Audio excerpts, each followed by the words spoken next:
What is up, everybody? Welcome back to the transparency. Let's do this.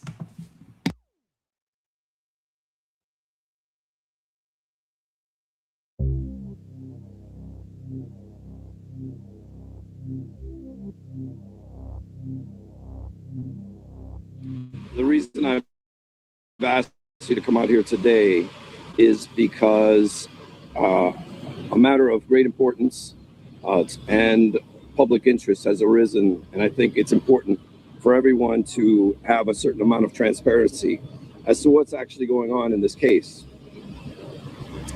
I will start by saying this is not something I do often.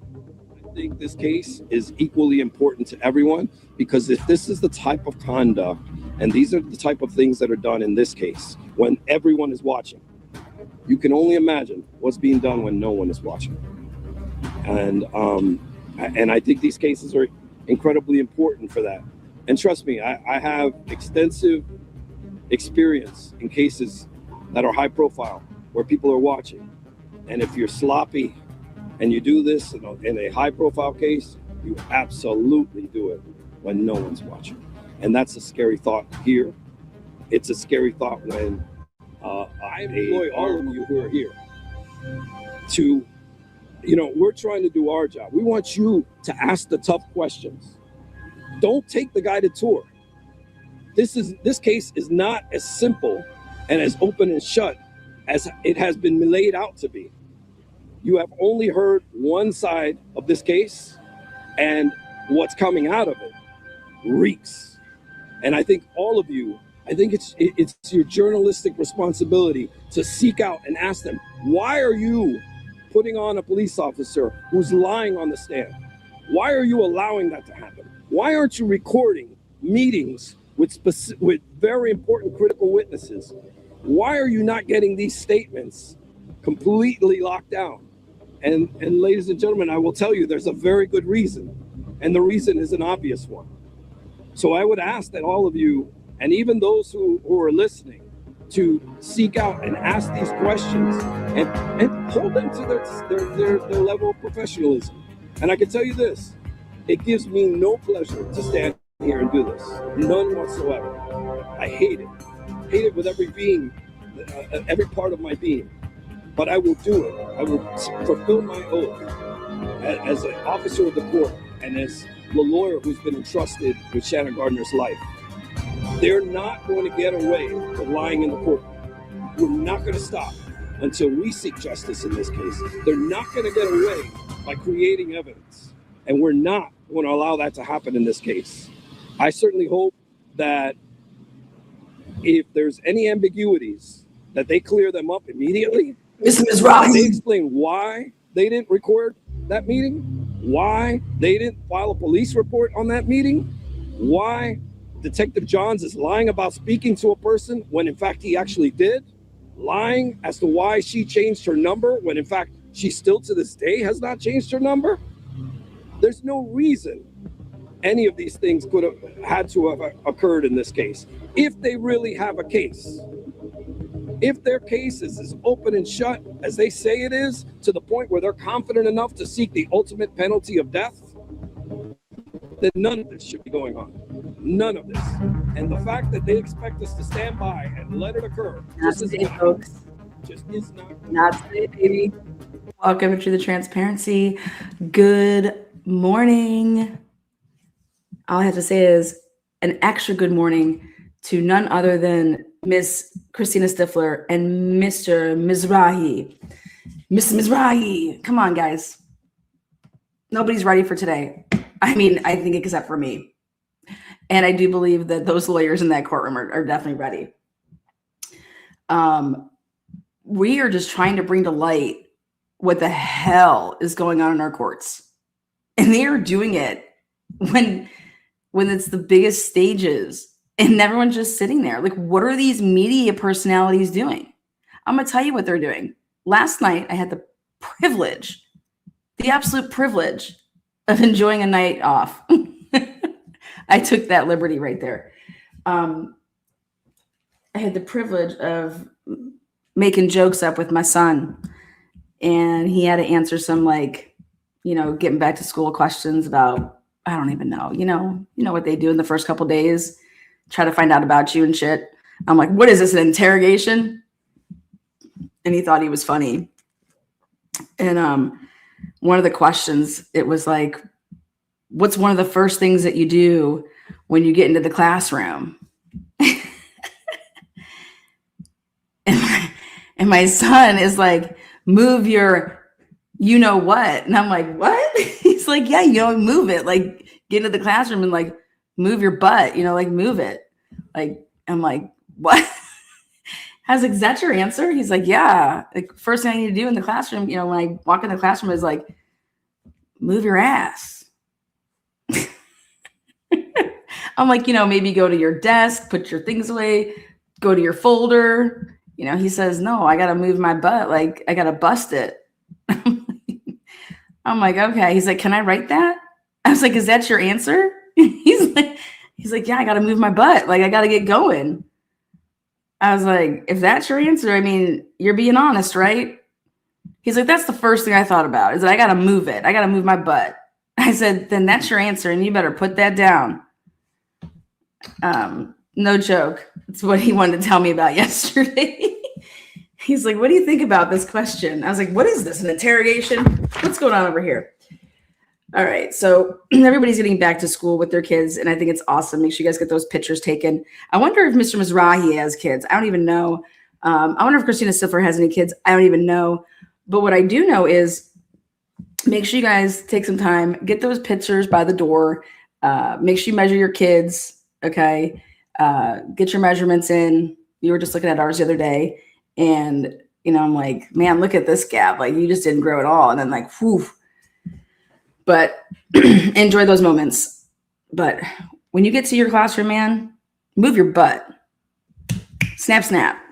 Loved it. I thought it was great. I was like, it's the first thing you do when you get in the classroom. I got to move my butt. Like, I got to get going. I'm like, but you need to put that down. Go ahead. Get on with your bad self.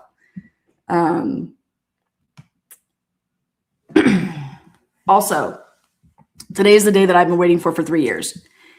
If you guys have been following my coverage in the Idaho 4 case, it was 18 pages in a probable cause. That was absolute garbage, lies. But the most important thing of the lies came was when they were trying to say that a cell phone and a car were moving in concert together, okay? And then all of a sudden, boom, this phone with this dude, he shuts it off at 2:47. And they want to show that so they can say, hey, he's shutting off his phone when he's leaving, Pullman, Washington, and he's going over to Moscow and he's going to kill 4 kids in a house in a matter of like, ninja style, a couple minutes. And an agent with the FBI, Nick Balance, decided that he would lie about some timing advance records, number one, and act like he never got the timing advance records, number one. But he got all the timing advance records for everybody else in the case, but just didn't go after the timing advance records for their number one suspect. But yet on the search warrant, it says we're asking for everything's the same as they asked for all the victims and the tower dumps, and we're getting precision location. We're going timing. They asked for everything. Same exact search warrant, same exact wording. And it's the same exact wording when they received the inventory back, saying it didn't say everything that you asked for minus, timing advance, or we don't have this or we don't have this. And I'll tell you what we also don't have. The absence of any emails reaching back out to AT&T, reaching back out to T-Mobile saying, hey, where's the timing advance records? What's going on? None of that's present. And because the reason it's not present is I'm going to infer that it's because you got it. That's why you're not seeking out an email saying, hey, in all the other ones that we got this, where is it? Okay. Really kind of key important things there. So we'll assume that you got it, right? Well, guess what? If you go off the timing advance of Brian Kohlberger, if you actually would have gotten those, it would have showed you just what we saw yesterday, which is even if you're not communicating and using your phone to like send out a text or call, you could be spitting out information, location, because there's signal to the cell site and sectors and shit, by just it being on. Okay. And what it would have showed immediately is that you cannot say that phone got shut off at 2:47 and try to make it seem like a car and a cell phone is moving in concert over and lying about which way the car turned, lying about a camera that's in, like, here we go, here's a camera. Well, why'd you write it down that they were turning, east when it was west and things like that? Like, what's going on here? And then you lie about what time you're going to act like the phone shut off at this time. But this is why we know that you had to trash the timing advance records, because the timing advance records clearly show that that phone was on until 2:54 and 54 seconds. And it also shows, even if you didn't have those, if you still mapped it correctly with the handoffs, you would have known that, and this is where the lies come in, you would have known that that phone was back at its original home tower at 2:54 and 54 seconds.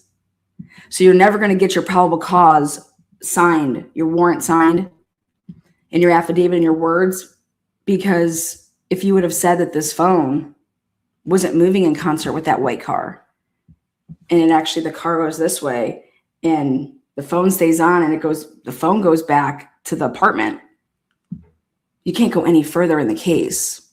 Now, not only did they do that, but in the Idaho case, they changed the cell tower coverage areas. Okay. They lied about the mapping. And unless you did a test drive and literally went and plotted all the points and taken like 5,000 data points, 500,000 data points, and did all this stuff to truly put the work in and map everything yourself, you wouldn't have been able to catch this. It would have been wonky at first, but then you're going to have to go through all the steps to be like, we need to prove this. We need to prove that not only did they lie about what happened with that cell phone and lie and basically destroy Brady material, they also then changed the coverage mapping areas for how big and large a coverage area is. So when I was looking into cases after the Idaho 4 happened in 2022, I was looking into cases where there'd be heavy cell phone cast geolocation, using timing advance, using lock DeBoer, using NELOS. I was into all those cases together, all the information I could, because I knew that this was so egregious. And believe it or not, the Shanna Gardner case, it happened in February of 2022, which is before November 2022 when the kids were murdered in Idaho. And I would get my hands on the ATF 250-page report that the ATF issued. The lawyers in Shanna Gardner's case and the lawyers for Mario Fernandez Saldana, we had this shit before they did. That's crazy. Now, ours had some redactions, not all redactions. I have a lot of things I probably shouldn't, but that's not my fault. That's not my fault. Anyways, when I saw that timing advance AT&T and T-Mobile, okay, remember, I was like, wait a second. Timing advance is being used. The ATF's involved. The FBI's involved in this case. I was like, and we're getting conflicting statements, because fast forward, and what would happen in the Idaho 4 case is in 2025, we have a big motion limine that happens that the state is like, you cannot ask any questions about timing advance. You cannot ask any questions about the, victim or the perpetrator, AKA your defendant's timing advance records, because it's just nonsense. We told them we never got them. And it was because we did not go through GDCL to go get the Global Legal Demand Center. You cannot get timing advance through AT&T through the Global Legal Demand. That was what the government wrote in a report, or not in a report, in a motion, a motion limine. And then this created a big whole domino effect that it issued one of the most scathing affidavits I've ever read in my life, and same with you guys. And that scathing affidavit came from yours truly, Cy Ray, who was the defense expert for geolocation. And then he goes on to write a textbook here. It's called The Truth Line. And he has so many reference points that have to do with, people that have wrote books, textbooks into, all different parts of, but you can go ahead and take a look at this book. You can go ahead and buy it. It just came out in 2026 in June or July. But in it, we know what the affidavit that he wrote was. We know that he said a couple things. And we know that the government then conceded on a couple things. But one thing that's never been cleared up, okay, is Cy-Ray is saying, because he's worked with, he has the personal relationships with the federal government. He has a personal relationship with Boyd Jackson of AT&T, right? And he knows the backdoor ways that all this information passes hands. And he says that timing advance was available, and all of the search warrants and the returns show that all the material was received that was asked for. There was nothing that said we didn't provide that. And so he writes the scathing, affidavit talking about X, Y, and Z. Well, then the government comes back and says, we didn't go, we didn't, there was a 7-day retention period. That was their comeback, is that there was a 7-day retention period for AT&T. If you didn't, get your information on over within 7 days, so basically, let's say there's not even a crime, or let's just say today, I can only go back 7 days and be able to get information, if you're AT&T. This is what they came out and wrote in a motion limiting response. Of course, this created uproar. All right. And it's like, wait, 7 days? What are you talking about? What if it was preserved? Aren't you preserving all this data? Aren't you going around preserving all this? I guess I'm really confused. So I wanted to be clarified. So their big thing is that timing advance for AT&T, it had to be within 7 days in order to obtain. And so they said, now think about this. There's two arguments. Well, then that means you would have gotten the 7 days when you filed to get the search warrants in December 23rd, 2022. That means you would have worked back 7 days from at least that, and we would have timing advance from December 23rd, go back 7 days. Where's that? That wasn't produced. Okay, number one, right? Also, you claim that you went through global legal demand to get this information, but I thought you said global legal demand never provided that information. You can't get any of that through going through global legal demand, that center. You cannot get that information. You have to go through a different channel. Then we come to yesterday's testimony from Agent Bobby Blythe, cast buddy of Nick Balance. And I say they're buddies because they're cast dudes. How can you not be buddies? Well, yesterday on the stand, for the very first time, we hear Bobby Blythe tell the world that AT&T in 2022, they didn't exist, period. And I was like, excuse me? So you have Idaho telling us that timing advance in 2022 existed, but it was only a 7-day retention period. Now, here we have Bobby Blythe on the stand yesterday, and under oath swears that these are the retention periods in 2022, that T-Mobile, what timing advance records was 90 days, and that AT&T in 2022 did not exist. It did not exist. Also, yesterday, so we have a big clash here because in Idaho, what did they tell us? In 2022, timing advance records did exist for AT&T, but it was a 7-day retention period, right? Here in 2026, so in 2025, we were told that in 2022 they didn't exist, or they did exist, but it was 7 days. And here in 2026, a year later, just about, actually a little bit more, we're being told that in 2022, AT&T timing advance did not exist at all. This is a cast member from the FBI. And I call bullshit on all of it. All of it. Now, going back to this case, so here we are, we're going to have cross-examination. And so this is basically the cross-examination that we never got for Nick Balance.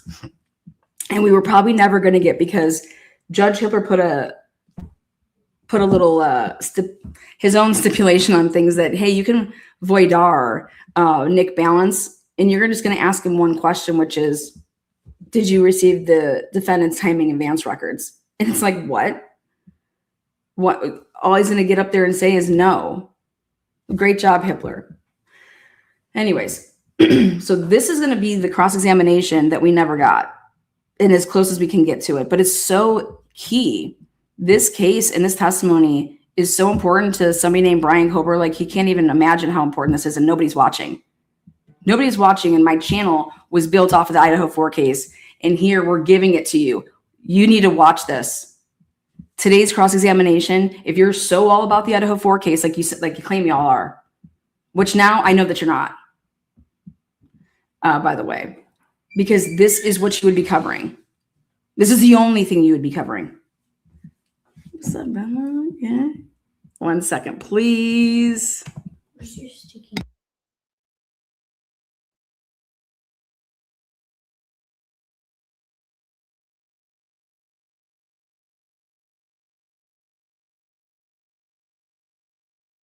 Okay, so we've all waited how long for this and no one's here for it? That tells me that you fake. I want to point your attention to my favorite co-host here, Hector the Projector. This is what they use in the courts when they want to show you guys stuff on the screen. Welcome, Hector. How you been? I've had a great night, Lana. I mean, thank you so much. You gave me all the rest I needed in the world to be prepared for today. Awesome. You ready to rock? Oh, fuck yeah, I'm ready to rock. All right. Fire it up. What do you got for me? Well, we have, there we go. What is this? Well, why don't you tell everybody, Lana, what that is? I think I will. In this case, what we just heard yesterday was that Mario Saldana's mapping that occurred yesterday, that T-Mobile only goes back 90 days and Mario Saldana had 90 days, or Mario Saldana had T-Mobile, okay? And so I said, well, this is a flat out lie because I want you to pay attention. Meaning if I was to put a search warrant in today, right, and it's in 2022, let's say, and that person has T-Mobile, I can only go back 90 days to get that timing advance record information. So what's 90 days from today is what? August 21st. So we got what? July 21st, June 21st, May 21st. That's how far back the records would be in retention. Okay. That's what was testified to yesterday. And why is this so important is what was testified to yesterday is that the reason they had no timing advanced geolocation on a January 5th date for Mario Saldana was because clearly, when they put in the warrant, they said the search warrant, the subpoena, whenever they had put it in, it did not go back that far. Well, I said, that's absolutely crazy because I have it right here. And remember, Bobby Blythe is the one on the stand. Take a look at this.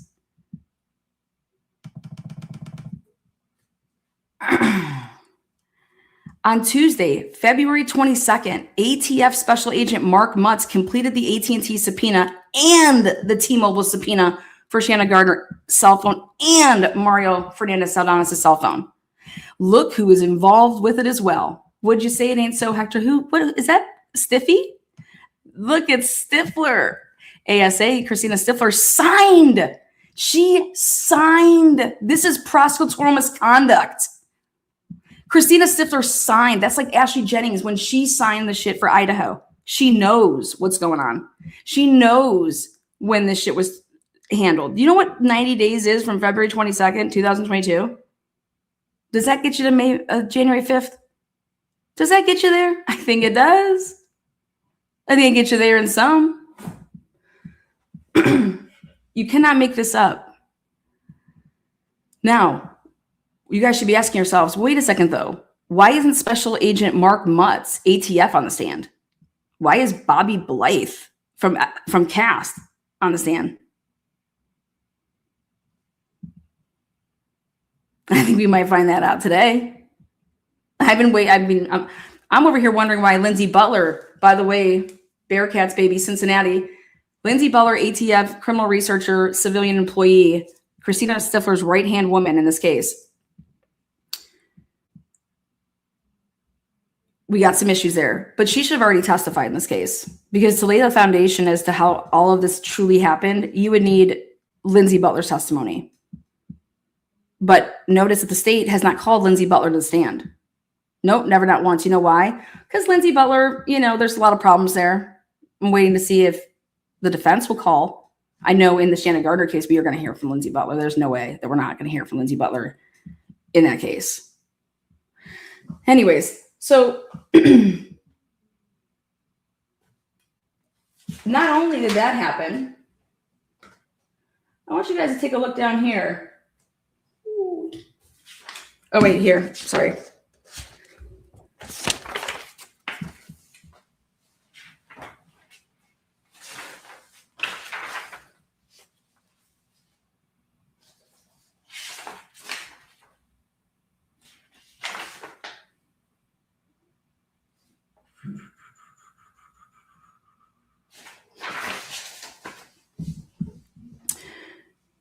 (2022), just cross-referencing all my sources as I put like all this stuff together, and so did DB. Give a shout out.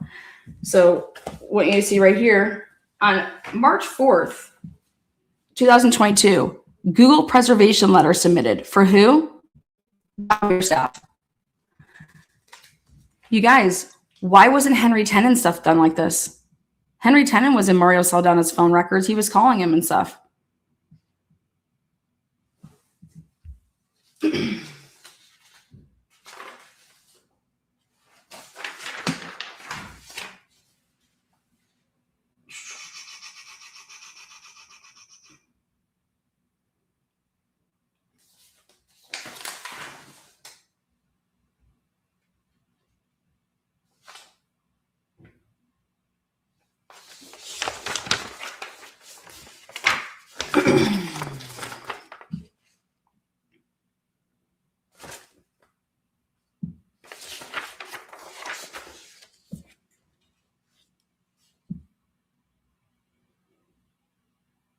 I want to grab one other thing to show you. Here we go.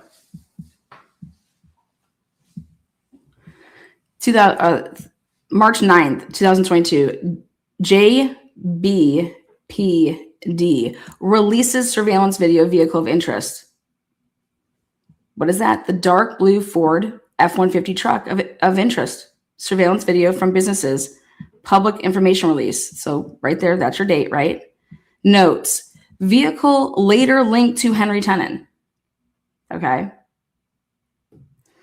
So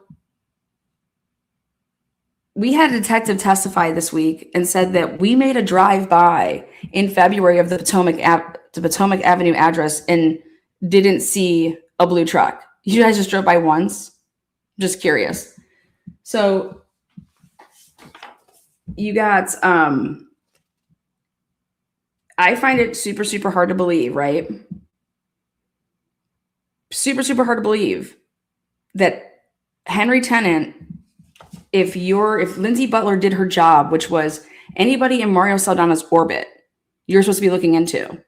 I find it hard to believe that Lindsay Butler, after giving here, this is Henry, these are the numbers that Mario Saldana was calling, that she didn't look into the number that he supposedly called a shit ton of times in February and in January.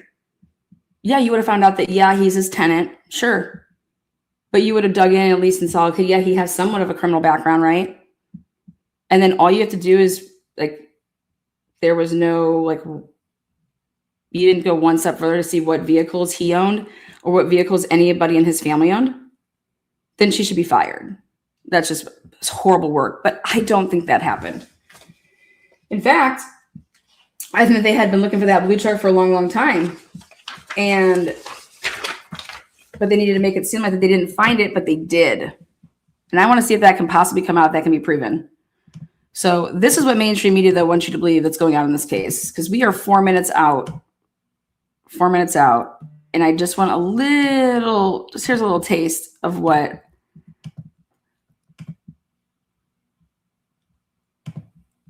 Court is over for the day. Give us kind of the headlines from what happened. Well, we heard a lot about John Biggerstaff, who is he's a friend of Mario Fernandez Saldana.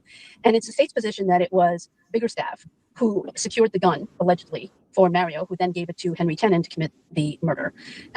So we heard a lot about John Biggerstaff and what was. Okay, so my first question is now the fact that this is the state's theory, not only now do I believe if I was on that jury, you would have to show me that one, Mario Fernandez Saldana got John Biggerstaff's gun, right? Where's the proof of that? Beyond a reasonable doubt.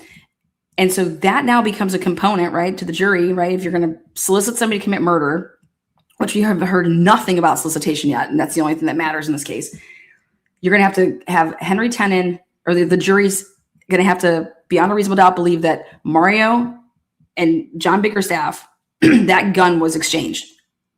And he is a felon. He is not to be able to have any firearms.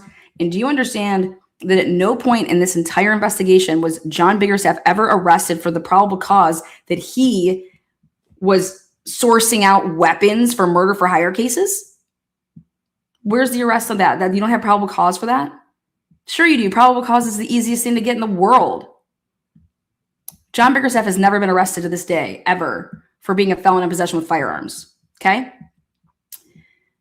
And then you're going to have to, so the jury, I believe this has to be a new component that the jury has to consider, because the state is introducing it as their theory, right? So now you have to prove to me that John Biggerstaff gave Mario Saldana this weapon, this specific weapon. That needs to be part of it now. And this is what's crap to me, because they dropped conspiracy charges on Mario Saldana, right? Think about it. But this is an element. This is an element that you need to consider now if you're on the jury. But how is it going to be? It needs to be brought up that way. So let's see what she says here. Again, this is my girl Connie Chung. Very interesting about the testimony today is that there was no explanation, at least the law enforcement officers who were investigating the case did not feel like John Biggerstaff had a good explanation for where his gun was, or because he has a record of purchasing a 10 millimeter. And we know that it was a 10 millimeter weapon that killed Jared Brightigan. And so what law enforcement did was John Biggerstaff said that he had gotten into trouble with the federal authorities. And because of that, because of those charges, he had to turn over all his firearms. Why isn't the media digging into, and they know why? Okay, if this was any other freaking case, let me tell you what the headlines would say.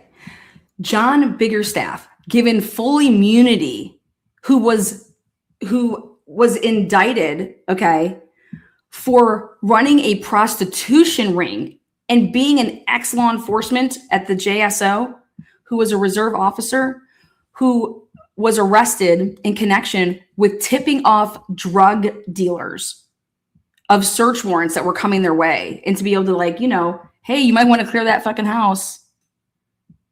Like, where is any of this reporting? What is going on here?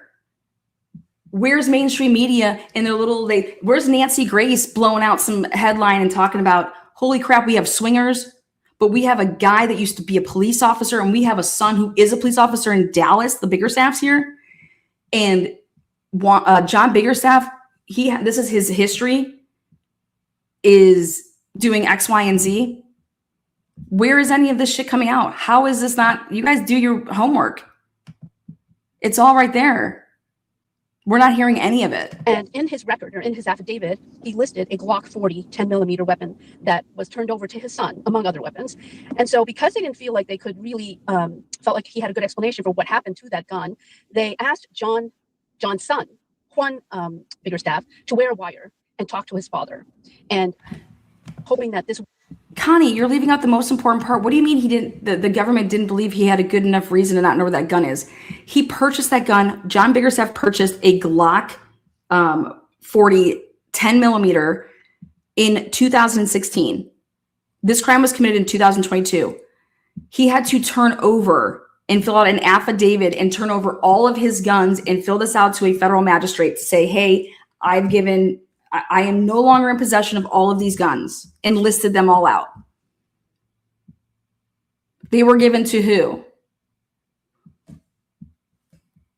What's the explanation here? The explanation here to me is that there's an affidavit of him saying that he has surrendered all of these guns. That's not a good enough explanation. No, you need to say how they were trying to track down the gun then. Okay, because he said he gave it to his son. And then they said that they left it at a Fred Barton's house. Okay. And so before you can even get to the wire, okay, is that what was the conversation had when they interviewed Juan Biggerstaff prior to ever wearing a wire in December of 2023 or in 2022 wearing that wire? Like, what are you people smoking? Does anybody know chronological order of events? She sat in that courtroom all day, and this is what she got from that? Wire would help locate this 10mm, which is the murder weapon. And the murder weapon is important, obviously, in any case, because they had the shell casings at the crime scene that had DNA of the victim. So if they could match the shell casings to the weapon, then that would get them closer to the killer. And this is, of course, during the investigation when they didn't have any leads. So he wore the wire. So he wore the wire, and ultimately, they said that he was resistant to it, but he finally agreed to wear the wire. But they got no valuable information that furthered the investigation and didn't help. And it didn't help them find the gun. And as it turns out, the defense kind of raised the red flag about this gun because... Why aren't we talking about who John Biggerstaff is? She just starts this like everybody knows who John Biggerstaff is. John Biggerstaff was Mario Saldana's friend of many, many years, like over 10. In fact, Mario Saldana, I believe, even had maybe potentially some type of relationship with his daughter, Stephanie. But that's here nor there. But Mario Saldana has been around and has known John Biggerstaff for a very long time, 10 plus years, okay? John Biggerstaff and Mario Saldana had phone conversations. And why isn't she saying the night before the murder, well, this is how this all transpired, was they saw that Mario Saldana, right, was communicating with John Biggerstaff, right? Well, they also know that he was communicating and talked to his tenant, Henry Tenen, like 20 times the day before the murder, right? That's why I find it all bullshit that, that they would not know that Henry Tenen has X, Y, and Z, because Lindsay Butler, okay, would have done her job. She's a bearcat. And trust me, Christina Stifler would have said, do whatever the fuck you need to do, because she's dirty. So, Connie, you have to explain to the crowd who John Biggerstaff is. And so when John Biggerstaff was interviewed, what was the first thing that he said to police? He said, wait, it's not what you guys think. You guys are asking, it's really personal kind of why he came over the night before the murder. But if I must tell you, it's because he was fucking my wife and I was recording it because we're swingers. Like, Connie, how do you leave that out of the story? Like, what? And there's evidence of it on their phones. Yes, John Biggerstaff would have men bang his wife, and he was a cuck, and he liked to watch. That was their sexual thing. I mean, for this not to, it is absurd what has gone on. Like, the reporting is absolutely badussi. Booty, dick, and pussy. Badussi. Repeat it. This is wild. Okay, here's the juiciest storyline for the past 4 years, and it's been suppressed because of people like Connie who aren't given the juicy details when you just sat there for fucking 8 hours in a courtroom to like soak it all in. Like, holy shit, Connie, you could have the story of the century, but no, this is what we get. This is what mainstream media, let me take that back. Mainstream media isn't even covering this case, but this is as close as we can get. Oh, jury entering. Thank you, Murky.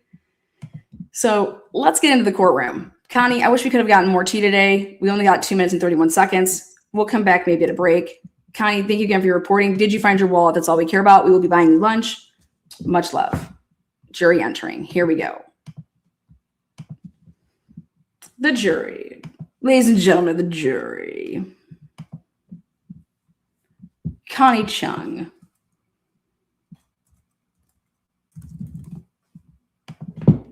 We're going to go with law and crime today, I guess. We'll try East Idaho News, I guess. We'll go with them.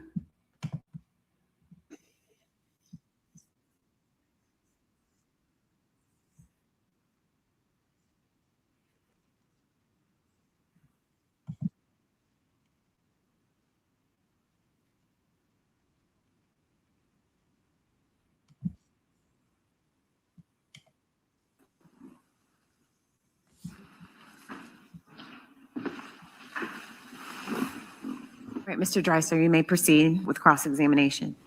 Thank you. Good morning, Agent Blythe. How are you? Good morning. I'm well. How are you? Fine. Thank you for asking, and thank you for being here, okay? Absolutely. Yesterday, we had a little bit of an opportunity to get to know you and your background. And of course, you are an agent with the FBI, right? Yes, sir. And you have a pretty impressive academic background. You have a degree in, I think, business. Yes, in accounting. And then you have some experience in the real world and experience in law enforcement, combining all those skills, right? Yes, sir. Okay. And I think we can agree that well, let me say the one thing you don't have, and I'm not knocking on you, but you're not an engineer, correct? No, I'm not an engineer. And you don't work for T-Mobile, correct? No, I do not. And a lot of what we're talking about is the engineering of cellular networks. Yes. Okay. So can we agree that the work that you do is important in cases like this? Yes, very. And can we agree that accuracy is important? Yes. And I don't know if you told the jury yesterday, but not only do you review these reports before they're submitted, you have a peer review. You have someone else look at the reports, right? Yes, sir. To make sure they're accurate, right? Yes. All right, let me just and I'm going to walk you through everything. I'm not going to cherry pick, but I want to show you slide 56.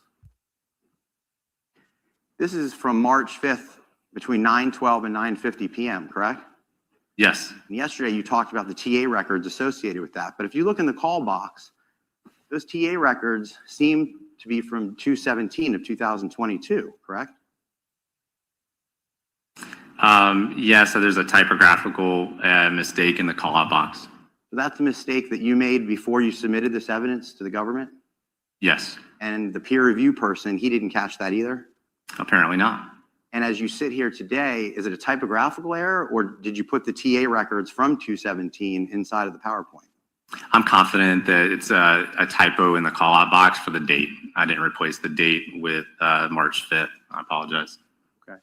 And while we're here, this is about a Pennsylvania trip that Mr. Fernandez took? Yes. Anybody ever tell you why it was important whether Mr. Fernandez went to Pennsylvania and came back? I don't recall why that was important. Important enough that you mapped it all and put it in your slides, right? The investigative team thought that time frame was important to show the location of the target device. So I prepared a map as such. Okay. Not your job to know or say why it's important. Just map it if they tell you to. So yeah, the investigative team it's their investigation. They're informing me about what times are pertinent that they needed to show movement or a location for the device. And so that's what I'm looking to as far as guidance about what timeframes I look at. Simply put, you mapped that Mr. Fernandez went to Pennsylvania. Well, first he stopped in North Carolina, right? Yes. And are you aware that the jury has heard from a friend of his that he stopped at his house in North Carolina? I am now.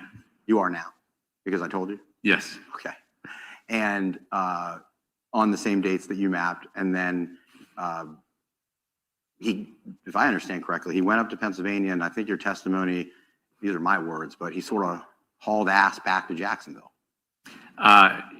He wasn't there a very long time and came back. Came back pretty quick, right? Sure. Some people move at different paces. Yeah, but I mean, I think what you were saying to the jury yesterday was he was up in Pennsylvania and then he kind of moved back relatively quickly, like he didn't have a lot of stops, right? Yeah, there was a 3-hour stop, was the biggest, most notable stop during the way back that I recall. But just so I'm clear, Jacksonville is where this homicide occurred, right? Yes, And he came back to Jackson. correct. All right, let's start at, well, I want to show you, did you notice yesterday when you were going through your slides, and this is your, I think you did 5 drafts of these before you made a final? At least. At least 5 drafts, right? And every time you did a draft, you would provide it to the defense team through discovery, right? So I provided to the state and they provided the discovery to you. Then they provided. So through the course of this investigation, every time you did a draft, we would have to do, at least you would think it's fair that we would do an analysis of your draft, right? I would hope you'd review it. And if we had an expert, which I think you know that we do, Yes, he would have to review it, correct? sure. So I assume at some point in time during this trial, when the state gets up and asks questions to my expert about why we had to pay him so much money, would you agree that every time you did a draft, you would expect it's fair that he would review your draft, right? If you ask him to, sure. Sure. And it would be reasonable for us to ask him to review your drafts, right? Oh my God, Jesse, that couldn't have been any better if I wrote it myself. Holy shit. Tell me that that was not priceless, ladies and gentlemen. Everybody wants to make a big deal about defense experts getting paid, right? I mean, that is butter, baby. Holy shit. I cannot believe that. It's something that, a layperson could easily misunderstand. So it's understandable you'd want to talk to somebody with knowledge of the profession. Sure. And can we also agree that going back to, you looking at these things and making sure that before it got submitted in evidence, it was up to speed. This is your final, correct? It is. Did you notice on about 1/3 of the slides that are in evidence, they're still stamped draft? 1/3? Let's go to page 21.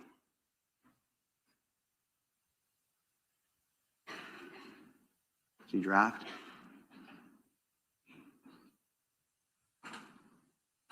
Can you see that, Agent? I do.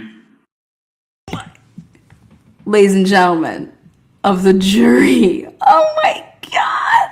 You see draft down there at the bottom left-hand corner? Right there. You see it? Yeah. Go check out my YouTube post. Go check out Twitter. I said, where you at? Where you at? Mainstream media? Where are you at? Is it because Mario Saldana is Hispanic? Is that why you're not covering this case? Go to page 22. See that? Yes. 23? 24? I mean, I'll let the jury, it's in evidence, but significant portion of your final is still submitted draft. Is that another mistake that should have been taken out?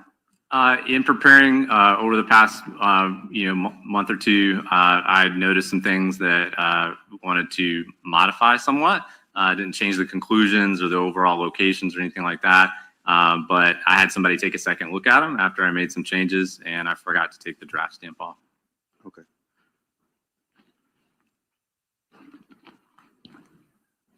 You go to January 5th, please. Start slide 8. This is January 5th. You would agree that this is at 10:56 to 11:51, and it shows that Mr. Fernandez is in the area of his house. Yes, same geographic area. Not unusual for a person to be in the same geographic area of their home, correct? No.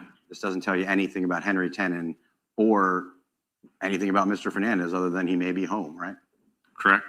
Next slide. All right, now we jump hours later, right? This is like 5 hours later. Yes, 5:24 p.m. is when this starts. Okay, and this is Henry Tenen going to the area of Jack's Beach, correct? Yes. All right. So now you don't have any information as to where Mr. Fernandez is on January 5th, do you? No, not during this time frame. You have no idea whether Mr. Fernandez saw Mr. Tenen when he came near the Jack's Beach area, correct? I don't have any independent knowledge of that. Yeah. You have no communications between the two of them on January 5th, correct? Not that I've been made privy to. You can't tie Mr. Fernandez to Henry Tenen on January 5th in any way using technical data or records that you have obtained. Not with these phone records, with cell site and Gmail records. Okay. And most importantly, on this day, Henry Tenen goes in the area of Jack's Beach near the Pablo Hamlet area, the Fernandez residence, right? Yes, You need to see that, or you agree with me? I recall that. Okay. But do you recall that he doesn't go anywhere near the crime scene? I think that not on this date and time, no. That's what I'm asking you. On this date and time, January 5th, he doesn't go anywhere near the crime scene, right? And you do know, even though you're not, I guess you're part of the investigative team, but you're more the mapping guy, right? Yes, But you do know that there is a connection between Mr. Fernandez and Henry Tenen because Henry Tenen was his tenant at that time, right? I've heard that at some point he was his tenant. Sure. That's not like a secretive fact. And if I understand your slides, Mr. Tenen goes to the area of Jack's Beach and you think that maybe, and can you go to the slide of the Marsh Inlet? He goes down, passes Pablo Hamlet, he passes Marsh Inlet, and he turns around and he comes back, correct? Yes, And if he is on the street, can you go to the one where it shows that he may be on? Mr. Dreiser, if you would, just for record purposes, refer to what slide you're referring to. I should have done that. I'm sorry. This all is composed of states 190, 182, and specifically, I'm asking Agent Blythe about page 12. Thank you. Page 12, this is where, different than many of your other slides, you don't have any confidence level on any of these slides. no, not on these four. This entire slide, which is the one that zoomed in the most, has no confidence on any one of Henry Tenen's factors, correct? No, But nonetheless, you decided to map that you think, without any confidence, that Mr. Tenen may have gone on the street of the Fernandez residence, correct? that was the recorded location.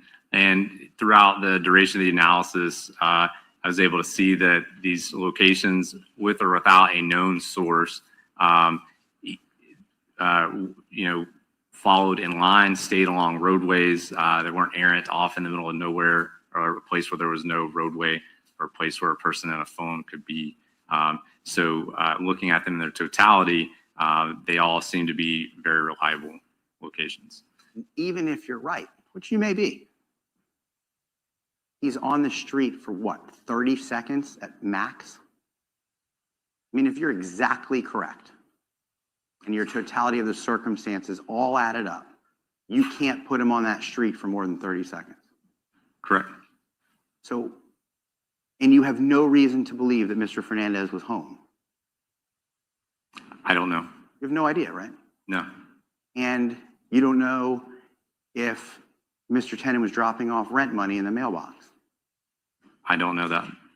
You don't know if Mr. Tenen was scouting the area because he planned to kill Jared Brightigan. You don't know that. No, You just know that he's in the area. And the one thing we do know is that the Marsh Inlet and the area of interest does have evidentiary value in this case, correct? That area has interest, right? sure. Mario, and we're going to talk a little bit about this, Mario Fernandez's home is close to Marsh Inlet, correct? Yes, And I'm sorry, I did not say that correctly. Mario Fernandez's home is close to Pablo Hamlet, correct? yes, Okay. And it's so close that it's hard to make any sort of data location because it's so close. It goes within the area of the bands that make it to where the technology just isn't that precise, correct? that's fair. Okay, we'll talk about that later. Let's keep going. Let's go to the next day.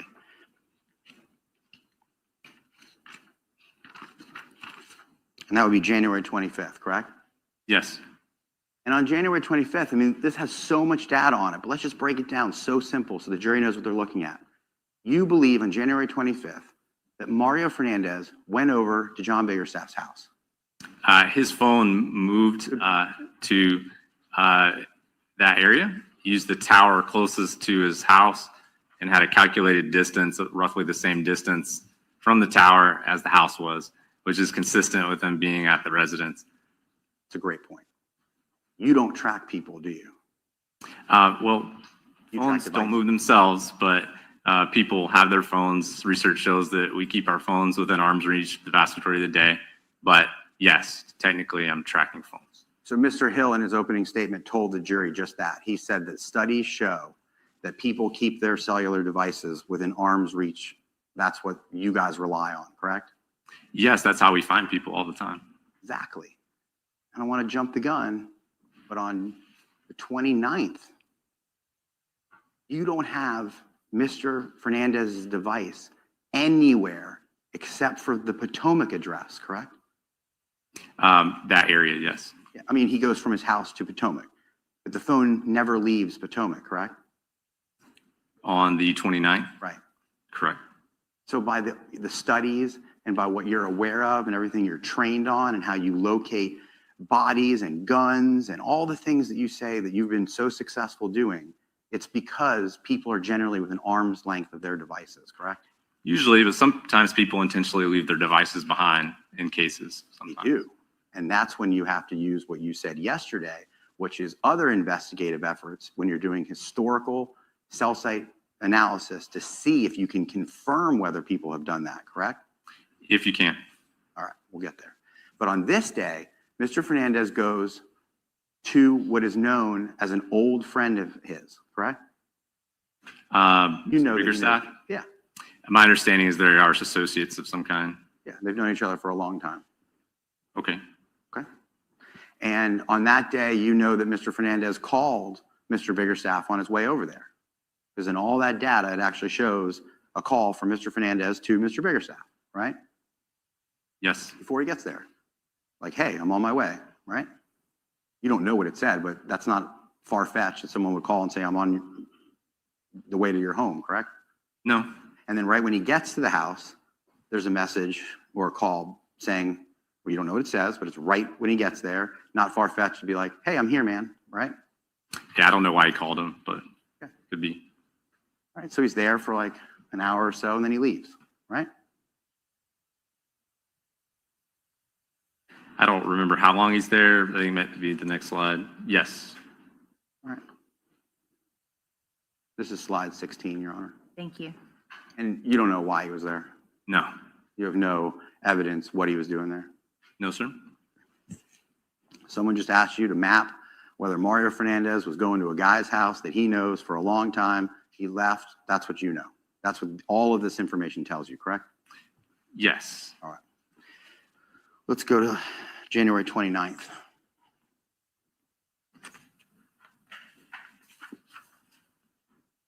Okay, on this date, we're on slide 19. I want to talk about some ground information that I'm not sure that you said yesterday.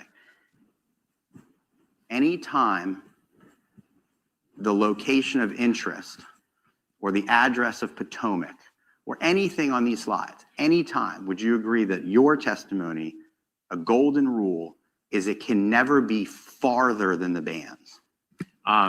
Very rarely, and if it is, we're talking less than 2% of the time, it's usually explainable because, for example, if you had a huge building like this courthouse and the antennas for the cell site are on different corners of this rooftop, it's huge. So if the latitude, longitude for the tower is dead center in the middle of the building, the antennas are on different corners of the building, that timing advanced band could look a little farther away than it really is, or closer, depending on that layout. So usually you can reconcile that if you actually find a phone outside of the band that was displayed. Maybe not a golden rule, but a pretty good rule of thumb that Yeah. it's never outside the bands, correct? Yeah, it's very rare. But on the inverse, When there's one band, it can be one or two bands inside. Yes, that's possible. Of course, that's not only possible, you know that to be the case, right? Yes. If I say that the Mario Fernandez residence is right on the border of a band in some of these slides, Yes. you'll agree with me every single time that it's in the parameter of one or two bands, so it's in the timing advance bands. Yes. Okay.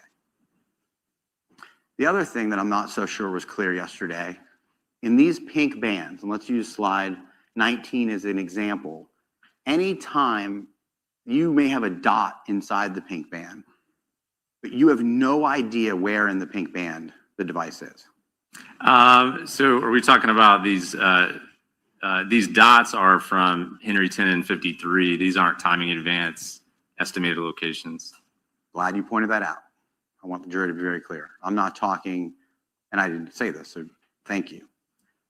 For these golden rules and concepts I'm trying to iron out, I'm not talking about the GPS stuff. That's different than timing advance, right? Right. These are two different people's devices on this slide. And two different technologies, right? Yes. So because you don't have any GPS for Mr. Fernandez, let me make it clear. When Mr. Fernandez's devices are in any of these pink bands, you have no idea where in the pink band it is. Yeah. So when Mr. Tennant's device is inside that band, it doesn't, if just because it's inside the same band where Mario Fernandez's phone is, that they could be together, they may not be together. It's potential co-location. Is that what you're asking me? I really wasn't. I'm not asking Right. you anything about Mr. Tennant at the moment. I'm asking you for Mr. Fernandez. In all of these records, you're using TA analysis because you don't have GPS for Mr. Fernandez, correct? Yes. So what I'm trying to do is just get some global ground rules so the jury understands this. That device can be anywhere in a pink band, like at the very, very bottom of slide 19, or where the pink bands end, or the very, very top. You don't know. The technology isn't that good. Yes. In isolation, the phone could be anywhere in that band, from one side of the sector to the other, to answer your question. However, if you have an intersecting timing advance, that's not the case here. But when you do, if it's close in time, you would look at that area of intersection to narrow that area. For example, in this one, most of the slides, it could be anywhere in the pink band. Yes. And the other thing that I want to make sure is crystal clear, that if Mr. Fernandez's device is in his pocket, okay, and Mr. Fernandez is in his driveway and he's sweeping, you have no idea the movement of the device within the pink bands, correct? No. If Mr. Fernandez he walks from the kitchen to the end of the driveway to throw a bucket of water out, you cannot do, this technology doesn't work like that, correct? Yes. No, it doesn't. It's not that precise. It's good enough to help us find people many times, but it's those bands are 78 meters wide. So that's the confidence of it. So when you're showing all this information from January 29th and it's just like TA, it's not like you know that the device is stationary and not moving. You can't tell that. So when maybe I say stationary, it's staying in the same area, a defined area that we can define by those bands. It doesn't necessarily mean it's sitting still, perfectly still on one exact location. That's exactly what I'm asking. You can't do that, right? Right. Now, we'll get to some precise stuff in a question. The other thing that I just don't think I heard this word come out of your mouth one time yesterday, and you correct me if I'm wrong. Did you ever say the words Wi-Fi yesterday? Yes. You did? Okay, thank you. There's a caveat when there's Wi-Fi, What do you mean? meaning that if a phone is connected to Wi-Fi, then there can be calls and texts that this wouldn't catch. So the calls generally make their way to the call detail records if they're over Wi-Fi, but if a phone can also use data over Wi-Fi, and that could, carry the data sessions rather than the cellular network. Right, so it's possible that a person could be making calls or text messages or doing video gaming, and you wouldn't have a record of it if they're connected to Wi-Fi. So the data sessions would therefore be carried by the Wi-Fi, the internet service provider, Sure. and it wouldn't show data throughput with the cellular network. If they made calls or received calls, those would make their way to the records. They may make the way to the records. They don't always make the way to the records. They usually do, but it's possible. It's possible that they don't, right? Sure. Okay. And you know, and we don't have to guess, even though we have photos, I'll show you in a second, that there is Wi-Fi at the Potomac address. Maybe there is. I'm sure most people have home-based Wi-Fi. Well, we don't have to say maybe, because you did the tracking of Henry Tennant's devices, and the data that you used at 2 o'clock for the geolocation of Mr. Tennant, and if you need your records to look, I'll be glad to, you used Wi-Fi. That was the source of the GPS at 2 o'clock. I guess all I'm saying is I don't know if it connected to Mario Fernandez's Wi-Fi, but there's enough Wi-Fi access points around there that the phone was able to generate a Wi-Fi based location. All right, let me pause you for a moment. Members of the jury, I need you to go into the jury room, please.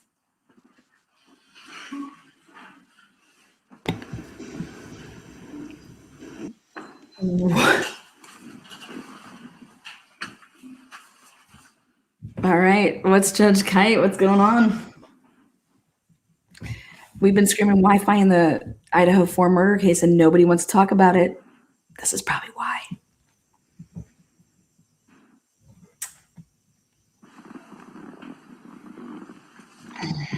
See, Judge Kite. Agent Blythe, I'm going to ask you step outside the courtroom. Everyone may be seated. Okay, so what's going on? Mr. Fernandez needs to go in the back. I need Miss Brightigan to step up, Mr. Clifton to step up, and get Kirsten Nelson on the phone. On Zoom, switch over. Oh my God, something's going on. If the state would clear the way so they can have a seat.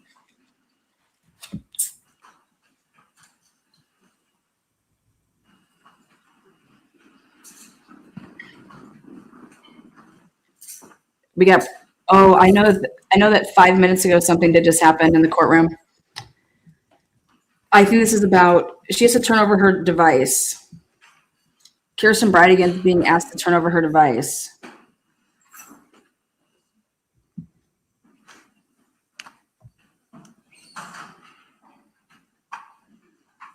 Do you want to call your appellate counsel?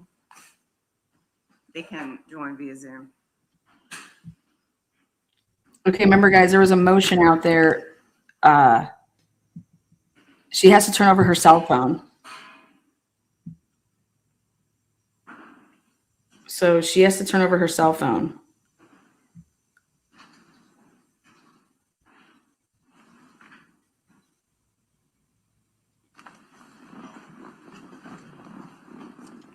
Ms. Brightigan, you can sit down. It's okay.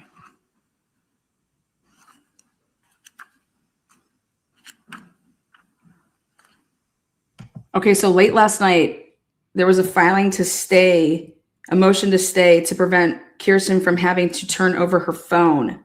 And so it was just like right before we started, Judge Kite denied that stay. And so Miss Brightigan has to turn over her phone. Just so you guys know, understand, like, I think this is what this is about.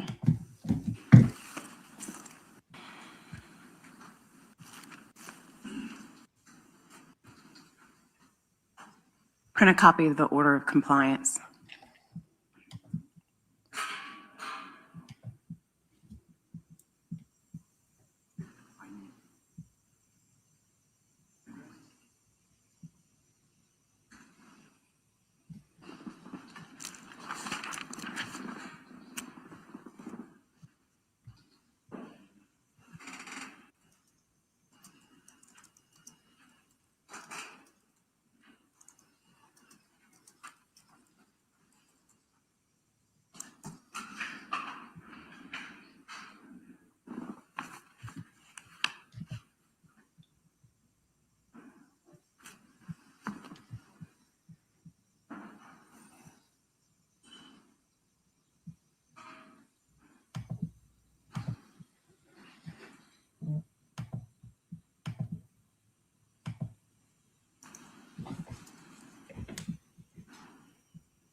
Okay, thank you.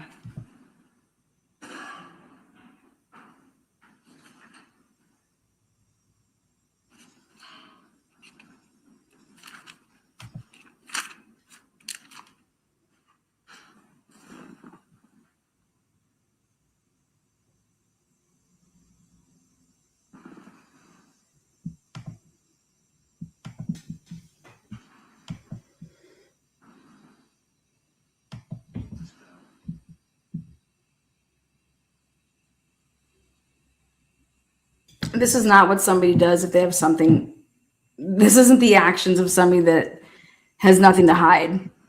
And we're getting it to, like, this is nuts. Okay, so this is what happened. The state of Florida absolutely did not do their jobs.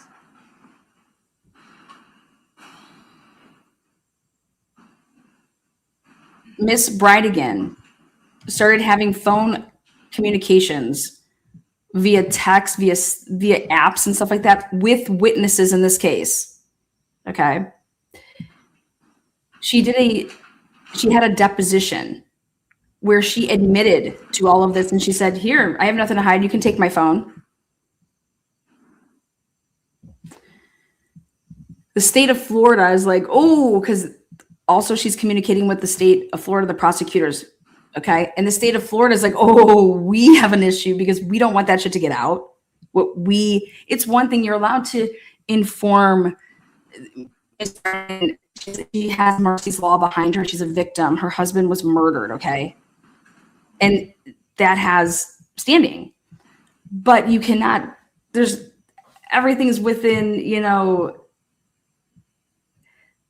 the state of Florida could have said, when they found out that she was communicating with witnesses, they should have themselves been like, okay, we have to now download your phone and see like what the heck's going on, because we have witnesses who are saying, I have to talk to Kirsten Brightigan first to see if I can talk to you, to a defense investigator.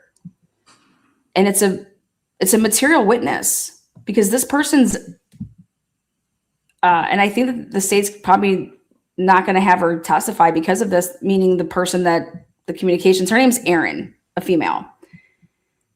These are people that gave statements on the night of the murder or just right thereafter. And then over time, after speaking with Kirsten Brightigan, their stories evolved into wild stuff, like basically saying that I can basically identify that it was now a black man in a truck that's blue, all this description. And it's just like, wait, what? You said the night just there when you were interviewed first that there's very basic stuff that you gave. And it was never that there was a black man in a truck and all this stuff. It like I said, wild. If you put everything on a, chronological order of events, calendar or timeline, you got to insert when Kirsten Brightigan began speaking with people that have evolved with their statements.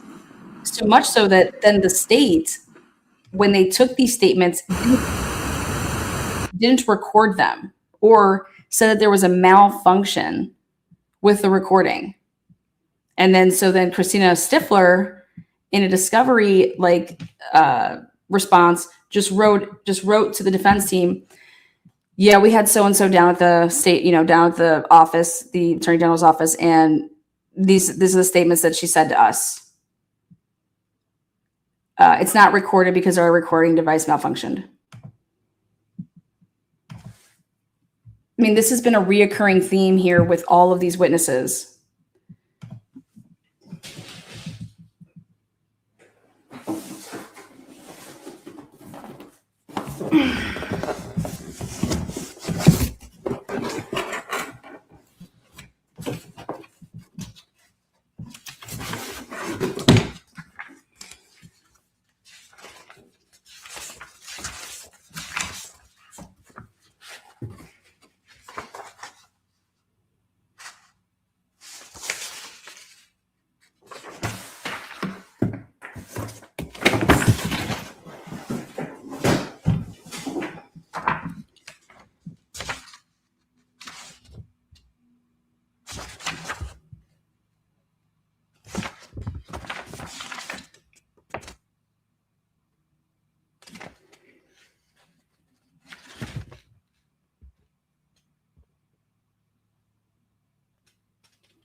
In May of 2024, there was an order denying defendant's motion to disqualify Office of the State Attorney for the 4th Judicial Court and an order granting suppression. This prosecution team has been literally running on a very, very thin string. So much so that there's been a ton of pretrial motions. And here I'm just going to give you an example of this.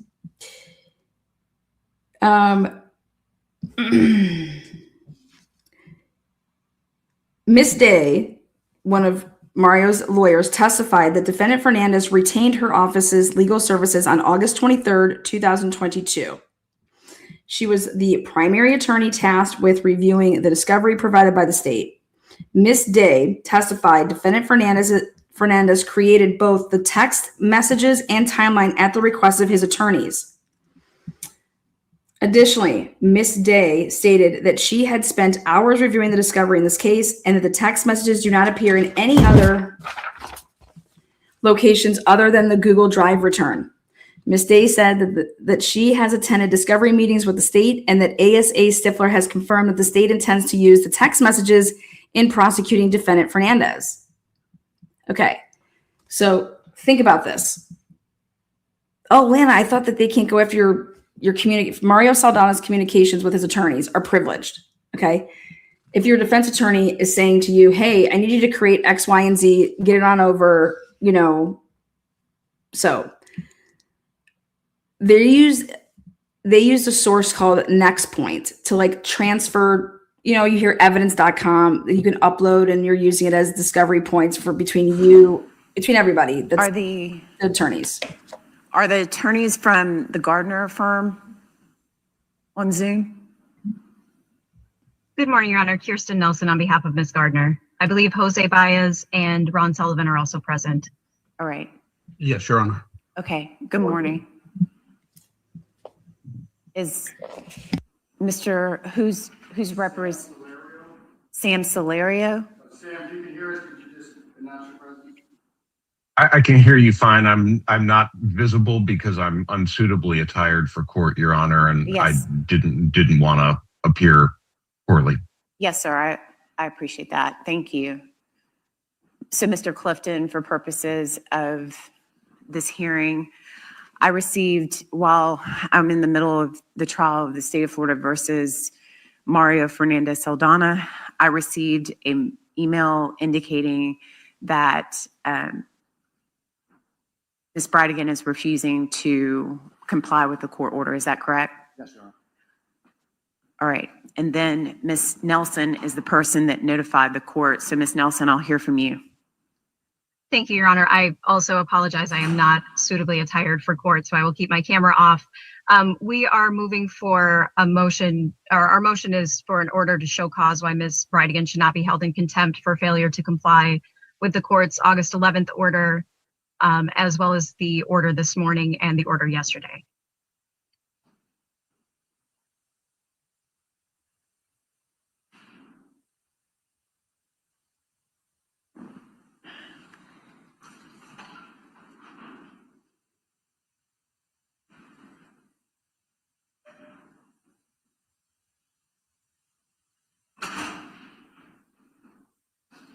Ms. Nelson, do you agree that it would be indirect contempt of court?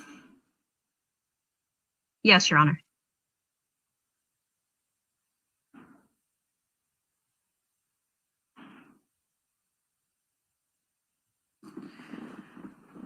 Mr. Clifton, do you understand the nature of the motion for an order to show cause?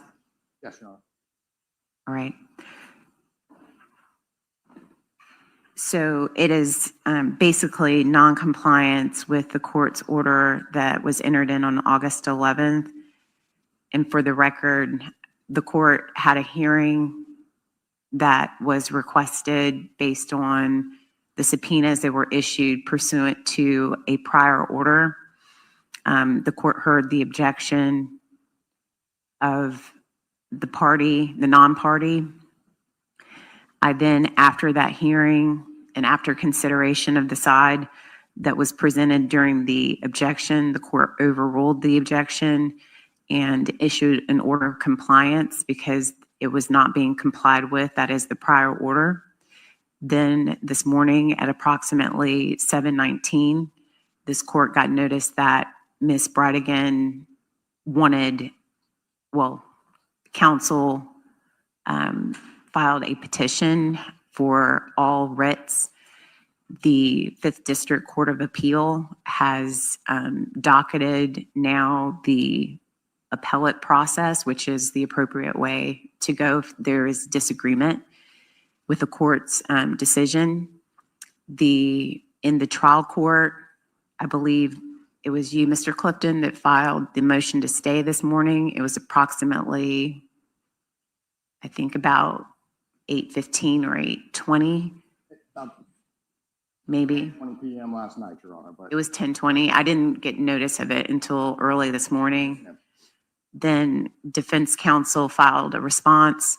The court then issued another order denying the stay and denied it within, I believe it was about 8:30ish, giving Ms. Brightigan 30 minutes to comply with the court's order.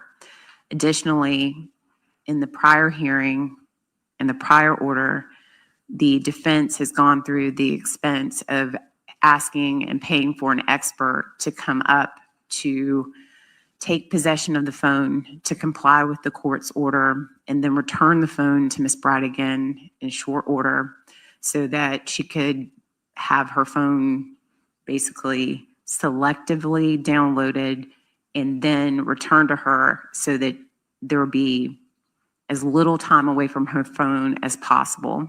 And so that is what is not being complied with.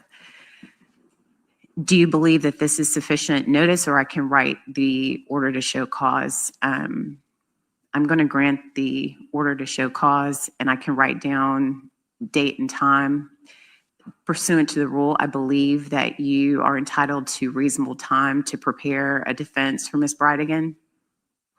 we would want reasonable time to prepare defense. All right. And I hope that this is not to wait out whether the 5th District Court of Appeal is somehow going to stay. But I will give you right now, I stopped the trial at exactly 9:30. What do you believe reasonable time would be, Mr. Clifton, for you to be prepared for the defense of an order to show cause for noncompliance, which is indirect criminal contempt of this court? Your Honor, looking to do this today? Yes. Because the expert drove up today, and so I don't. I understand, Your Honor. Okay. 2 hours? Can we? And we have a lunch coming up at some point. 12:30? Yes, sir. Yes, sir. And- I will, if you require, I will. I will have something written up and filed for you to answer to. I can get it probably by 10:15, and then I would have the hearing, I would say at 12:30. Is that reasonable? Yes, ma'am. That would help.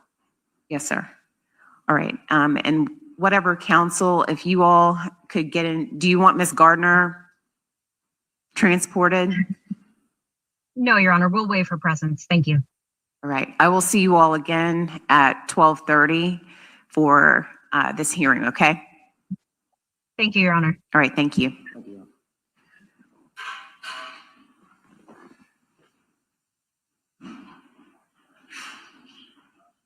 It goes without being said, Ms. Brightigan, you need to be present again, okay?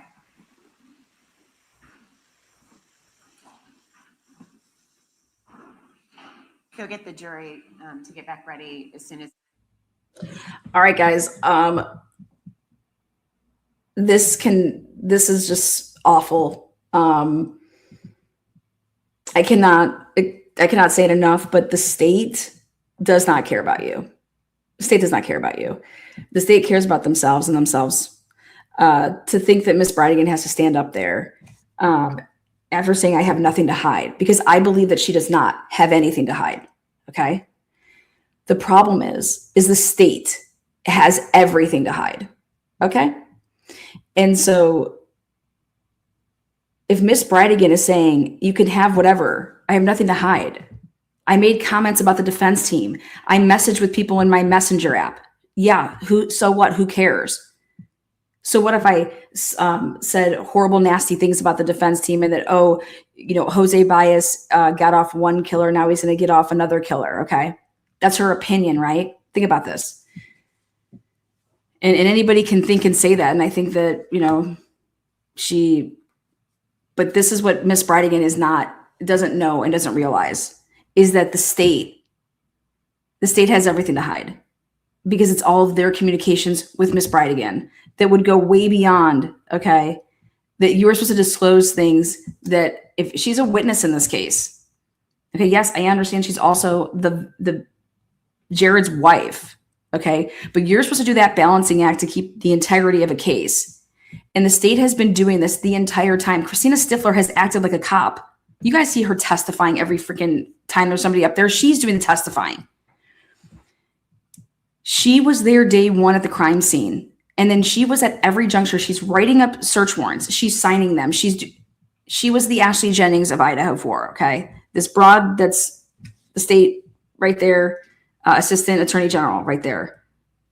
Christina Stifler. Her partner in crime, Mr. MIZZRAAAHEEE, okay? The shit that they have been doing in this case is just, it blows away what Ashley Jennings has done, okay? Out of the water. So I believe that the state has explained, in my opinion, to Kirsten Brightigan, if some of these messages get turned over, it's a big, big problem. That's my belief, because otherwise you would not be doing any of this. You're going to be in contempt of court, criminal contempt. You guys know what that means, right? This isn't a civil matter anymore. But the state does not care. And the state is basically doing all of this, in my opinion, because they refused to intervene to help Kirsten Brightigan and say, okay, we'll have the Jacksonville Sheriff's Office do the download and like they can parse it off. They have roadblocked. Here he is, Mr. MIZZRAAAHEEE. Look at him. Look at his walk. Little shit. Alan Seth, we see him patting his forehead. Yeah, he's probably sweating bullets. I couldn't really imagine what a massive shit he just tried to take, but probably couldn't. Constipation. But this is crazy. This is crazy because Kirsten Brightigan was like, I have nothing to hide. In a deposition, her answers were, she's saying, I have all my text messages still. I have all my messages. I don't delete them. I have nothing to hide. Here, you can, you can have whatever you want. I have nothing to hide. And right after that happened, her lawyer was there with her present during her depositions. She had two of them because there was an issue with the first one because she kept on saying things like, I don't know, and I don't recall. And when you... Can someone read back to me the last question I asked? Okay. I'll pay you. I'll pay you. What? Jesse, what do you need? We have a read back, please. Hold the jury.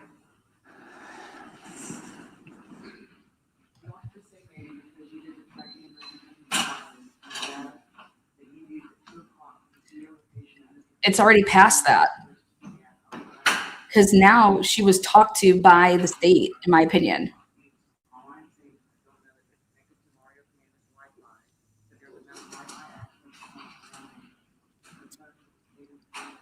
What's happening right now is the court reporter is reading back the last question and the answer because, Jesse had his mojo rhythm going. Now he's got to let's see how good he can pop back to it.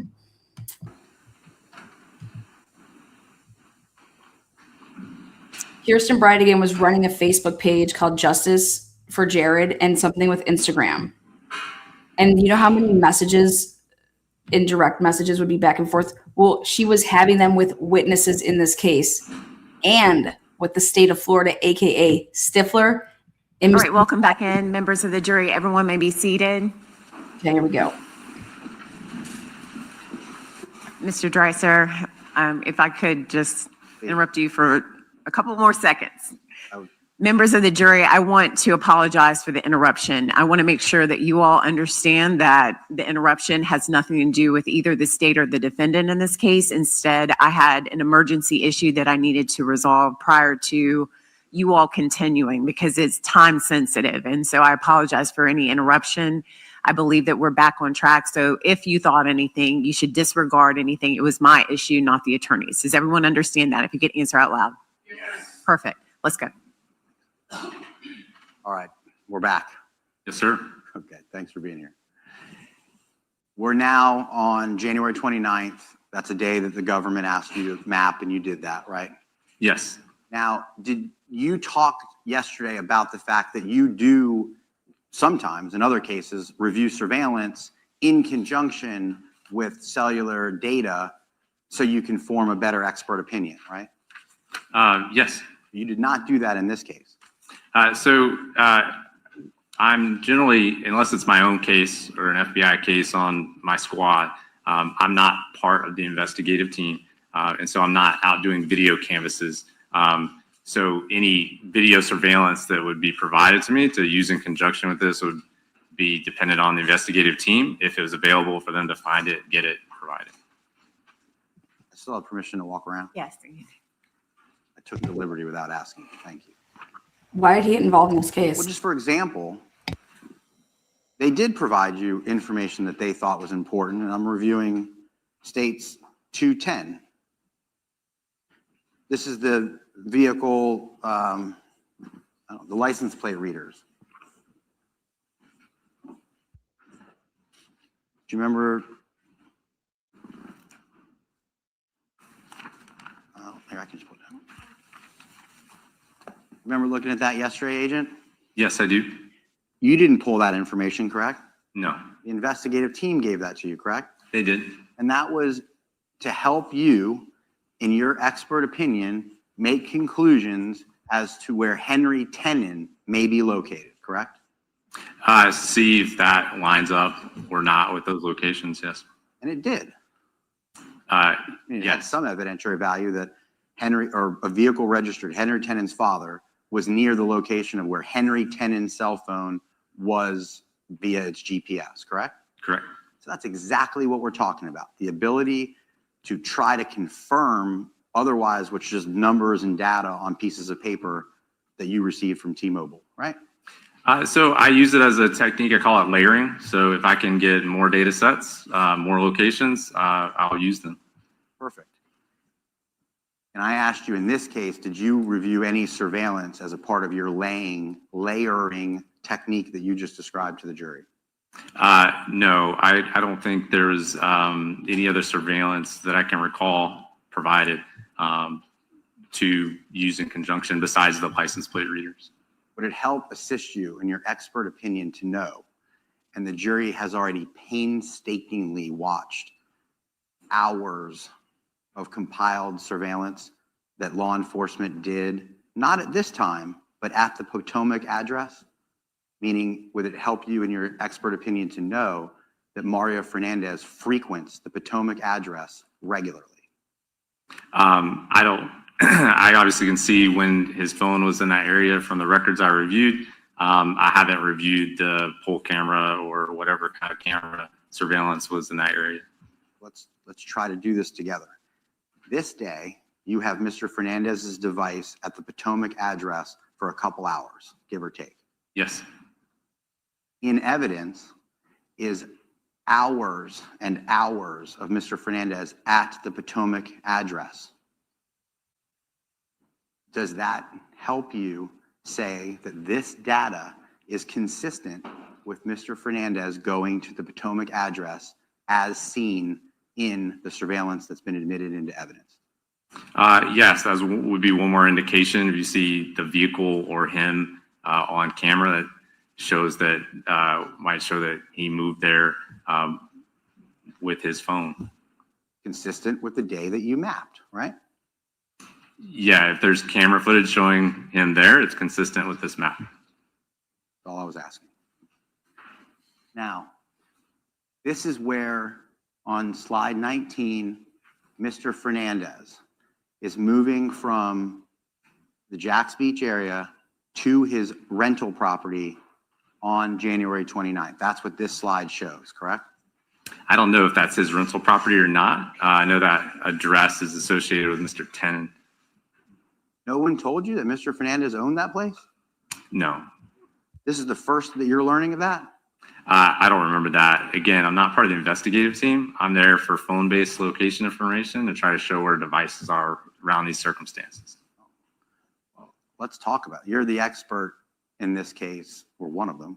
Let's make sure you understand, because I think it could be important. Mr. Tennant is alleged to have killed Jared Brightigan. You know that, right? Yes. So when you put, because someone told you to, on your legend, Tennant address, 5239 Potomac Avenue, someone told you to put that? It told me that that's the residence attributed to Mr. Tennant. They did, they're able to somehow verify that that is his address. It's interesting because what's also in evidence is a lease agreement that Mr. Fernandez leased the property to Jeremy Ordway on January 27th of 2022. Did you know that? No. Would you like to see that, or you take my word for it? I'll take your word for it if that's an evidence. Okay. And you would agree with me that this is 2 days after the lease agreement was signed, correct? It is. So you don't know why the law enforcement told you to put the murderer's name on this slide and not two different things. One, that it's Mr. Fernandez's actually owned property. I know you're learning that for the first time today, but would you take my word for it that he owns it? Or would you like to see the records and evidence that he owns it? If that's an evidence, I can take your word for it. It is. And secondarily, as the landlord of the property, he had already rented it to a different individual by the 29th of January. And you took my word for that fact already, correct? Again, I don't have any independent knowledge of that. If that's an evidence, so be it. But nonetheless, whoever told you to make this slide decided it was best to put the Tennant residence when you have taken my word for two facts that make this not the Tennant residence, correct? I don't know all those factors, if Mr. Tennant still had access to it, or what the dynamic there was. So the investigative team felt that it was a residence attributed to Mr. Tennant, and I took their word for that. Sure enough, because that's all you can do is plug in the data that someone gives you, right? It's more than that, but. Okay. Let's talk about the movement of Mr. Fernandez's phone. You know that at 2 o'clock on 129, still looking at page 19 of your slides, at 2 o'clock and 5 seconds, Mr. Fernandez is not at Potomac, correct? What time? 2 o'clock and 5 seconds p.m. Not yet. All right. Can you show the jury so my question's more clear? When I say that he could be anywhere in the band, using that band as an example, can you show the jury where he could be? Yeah, so this event in this phone could be anywhere in this shaded area of this band. Mr. Dreiser. I'm going to ask would you help me change the color? Is that what you were going to ask, Judge? I'm sorry I interrupted you, but I knew what was coming. And I say just. Wait a second. Sorry.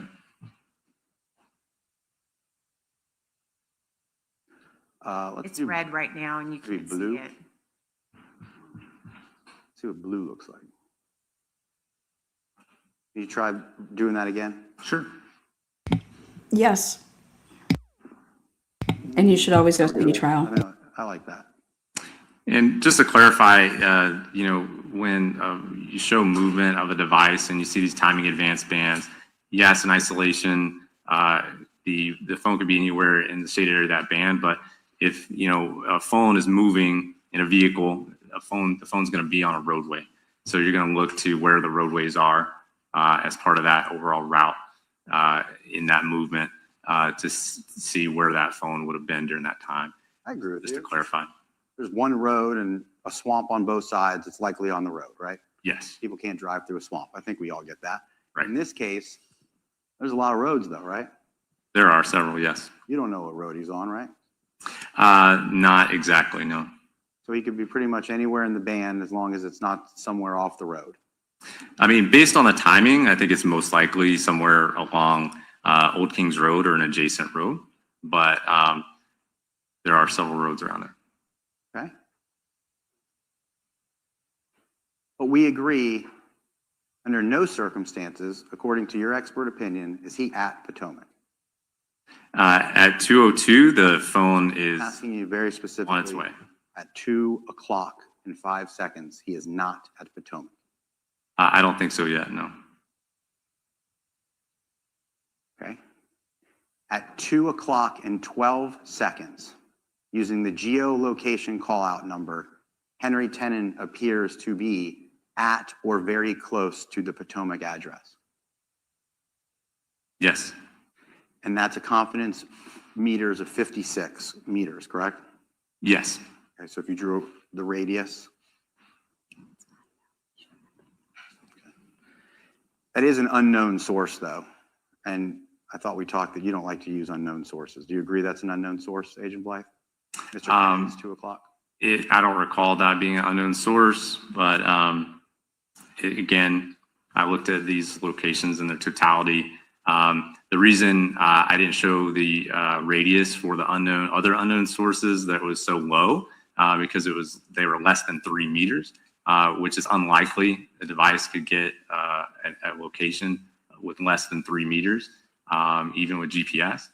And so, 56 meters is a lot more conservative and reasonable than 1 or 2 meters.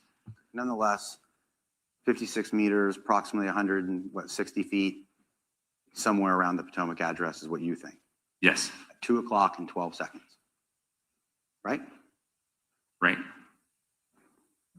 Now, at 2:06 and 53 seconds, Mr. Tenen is definitely not in the area of the Potomac address, correct?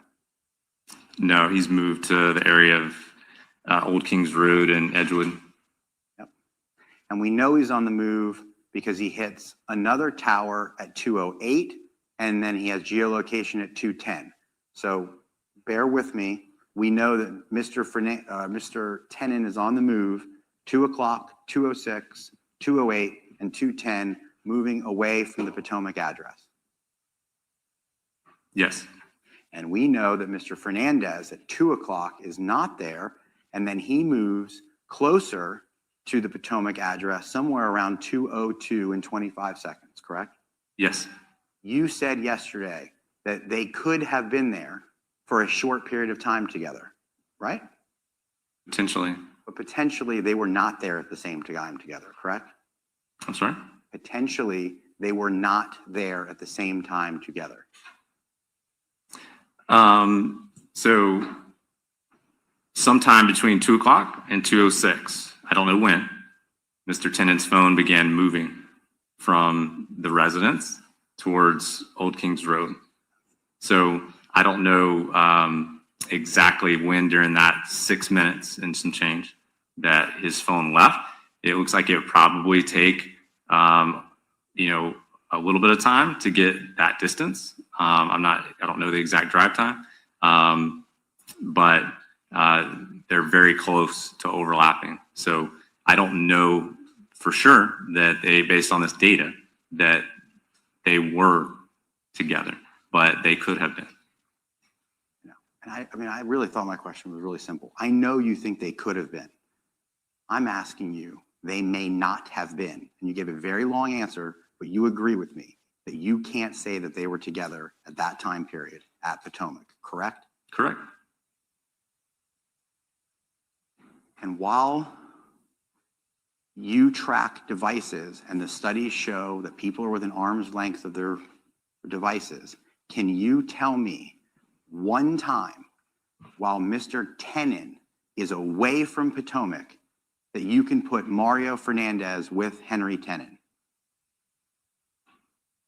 Based on this data, no. Okay. And based on the data, not a shred of evidence that Mr. Fernandez was with Mr. Tenen during that time period, correct? There's no location in data, during this time when Mr. Tennant's devices leave and then come back, that I can show that on the 29th. And there's not a shred of surveillance that has ever been provided to you that puts Mr. Fernandez with Mr. Tennant, correct? I'm not aware of it, no. You're not aware of any receipts or financial transactions that put Mr. Fernandez outside of the Potomac area during that time period, correct? Not to my knowledge. You're not aware of a single eyewitness that puts Mr. Fernandez outside of the Potomac address or area at the time that Mr. Tennant is gone, correct? Not to my knowledge. And you don't know whether Mr. Fernandez may have connected to the Wi-Fi at the residence in which he owns, correct? Could you repeat the last? You don't know if when Mr. Fernandez arrives at Potomac, he connects to the Wi-Fi there. I don't. And of course, if he was there and there were data sessions, it wouldn't be picked up on these TA records, correct? If he's using cellular or using Wi-Fi based data instead of cellular data if and when he connected to that Wi-Fi, I don't know if he did. You can't tell that based on the cellular records. Exactly. And it's not uncommon for people to connect to Wi-Fi to places that they routinely go, correct? It's not uncommon. Thank you. Popcorn for all. Oh my God, Wi-Fi. These idiots never fucking got the Wi-Fi records of Potomac. Just like we've been saying about Idaho 4.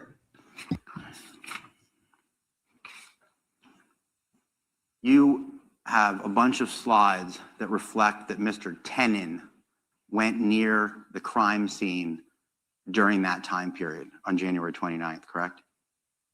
Yes. In fact, you even have a zoomed in slide. Can you find it for me, please? January 29th, where he's near. Like right here, right there. The long red line, there we go. We're looking at slide 26. This shows that you believe Mr. Tennant's device, and by extension of the studies, Mr. Tennant went to the crime scene on that day, correct? Yes.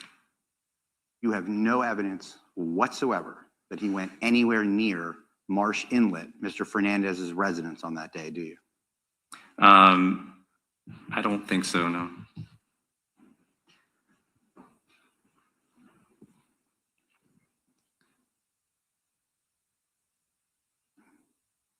February 15th.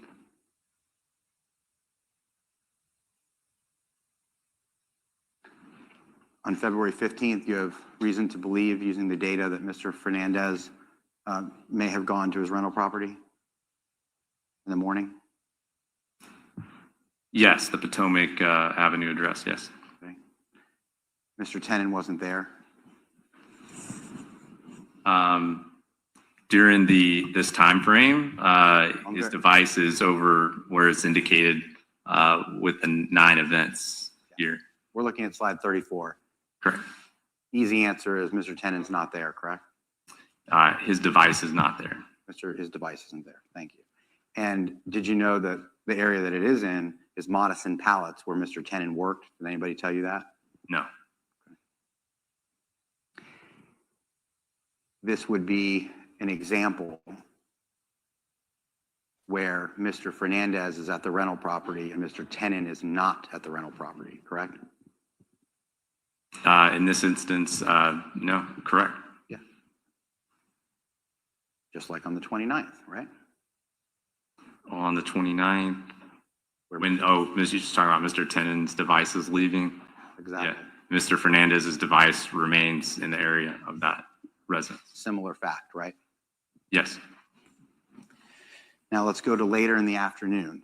And again, in your layering concept that you told me about, would it be important to know that in the surveillance that this jury has already seen, that Mr. Fernandez oftentimes goes to the Potomac address more than one time in a single day?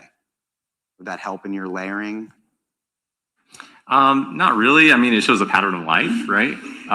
That may be good for an investigator to know. But for me, I'm looking at finite periods of time, showing where the devices are. Pattern of life. has now entered the chat. We'll hear that one more time, that question. Ready?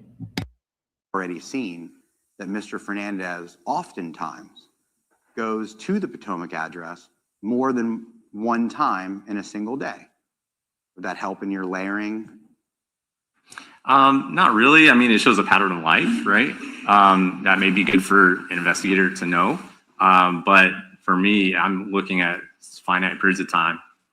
It might be good for an investigator to know. He just totally fucking blew this man making that comment. It might be good for an investigator to know, yeah. Like, because then they would have not ever given me these days to like map. You know what I mean? Imagine that. He just basically so softly blew up the investigators, the investigation. Because like, it's like, well, they gave me these dates for a reason to map, I'm assuming, right? Like, let's see how this goes.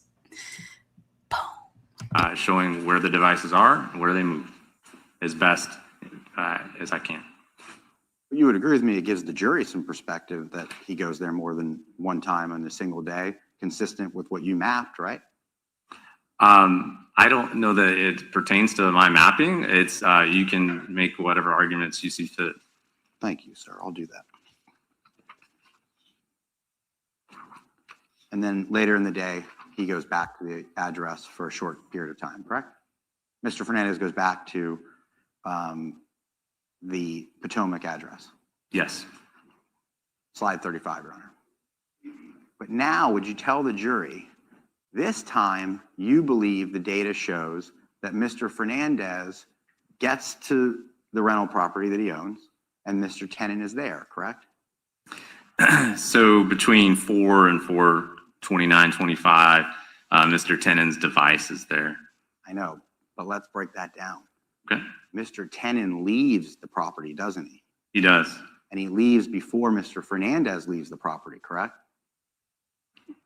Before his device does, yes. Before his device does. Another example of when Mr. Fernandez is at the Potomac address and Mr. Tennant is not at the Potomac address, correct? I would replace their names with their phones, but yes. You would, the devices, because you maintain people are with their devices, right? Usually, but Okay. we talked about this earlier, yes.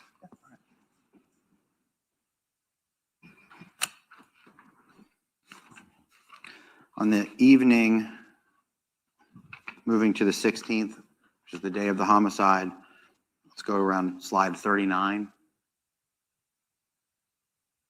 Okay. There's a lot of data on these slides. Would you agree at some point in time, and this is real talk, simple, I'm not trying to confuse it, it looks and it appears that Mr. Fernandez left his residence in the early afternoon or late, the early evening, around 5 o'clock. He travels west on Beach Boulevard. He turns around, he travels east on Beach Boulevard and drives home. Would you agree that that's pretty consistent with all of the slides from that time period? That's a good way to put it. I'm sorry? That's a good way to put it. Thank you.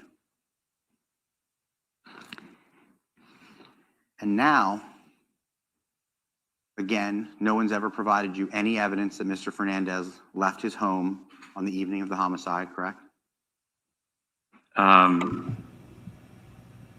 Left his home at what time frame? On the 16th? Yeah, during the homicide. After he gets back from the Beach Boulevard, he goes west, then he goes east, he comes home. You have no surveillance that puts him outside of his home. No. You have no eyewitnesses that put him outside of his home.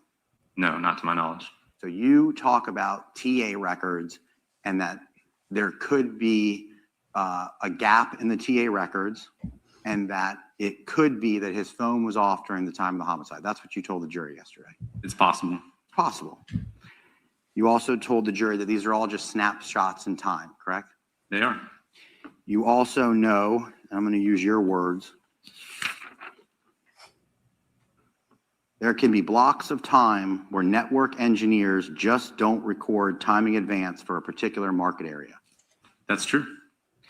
And you also know that when you got all the records that you've used to compile this data, it came with a warning, correct? Yes.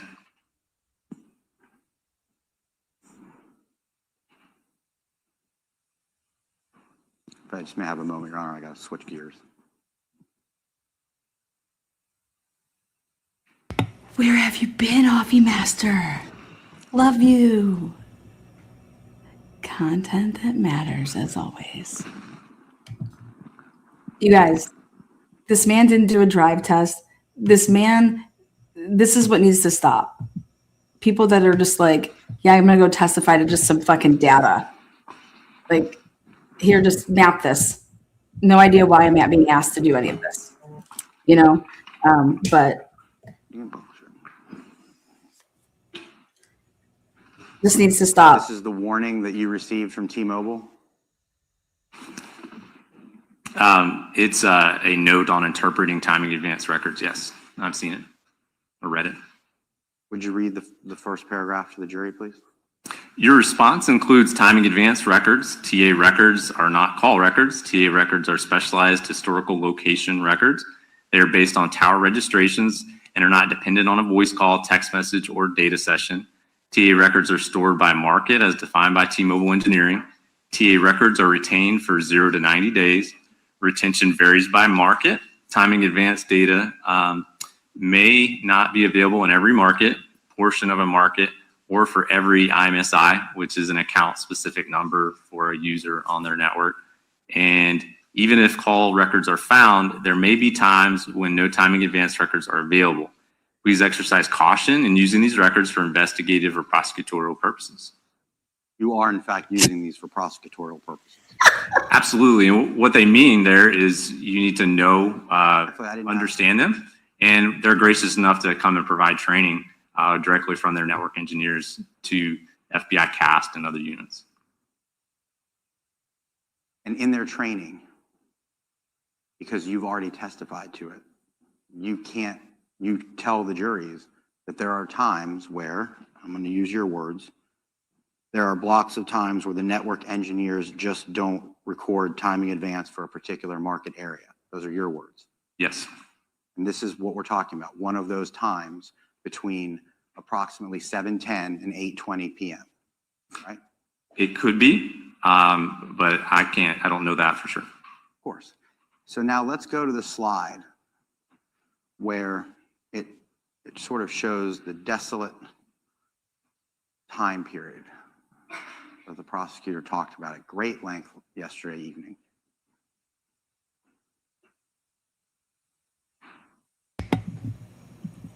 Four something to 6 something to 7 something to 10 something, right? This is showing that there is activity, TA records around 209, 210. 709, 710. Yeah, I'm sorry.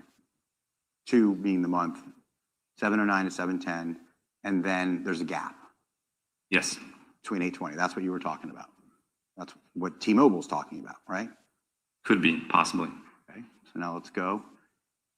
And this is it. This is the slide they showed you yesterday, where it just slide number 42, where it just shows like no pink.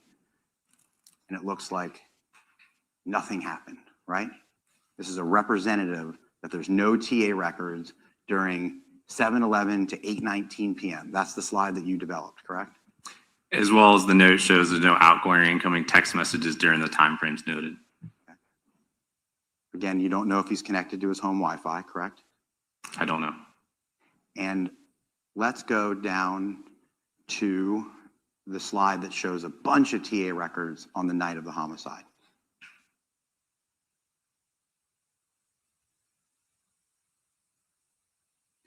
Slide 49.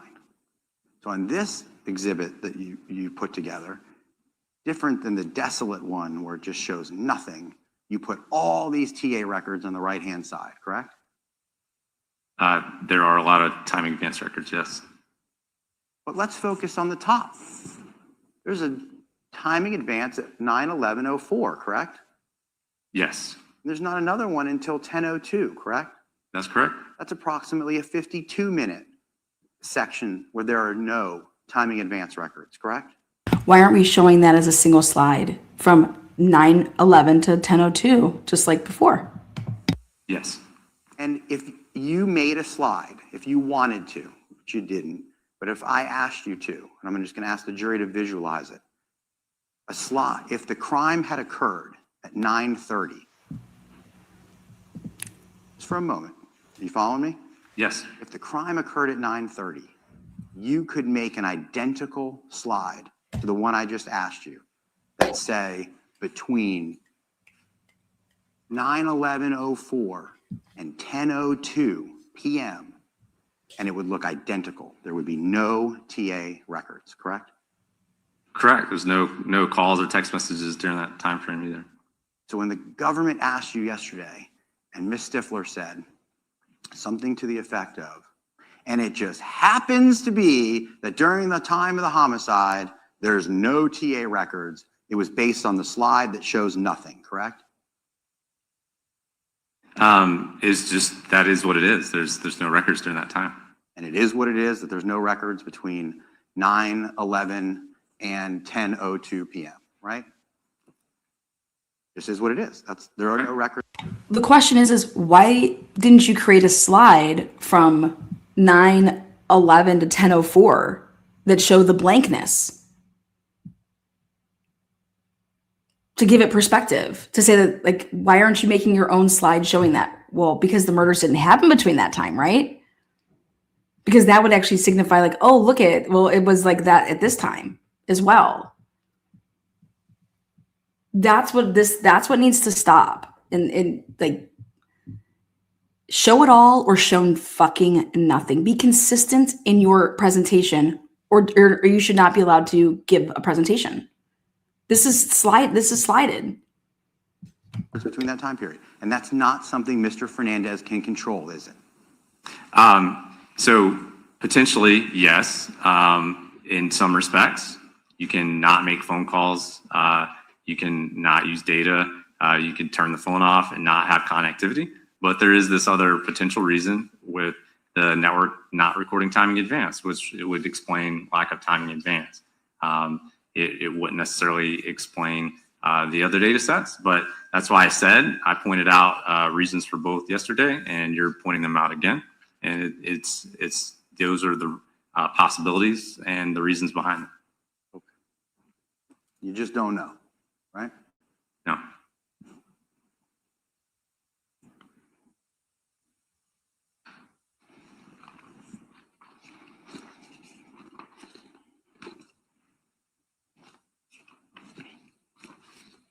May I just have a moment, Your Honor?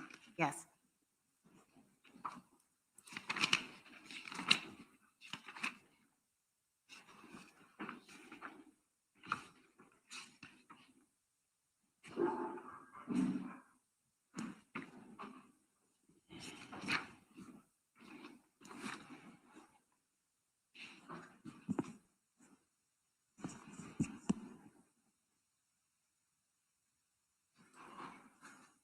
This dude's at home. If you're connected to your Wi-Fi, everybody, this is like to be like groundbreaking information. If you're connected to your Wi-Fi, you're not going to have any timing advance records because everything's being data routed. If you're using like Wi-Fi to play video games, if I'm using on YouTube doing whatever, I would love for someone to like download my phone so I could see what my phone looks like.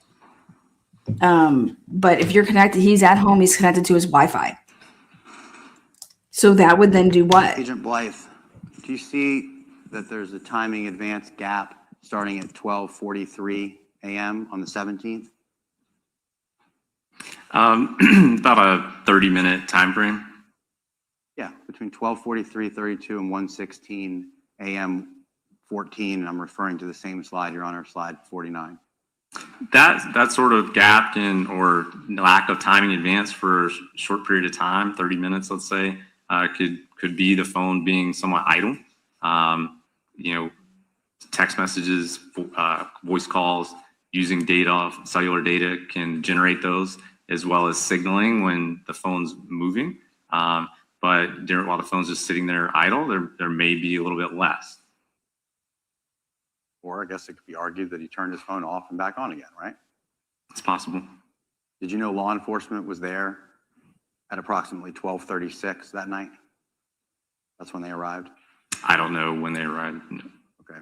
The jury heard and they'll make their determination, but I'm going to represent to you it was somewhere around 12:36 that they arrived to give the death notification to Ms. Gardner and Mr. Fernandez, okay? Okay. And they were there past the 12:43 hour. So again, if Detective Burrell has testified that Mr. Fernandez wasn't playing with his phone, he wasn't fumbling with his phone, it would be likely that Mr. Fernandez did not turn his phone off at that time, right? I wasn't there. I don't know if he had access to his phone, had it in his hand, in his pocket, or if it's sitting on the nightstand. I don't know.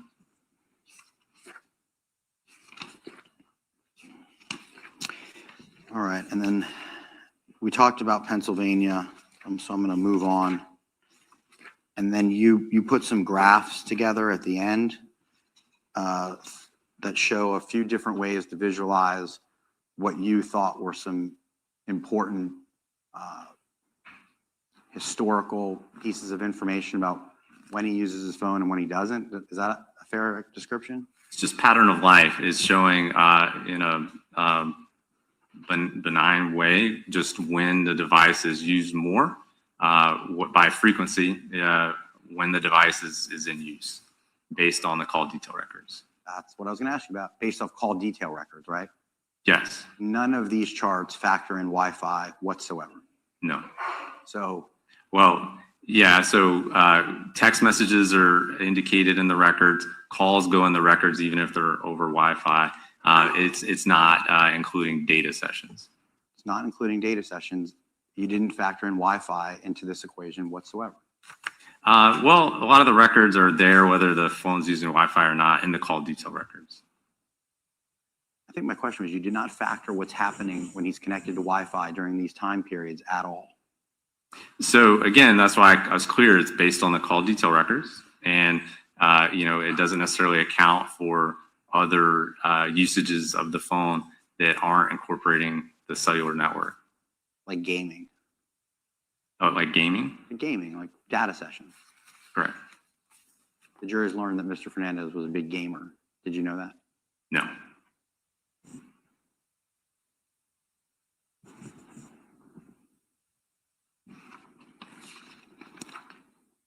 And I'm sorry, Your Honor, may I just have one more moment with my colleagues? Yes.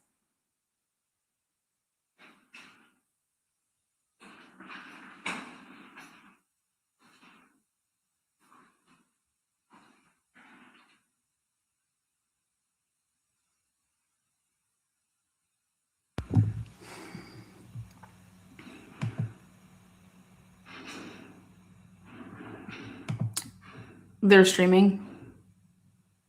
I have no further questions for the witness at this time, but I just need a minute to clean up my mess. Sure. Ms. Stifler, do you have redirect? Just 2 questions, Your Honor. Okay. Do you want to do it from counsel's table? That would be fine. Okay. Did you need the? I might use just one of the slides quickly. All right. They don't have to wait. If you could give them a moment.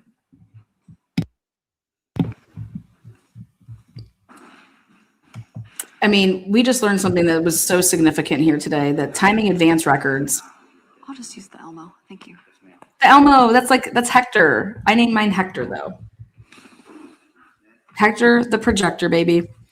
That's what the Elmo is. I prefer Hector, the name Hector. To hear that when you are connected to Wi-Fi, that changes everything. You have to consider that. So what you would be doing here is you need to take another data point. You need everything to stand on its own. And right now, this stuff can't stand on its own because you haven't excluded or included or done anything about, was Mario Saldana on Wi-Fi? What's going on with the router at the house? What are you doing? And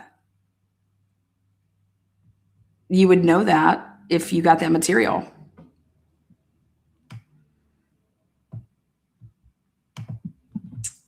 Why is the sound not on? Come on. Come on, pull camera.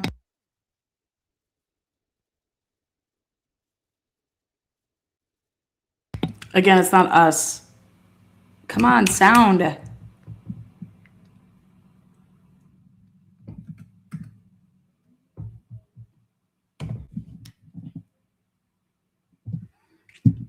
You serious?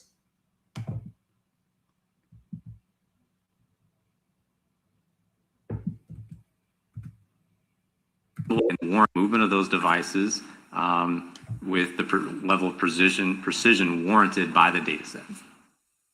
So you speak for the data, Yes. and you don't have a position when it comes to the data. You map it as it's provided to you. Yes. One last question. You had a couple different types of data, in this case, timing advanced, cellular location data, and Google location data. In your career, have you ever mapped location data that you obtained from the download of a cellular device? Yes. What types of location data are available on a cellular device itself? Not from the provider, but right from the phone, plug it in and download it. Right. So it's the same source that Google's getting the locations from. It's just transmitted to Google, like with the Henry 1053. But the phone has several options to generate a estimated location. It could be the GPS receiver on the phone. It could be what's called Wi-Fi based locations, or the phone can see Wi-Fi access points around it, see the signal strength, and then estimate where its location is based on the location of known Wi-Fi access points around them. Third could be Bluetooth technology or cellular technology. The phone can see what cell phone towers it gets a signal from around it and can estimate a location as well.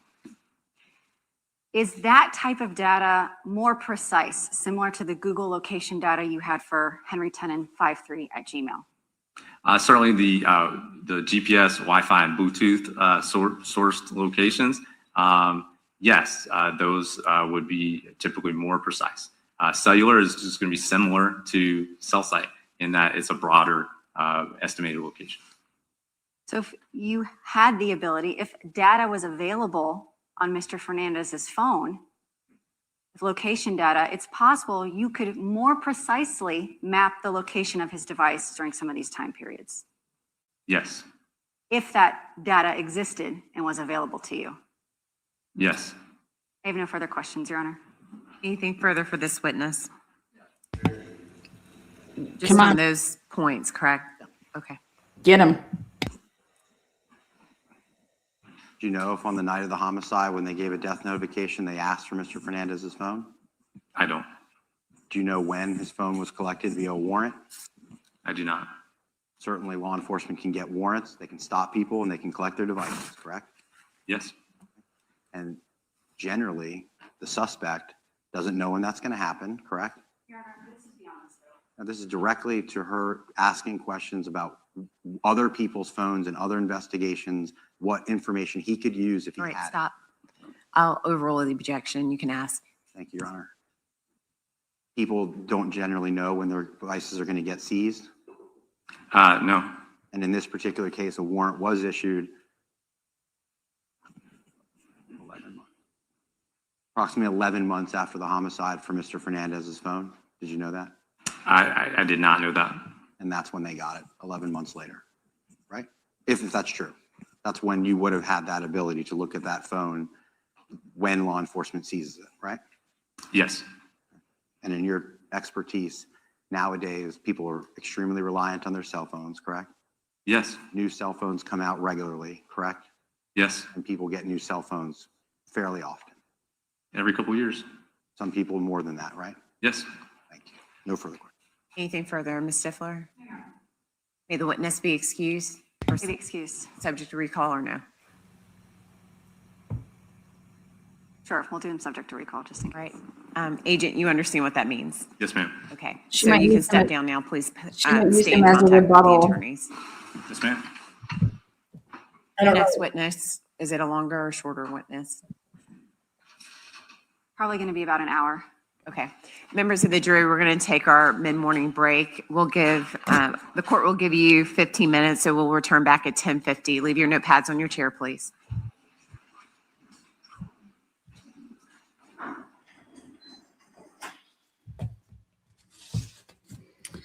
All right.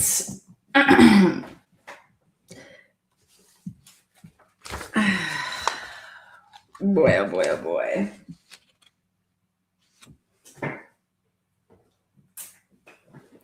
Let's see here.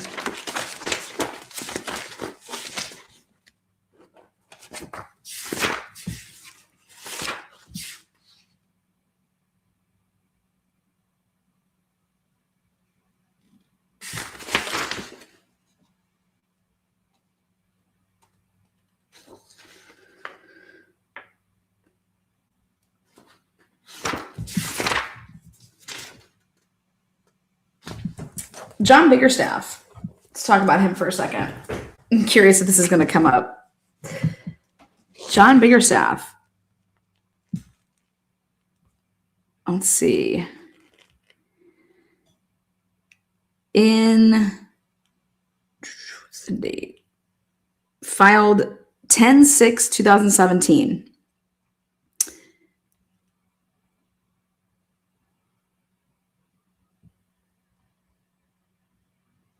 Okay, let's find out about Mr. Biggerstaff. This was his mitigation for sentencing. So the defendant, John R. Biggerstaff, and this is 2017. Remember his little issue that he had. The defendant, John R. Biggerstaff, by and through his undersigned counsel, file the following for court consideration. The purpose of this mitigation packet is to give the court a brief overview of the good things in Mr. Burley's life.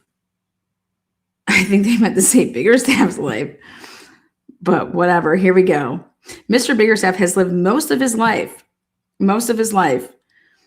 in a manner in which he should be proud. He was been lucky in life. What is this? Who are these people? I'm like reading it verbatim. He was been lucky in life. He grew up in a loving home with a father, a mother, and 3 brothers. He played soccer and took karate classes. Animals were a big part of his life, and his parents supported his need to nurture any animal within arm's reach. His plan was to become a veterinarian. On October 6, 1984, his life turned upside down. His father suddenly died of a heart attack. Mr. Biggerstaff was 16 years old. He thought his life would end. His dreams of college and veterinarian school ended. He knew he had to look at what was best for his mother and his family. He graduated from high school and enlisted in the United States Navy. He joined in the United States Navy on July 15th, 1986. He served his country 21 years, 3 months, and 17 days. He was honorably discharged on October 31st, 2007, and officially retired on September 1st, 2015. During a deployment in Spain, Mr. Biggerstaff met his wife, and on August 11th, 1988, they were married. They have been married 29 years. Their marriage has produced 2 children, Stephanie Atkinson, a fraud investigator with Bank of America, and Juan Biggerstaff, a future police officer in Irving, Texas. Mr. Biggerstaff was very concerned that his criminal behavior may cause his son issues on fulfilling his dream of becoming a police officer. It did not.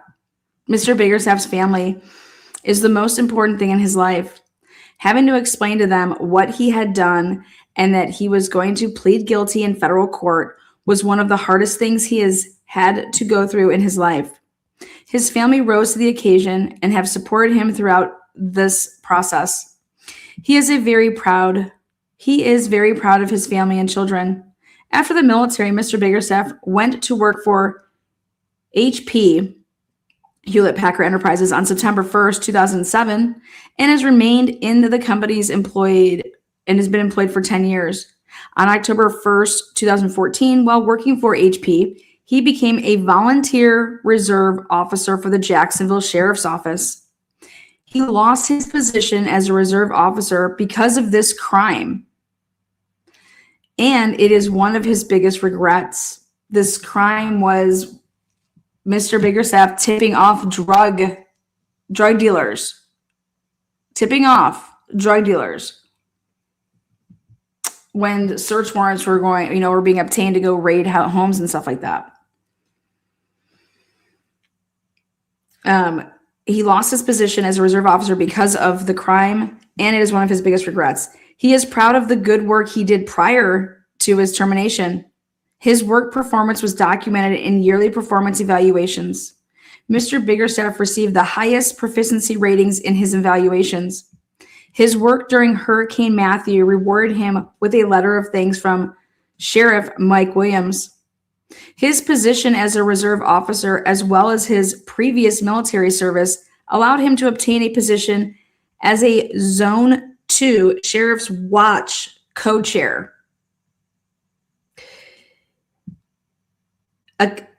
what that is a copy of his 2 reserve officer performance evaluations, as well as a letter from Sheriff Mike Williams and a printout from the Zone 2 website showing his previous status as a watch leader co-chair is attached as Defense Exhibit 2. He is ashamed that his behavior reflected badly on the Jacksonville Sheriff's Office and very sorry that he has lost everything he worked so hard to obtain through the Sheriff's Office. Mr. Biggerstaff has so many family members and friends that love and support him. Many are hoping to attend the sentencing, and others have written letters of support. The letters of support, as well as photographs of his life, are attached as Defense Exhibit 3. The time since his arrest has given Mr. Biggerstaff a lot of time to reflect on what went wrong. For 48 years, he lived a happy and productive life. He worked hard to do what was right. He served his country, raised and supported a family, and volunteered in his community. He was and is loved and respected by many. He does not know why he veered off course, but he did, and he will now have to pay the consequences of the 32 days in his life where he lost his way.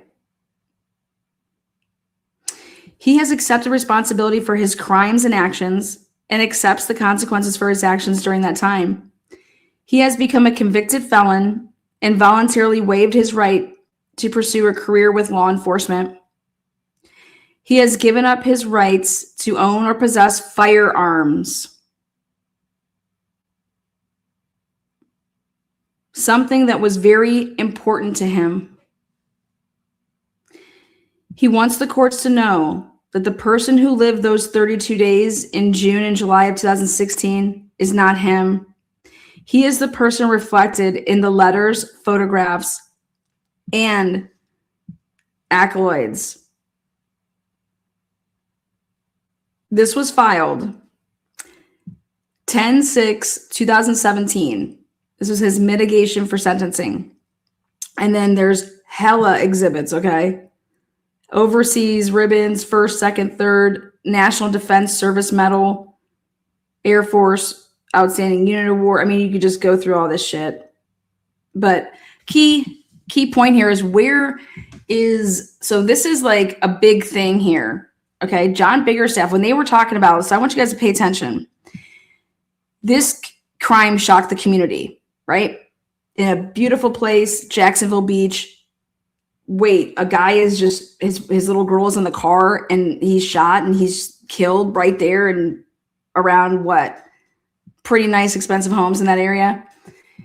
And immediately ATF is brought in. Why? Well, because it was a shooting, right? But there's casings there that are consistent with a 10mm, right? And this is 2022 when the shooting happened, when Jared lost his life. You have a guy that had a surrender. This is a big thing that took place here with John Biggerstaff back in the day with Jacksonville Sheriff's Office, right? You're telling me that no, like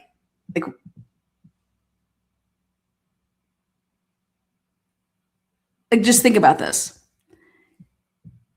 They were on to a quote unquote John Biggerstaff, and they were doing preservation. The murder was 2/16/2022, so middle of February. By the beginning of March, so just a week later, they get all of Mario's phone shit, you know, who's ever he's been calling and stuff like that.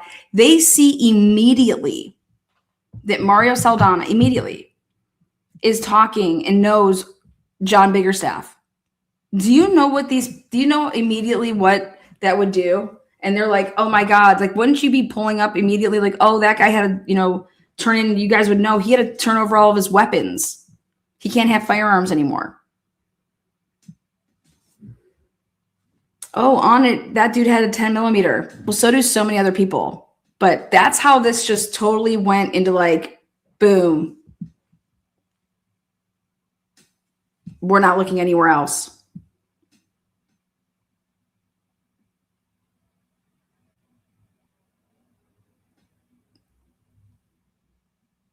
But not once, ever once, did the Jacksonville Sheriff's Department ever talk about John Biggerstaff because they didn't want to bring any bad press to them, like the fact that you guys employ fucking idiots who do what? Bad things, and then you just hush hush. I mean, they're trying to say that somebody had really a lot of knowledge. They were trying to say in this case, somebody who was really knowledgeable. This was so complex of a murder for hire scheme that this reeked of somebody with a lot of personal knowledge of how departments are run in investigations.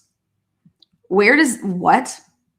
I don't think somebody's circling around a neighborhood with everybody that has a Ring camera like every other door and going to areas where it says, hey, we're being surveyed over here. Just come park over here and have your car just waiting right here. And you have a huge sign that says you're under surveillance. Like that's, and it's right by the police department. And then like, how can that be considered some complex, like what has been shown where somebody has all this intel on how complex, or that they have all this intel on how investigations are run. So we need to make sure that we do X, Y, and Z. And hey, let's go get Henry Tenen, who has 4 phones on him and who just like leaves his cell phones in his vehicle all the time in the middle council. Okay. Let's just go get somebody who has never fired let's hire somebody who has never shot a gun in his life. Okay, let's just go get someone like that to commit a murder for hire on layaway. I mean, this is a murder for hire on layaway. They want you to believe that this is, like, there's no money transferring except for they can find work checks. That, nope, those really aren't work checks. He did a murder for hire layaway plan for 10 grand. What? Like,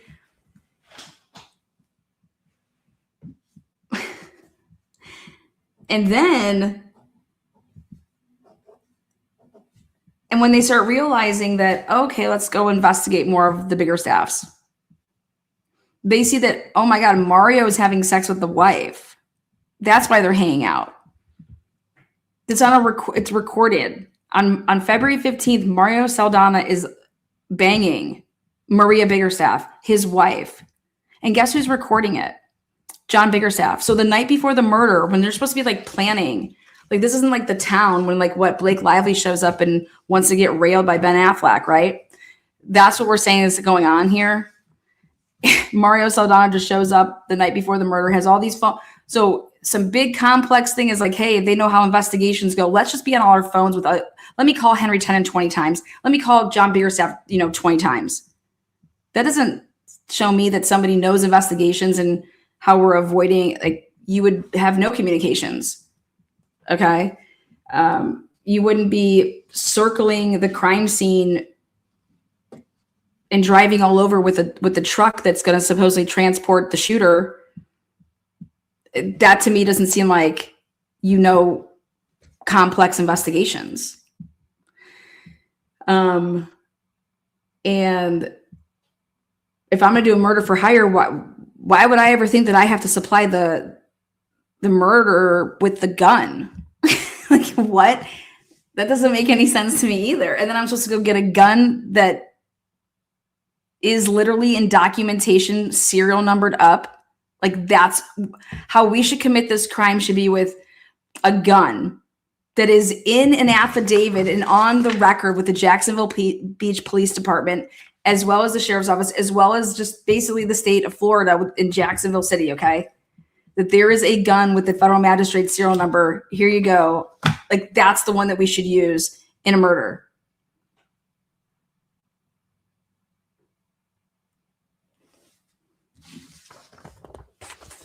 Juan Biggerstaff comes to town. The Tuesday before the murder is Wednesday. And you would think, oh my God, wow, like totally brought his son in, and now they're committed. Like, now they're going to do some big, like these are the really killers, right? Well, Juan Biggerstaff came in town because he got married to his bride, and they got married in Jacksonville because that's where they're from. And they got married on that Saturday, that Friday or Saturday after the murder. And so they came in town to do their rehearsal dinner, have dinner with the family, get all ready for this wedding, set everything up, do all that crap like you would do for your wedding, have a rehearsal dinner, then you have your wedding. So in the midst of planning a wedding and being just totally stressed out about that, you're going to drive from Texas with your bride who's all excited about this freaking wedding, right? Because you're coming from Texas, you're coming back to Jacksonville, and you drove, and you come to town, and hey, you know what? We're going to commit this murder. And every time I have my anniversary of my wedding, I'm going to be reminded that I committed murder.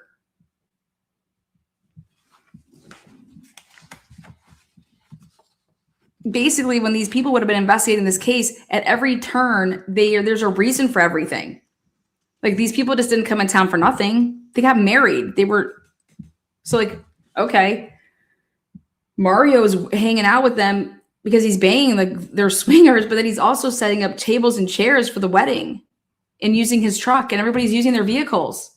And I'm over here like, okay, like, what did you guys uncover in this investigation? Besides the fact that you don't have a murder weapon, there's no solicitation here. You show a guy that's going to his rental property and doing work. What did these people say in their interviews? When you pulled them, John Biggerstaff could be wondering a lot of things as to why he would be talked to, but I noticed that you guys didn't talk to John Biggerstaff for a long time. You guys preserved and got all of his records in March, but you didn't go and talk to him until August. Allegedly, unless you talked to him off the record because you thought that maybe you can get him to snitch. I have no idea. But then you guys offer John Biggerstaff and Juan Biggerstaff full immunity after you railroaded Henry Tennant and said, listen, you're going down for first-degree murder and we are going with the death penalty unless you give us what we want, which is you're going to confess to the murder of Jared Bridegan and you're going to say you're the shooter and that Mario and Shanna Gardner hired you. Otherwise, he's like, we got your DNA at the crime scene. We got you. But we don't think that what? You have his DNA at the crime scene because somebody took a tire that he owned and put it in the middle of the roadway. That doesn't mean he put it there. We got you. So cooperate with us and you'll do 15 years. Otherwise, you're going to get the death penalty too, and we're going to kill you. Henry Tennant, black man, 61 years old at the time, he's not a killer like that. That's not what he's got in trouble for.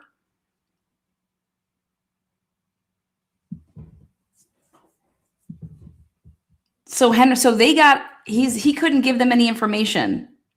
So in the interview, if it ever comes out, you're going to hear that all the information that Henry Tennant said, okay, I'll say whatever you want, came from the state, came from Stifler.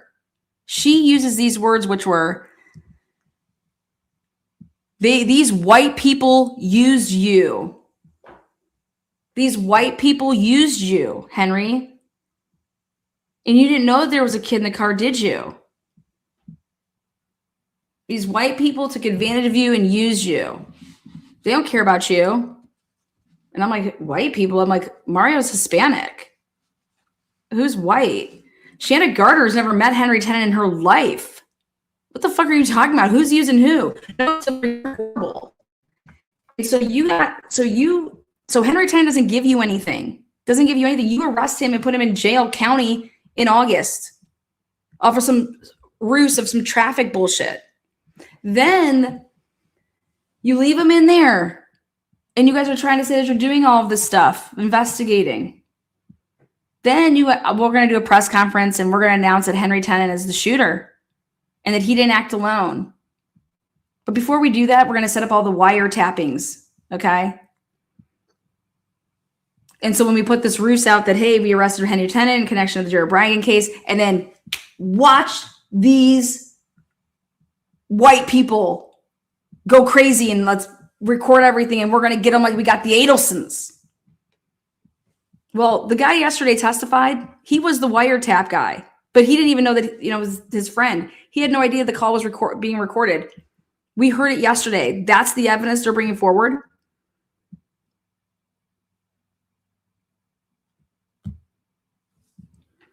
what I noticed is that with what he said, it lines up perfectly with Mario Saldana on August 22nd, after finding out that Henry Tenon was arrested in connection with the murder of Jared Blythe. And how did he know that? In August of 2022?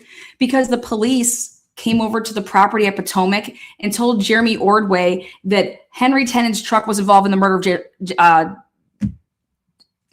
Blythe.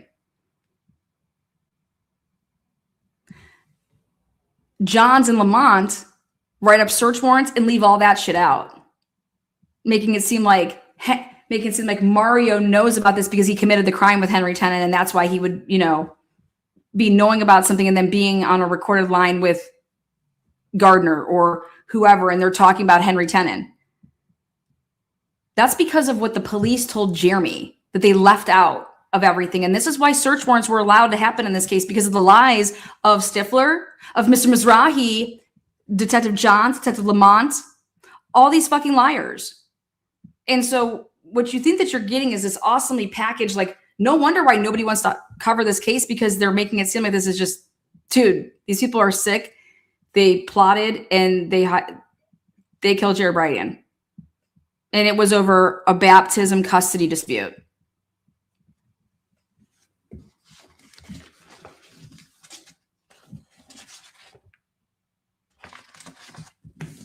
It's unbelievable.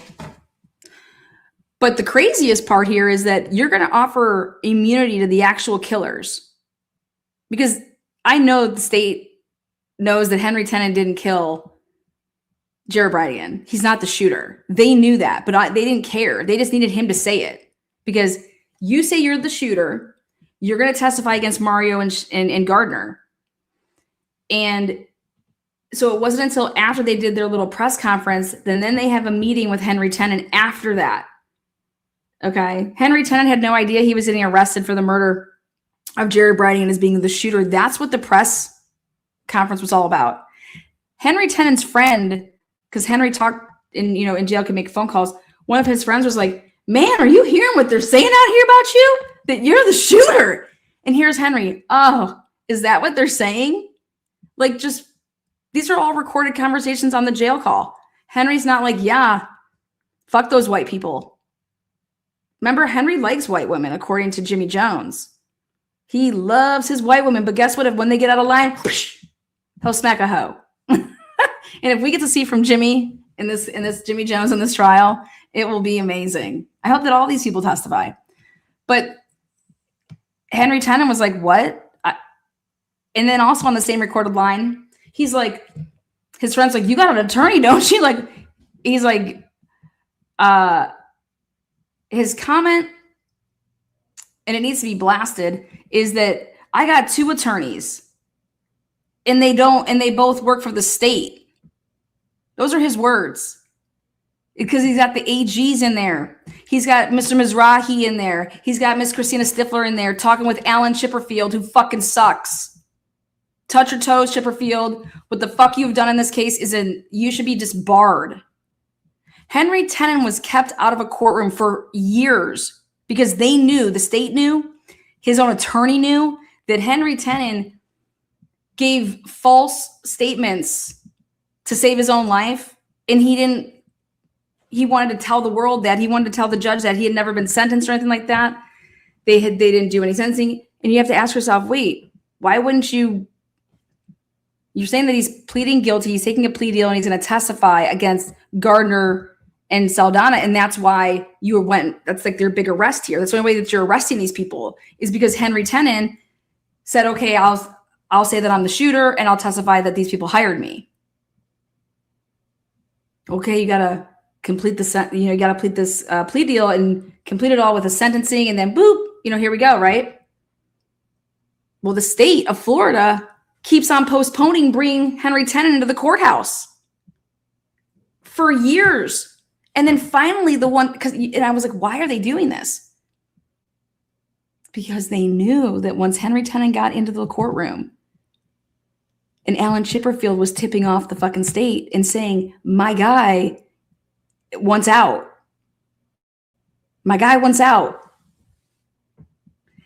And so they kept him on. They kept on postponing his days in court. And then finally he gets in there. And what does he say? He has to just blurt this out and says, I need to talk. I gave false testimony. And they're like, please stop. Please. The judge Kite's like, oh my God, stop talking. Like, what's going on here? She has no idea what's going on. And he's like, please, like, I gave false testimony. I need to take my stuff back. And he doesn't know what he's doing and saying. He just is blurting this out in a status conference update. Then Alan Chipperfield's like, oh God, can we reset? I got to go talk to him. They thought that he was going to be coming back out and saying like, okay, I talked to my client. Like, this is what's up. No, then they say, hey, I need more time to talk to him. So they then set him, Henry Tenon, to then go in front of and be in a conference with Ms. Mizraahehee and fucking Christina Stifler and Alan Chipperfield the next day. They transport him from the county because they say, okay, well, we're in recess here. We'll have another date here. You deal with your attorney, figure out what's going on. That's what Judge Kite,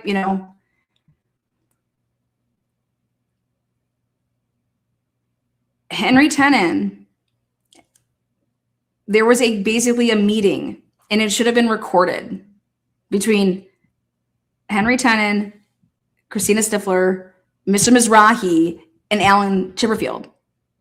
And the state took no notes and didn't record it. Mr. Chipperfield over here, Alan Chipperfield, he took some notes. And what Mr. Mizraahehee said to that man in that meeting, the world should know about. He's a piece of shit, and so is Christina Stifler. And guess what? They thought that they had, okay, hey, Henry, do you want to talk to your daughters? Where's your daughters at? Like really weird shit that Mr. Mizraahehee was saying. Hey, you don't want to be labeled a rat? We'll move you to a different, jail, all this crazy shit. And then finally, Jesse Dreisler and Shannon Day, thank God, they looked at there was supposed to be a discovery drop that happened from the state to the defense teams. And what they did is they took the transcription of that hearing where Henry Tenon saying, I gave false testimony. Hello, listen to me. I don't know. I'm not the shooter. Nobody fucking hired. I'm not the shooter. It's you guys basically told me I was railroaded. And if I don't do this, then I'm death penalty for me too.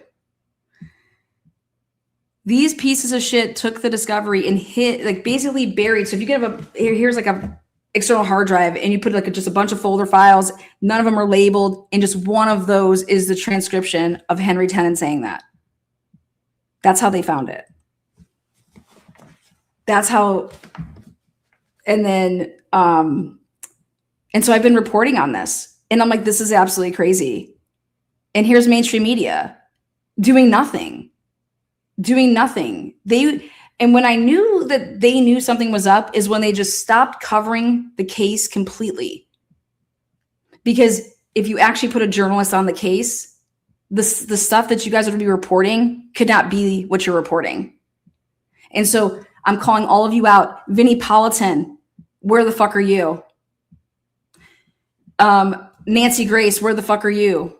Ashley Banfield, all these, Brian Etten, Connie Chung over there, East Idaho News, Jacksonville, all the locals in Jacksonville 4, all these people. Well, guess who's coming to town? To the transparency. I'm going to be putting my microphone in people's faces and asking them what the hell's going on around here, since none of you people have done anything. And in fact, you suppress the truth. You have Jose Baez on the case and nobody even knows that Jose Baez is on a case. How is this not everywhere? So what ends up happening here is Henry Tenon says, I need a new attorney. But Mr. Chipperfield, they all need to play lawyer nice to each other. Mr. Chipperfield should be embarrassed. Okay. So Henry Tenon now has a new attorney. Henry Tenon wasn't going to be testifying against either one of these two. And then so guess what the state goes and does? Let's revisit Biggerstaff and Ordway and John, Juan, and Jeremy. Why? Well, because we need them to fucking flip. We need somebody testifying here because we have nothing. We have nothing. And that's why they did that to Henry Tenen, the weak link. We're going to railroad this black man.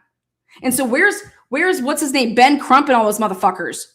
You want to talk about a case that you should actually get involved in? This might be the case. Instead, you're over there in goddamn fucking Mississippi being stupid. Where's Mr. Henry Tenen needs your help. Get down to Jacksonville now. But Henry Tenen finally got his white woman, though. He got a new attorney. Henry Tenen is going up against, could potentially be going up against the death penalty, and said, I don't want my 15 years. I do not want my plea deal. That's not what I did. I did not kill anybody. And he has this white woman now. Her name is Julie Schlacks. She's an attorney and she's a public defender out of Jacksonville. But let me tell you how many cases she has. Like 7. The reason his trial can't start until March of 2027 is because she has a trial every other fucking month, it seems like. How can Henry Tenen possibly go up against the state of Florida in this freaking office that Nelson's running, which is dirty as fuck? And we'll come back to it. He needs our help, and we're going to help him. We have a duty of citizens, okay? Innocent until proven guilty. If this could happen to any of us, it can happen to you. So come on, start demanding that. With defense this morning, and we're entering. Julie Schlacks is white, by the way. Stipulation of both Finally parties. got a white woman. Okay. That's correct, Your Honor. Thank you, Mr. Hill. And Ms. Stifler, if you could go over them. It's 213, coming in as 212, Google deletion markers, primary database. States I, coming in as 215, Google deletion data by process data bar graph. And 9H coming in as 214, CDR mediations, Mario Fernandez Saldana with highlights. Thank you. Are both sides ready? Yes, Your Honor. May the state and I approach briefly just for scheduling? Okay. I think that Jose Baez should do it pro bono, his defense team that does Shanna Gardner's.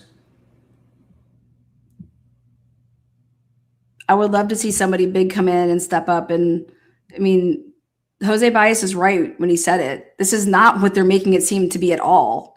And they did no investigation. And in fact, it was tunnel vision on what they just took the words of Kirsten Bridegan and just ran with it. All right, let's bring in the jury, Ms. Gordon. I think Julie Schlach just needs some help. You know, the budget that Henry Tenen is being provided with, what do you mean $3,000, $4,000, $5,000 for crime scene reenactment shit? We need Brent Turvey. These people cost money. Not that they're going to, but at least Judge Kite's signing off on everything. He's getting, Julie just has to keep filing these motions, asking for the money. Demand the money, Julie. Your man is innocent. He did not kill nobody, okay? Sorry, but he just is not. He's not the shooter.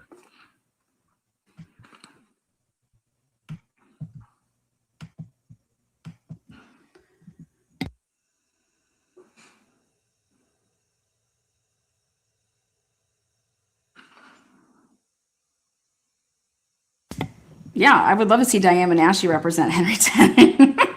Diane, I'll work for free. Okay. I will work for free. I know. You will know everything you need to know about this case, about Henry Tenen's case.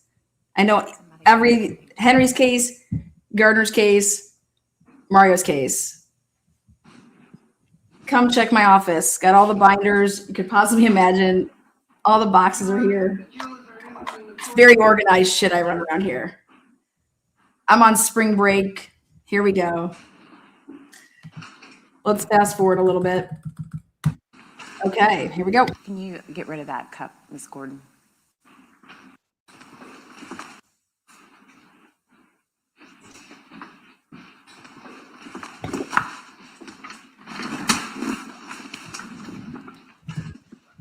Can you get rid of that cup, Ms. Gordon? Thank you. You may proceed. Thank you, Your Honor. Good morning, Ms. Butler. Could you please introduce yourself to our jurors? Good morning. My name is Lindsay Butler.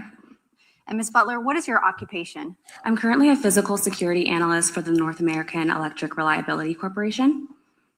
And who was your previous employer? I was previously employed by the Bureau of Alcohol, Tobacco, Firearms, and Explosives, or the ATF. And could you speak up just a little bit? You're a little soft-spoken. I want to make sure we can hear you okay. Yes. How many years were you with the ATF? I was with the ATF for approximately 5 years. And what was your position there? I was an intelligence research specialist. Can you describe for the jury what an intelligence research specialist does? Sure. So we receive data, we interpret the data, we analyze the data, and we assist investigators who are investigating a variety of crimes, both state and federal.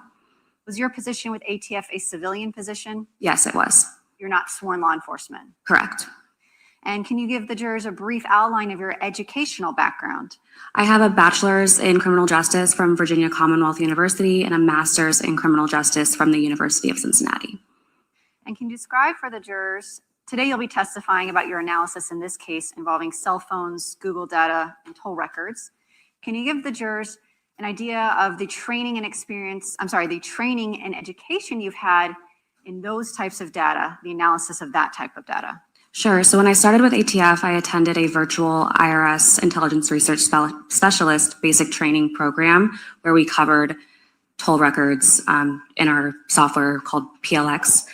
I also attended an advanced IRS techniques course in August of 2021. I attended a PLX advanced course, which covered the analysis and review of toll records in December of 2021. In August of 2022, I attended a 4-week in-person academy, Intelligence Research Specialist Academy, and then I also attended the FBI's CAST cell phone analysis training in the summer of 2023. You're trained in CAST, in PLX, and utilizing Cellbrite and other applications to review different types of data. Yes. I want to talk about your involvement in this case. Back in 2022, were you employed as, and I'm going to call it IRS for short, as an IRS with the ATF? Yes, I was. And were you assigned to the Jacksonville office in 2022? Yes, I was.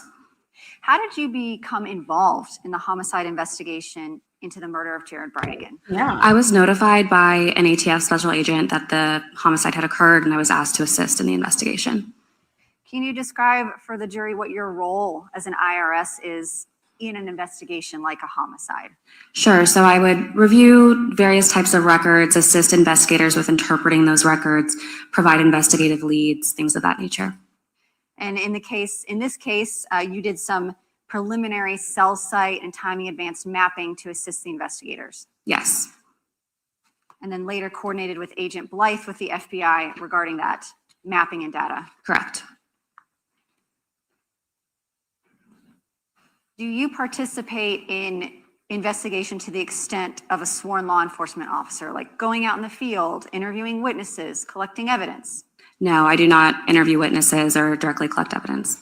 And you don't write any reports about your work? Correct. You mentioned something called toll records, which is a big portion of what your testimony is going to be today. Can you tell the jury what toll records are? Sure. So toll records are essentially kind of like the call log that you all have on your phones. It's records that we receive directly from the cell phone provider, and it provides information such as date, time, the number that the phone is communicating with, the duration, the direction, things of that nature. And in this case, where you provided toll records for several different individuals to include Henry Tenon, Mario Fernandez Saldana, Shanna Gardner, John Biggerstaff, among others, but mainly the focus of what we're going to talk about here today. Yes, I was. Where you also provided Google data returns for Henry Tenon, Mario Fernandez, and John Biggerstaff in this case. Yes, I was. Let me pull up my PowerPoint for everyone. I'm starting with what's been marked and entered into evidence as State's Exhibit 214. Can you tell the jury what we're looking at here on your screen? And it's really hard to read. Don't worry, we'll explain what it is. This is a Excel spreadsheet containing the toll records for the telephone number 904-566-2633 for the time frame January 1st, 2022 to August 23rd, 2022, those dates and times were pulled in UTC times. So that's why there's a little bit of a difference when you get down into the data. So this is a spreadsheet. You did some conversions for UTC time. I did. And is are these the same records or substantially the same records other than you've included highlighting and a UTC conversion as the toll records for Mario Fernandez received through T-Mobile, which is States Exhibit 179? Yes. And the jury's going to have both, but for ease of interpreting them, they've heard briefly what UTC is, but could you give them a refresher? Sure. So UTC stands for Coordinated Universal Time, and it's the standard used to establish time zones across the world. So UTC is at UTC 0. In order to get to Eastern Standard Time in the winter months or Eastern Daylight Times in the summer months, you have to subtract hours from the UTC time. So when we need to get to Eastern Standard Time, we subtract 5 hours from the UTC time. When we need to get to Eastern Daylight Time, we subtract 4 hours from the UTC time. So looking at States Exhibit 214, as an example to the jury, the first entry for January 1st, 2022, column A is going to be the date of the transaction, meaning some kind of communication on your cell phone, cellular device with this phone number. And this time here, can you explain the difference between columns B and C and what you've done to make this easier to interpret? Sure. So I took the date and time represented in columns A and B. I combined them together. Then I adjusted the date and time so it would reflect for January 1st, Eastern Standard Time. So it's UTC minus 5 hours. So later, if the jury's looking at these records and they want to know the correct date and time for Jacksonville, Florida, our time zone, would they look in column C? Yes. So for example, on transaction line 2, we see 1/1/2022, 1/30/06, and in column C, we see 12/31/21, 20/30/06. What is the adjusted time for the correct time zone? We subtracted 5 hours. And we ended up with 20/30/06, which is going to be 8:30 p.m. Right, on December 31st. And those are in military time, so hopefully someone knows how to subtract 12 in that jury room. Call type, what is column E going to show us? The call type shows the type of communication represented in that row. So SMS would be an SMS message. There will be calls represented as well. MTC is a mobile terminating call. So that's a call that's coming into the device that we're looking at. MOC is a mobile originating call. That's a call that's going from the device that's we're looking at. And there's also RCS messages, which is rich content messages, which is kind of just more of a modern text service. So when we look in the column E, we see MOC and MTC are going to be calls, incoming and outgoing. SMSC and that rich messaging, I can find one. Here we go. RCS, IM chat. Are these just different ways to indicate a chat or text feature like you use when you're texting? Yes. And then there's also a column here, column D, for duration. For our calls, not text messages, there will be indicated in seconds the length of a phone connection. Yes. Leading. Column F, what is this going to indicate? That indicates the direction of the voice call. For voice calls, and sometimes we can get that on chats, but not text messages. If you keep scrolling down to the RCS. There we go. Yes, so the RCS IM chats are all going to reflect as outgoing. It's just recording the existence of an RCS chat at that time. And then G, column G is going to indicate what? That's going to be the calling number, so the number who initiated the communication. So for example, in transaction line 4, we see the calling number is 904-566-2633, which is attributed to Mr. Fernandez. That means he is making the call. The call is originating from his phone number. He is sending the SMS chat, SMS message. Yes. And then here, a called number is at the receiving phone number for the SMS or the outgoing phone calls or the RCMS. Yes. For example, in this one, line 4, we see the called number at 708-4571. They will have a chart of phone numbers back there, but is that the phone number for Shanna Gardner? Yes. And you've done some highlighting here also for ease of interpreting these records relevant to this investigation. We have a cell color coding. So all the calls highlighted in green are going to involve an individual phone number attributed to a Shanna Gardner. Yes. The blue calls are going to be attributed to the phone number for John Biggerstaff. Yes. Yellow for Henry Tenon. Yes. Purple for Janie Deal, which we'll get to later in your testimony. Yes. And then here, we've got 3 phone numbers listed from Mr. Fernandez's toll records. A secondary phone number for Henry Tenon, a phone number for Kirsten Brightigan, and a phone number for Jared Brightigan. And there were no transactions in these records for those numbers. Correct.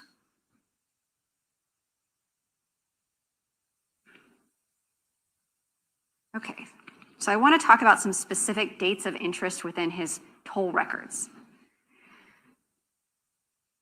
Beginning with January 29th, 2022.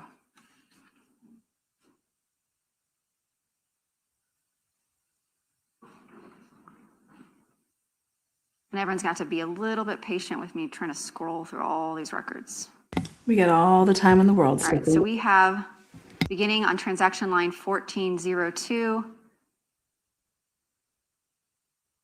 through transaction line 1451, all the tolls attributed, well, actually, I'm going to do this the other way. We're going to look at the UTC conversion in column C. We've got 1453 as the last transaction on the 29th, and 1407 as the first transaction on the 29th.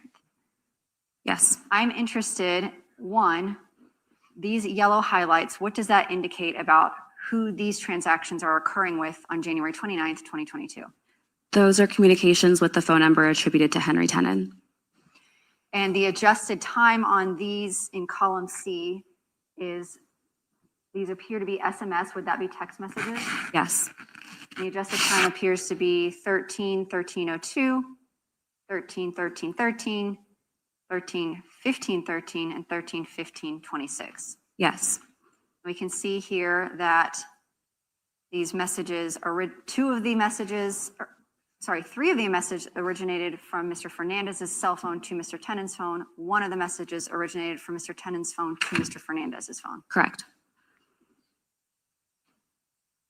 And what is the time in converted time from military to, or how we Americans like to say it? What are the times of these communications and transactions? 1:13 and 2 seconds p.m., 1:13 and 13 seconds p.m., 1:15 and 13 seconds p.m., and 1:15 and 26 seconds p.m. And we see here that there is some activity initiated by this phone number, meaning presumably initiated by Mr. Fernandez to send text messages. Correct. I'm going to call that active usage by the phone holder or the phone subscriber. Between this 1:15:26 p.m. text message outgoing from Mr. Fernandez to Mr. Tenon, is there any other active cell phone usage on the part of Mr. Fernandez or whoever's holding his phone in the time frames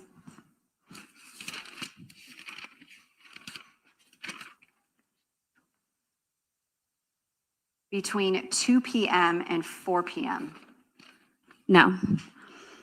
So there's no indication that this phone number, Mr. Fernandez's phone number, actively was utilizing cell phone towers to send messages or to make calls during this time frame. Not based on these records, no. And here we see at 15:43:16, 17:10:14, and 18:38:22 on lines 1444, 1445, and 1446. Incoming text messages from a 2300 number. Based on your knowledge of toll records, as best you can, what does this show? Based on my understanding, this could mean a number of things. This could mean some sort of network routing that's being done through the device. It could mean a notification of some sort. It could be a short code received. There's a couple of different things that it could mean. does it indicate any active use or activity by the cell phone belonging to Mario Fernandez to somebody else? Not based on my understanding, no.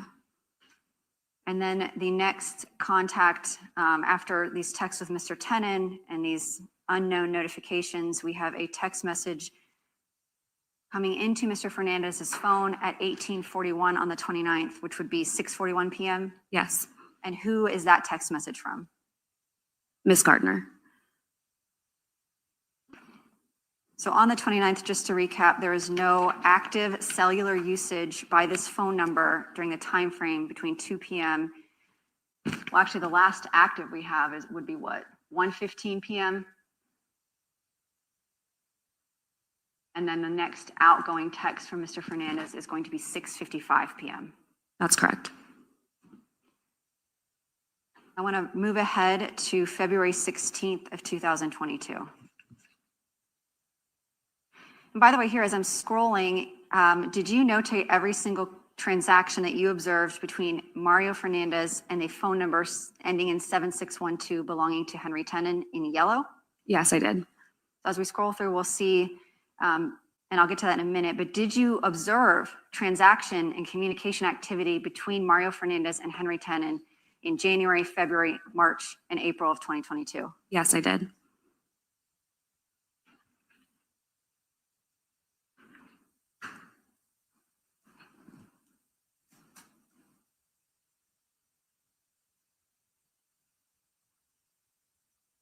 So we're moving ahead. We see some highlighted transactions on February 15th, 2022 between Mr. Fernandez and Mr.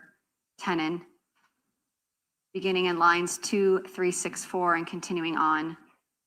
And on that same date, we see highlighted in blue a number of transactions, and whose phone is indicated by the blue highlights. That's the number attributed to John Biggerstaff. So on February 15th, we have communications with Mr. Tenen and then communications with Mr. Biggerstaff. Correct. Moving to the 16th, I want to talk about a time frame.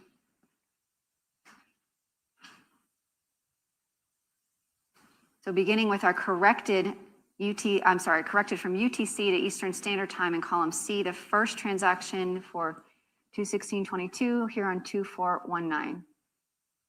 And we'll go through this date. Can you give me the times of the communications here in blue on February 16th with Mr. Biggerstaff? Sure. 3:43 p.m., 3:43 p.m., 3:46 p.m., 4:23 p.m., 4:23 p.m., 4:23 p.m., 4:23 p.m., 4:26 p.m., and 10:46 p.m. Here we see an incoming call to Mr. Fernandez's phone on February 16th. What time did this call come in? 6:08 p.m. And then we have an SMSC originating from that 2300 unknown notification. What time did that notification come in? 6:29 p.m. And lastly, we see an incoming phone call. And what time did that come in? 7:09 p.m.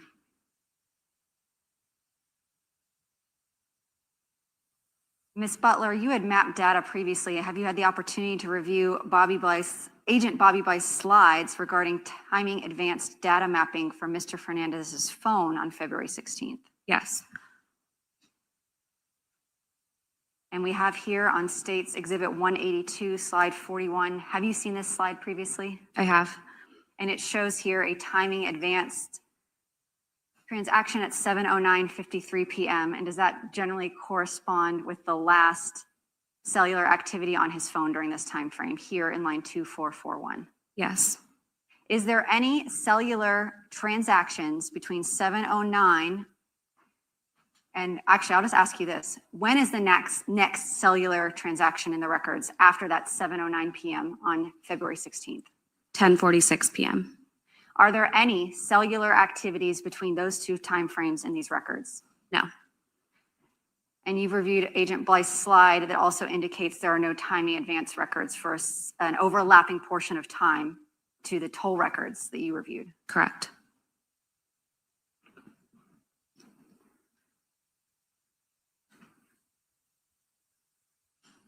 I want to talk about, I'm showing you a chart that you made for demonstrative purposes for today's testimony. Can you explain to me what we are seeing here in this chart? This is a chart of the number of communications between the phone number attributed to Mr. Fernandez and the phone number attributed to Mr. Tenon between January 1st, 2022 to August 23rd, 2022. And this reflects the adjusted time zone from UTC. And when you are including communications, what are you including in this tally as to the total amounts? I'm including any record that was present in the toll records that were returned from the cell phone provider. That include incoming calls, outgoing calls, and text messages or chats? Yes. We see here in January of 2022, there were 26 communications between Mr. Tenon and Mr. Fernandez, or at least those phone numbers associated with them. Yes. In February, how many communications were there between the two of them? 37. In March? 32. In April? 21. In May? 9. In June? 5. In July? 2. In August? 0. I'm showing you, as for demonstrative purposes, Mario Fernandez Saldana's communications with John Biggerstaff for the same time frame. And similar to the last one, did you include all incoming, outgoing calls, text messages, and chats? Yes. And here, how many communications between Mr. Fernandez's number and Mr. Biggerstaff's number were there in January of 2022? 27. February? 70. March? 0. April? 42. May? 55. June? 84. July? 91. And August? 45. And your toll records for Mr. Fernandez only go through August of 2022? For this exhibit, yes.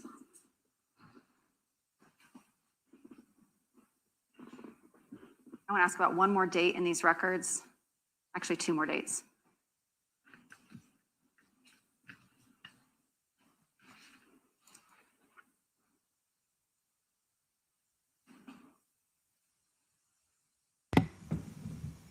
That actually proves inconsistent with Detective John's put in his search warrant. As I'm scrolling, we're seeing there's a lot of transactions in green from Ms. Gardner. I want to ask about these transactions here for March 10th of 2022. Highlighted in yellow, beginning on line 4185 through lines 4192. These are transactions with Mr. Tenon, and can you go through them, just these few highlighted ones, line from line, and say what time they were and what type of communication, and from whom to whom? Sure. The first one was all on March 10th at 3:16 p.m., a text message from Mr. Tenon to Mr. Fernandez.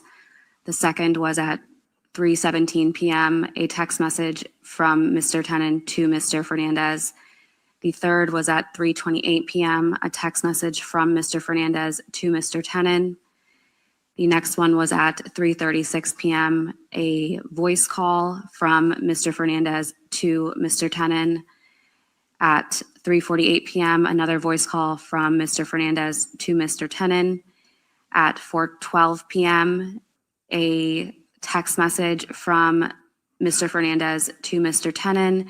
And then finally at 4:36 p.m., an incoming voice call from Mr. Tenon to Mr. Fernandez. And we see some of these calls include duration data. For this call on line 4188, how long was the duration of that call? 4 seconds. And then here at this call on 4192, what was the duration of this call? 1,638 seconds. About how long is that? How many minutes would that be? I believe it's approximately 27 minutes.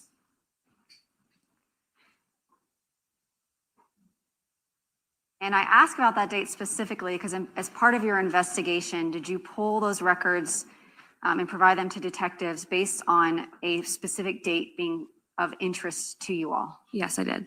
And what was the date of interest to you when you looked at these records and pulled those March 10th phone calls? Based on my understanding, on March 9th, the Jacksonville Beach Police Department released images of the suspect vehicle, the blue Ford F-150, to the media. Do you know the total duration of minutes total from these records between Mr. Fernandez and Mr. Tenon for these transactions from January through July of 2022? How many minutes total did they speak over this 1, 2, 3, 4, 5, 7-month time period? It was over 10,000 seconds, approximately 176 minutes, which is approximately 3 hours.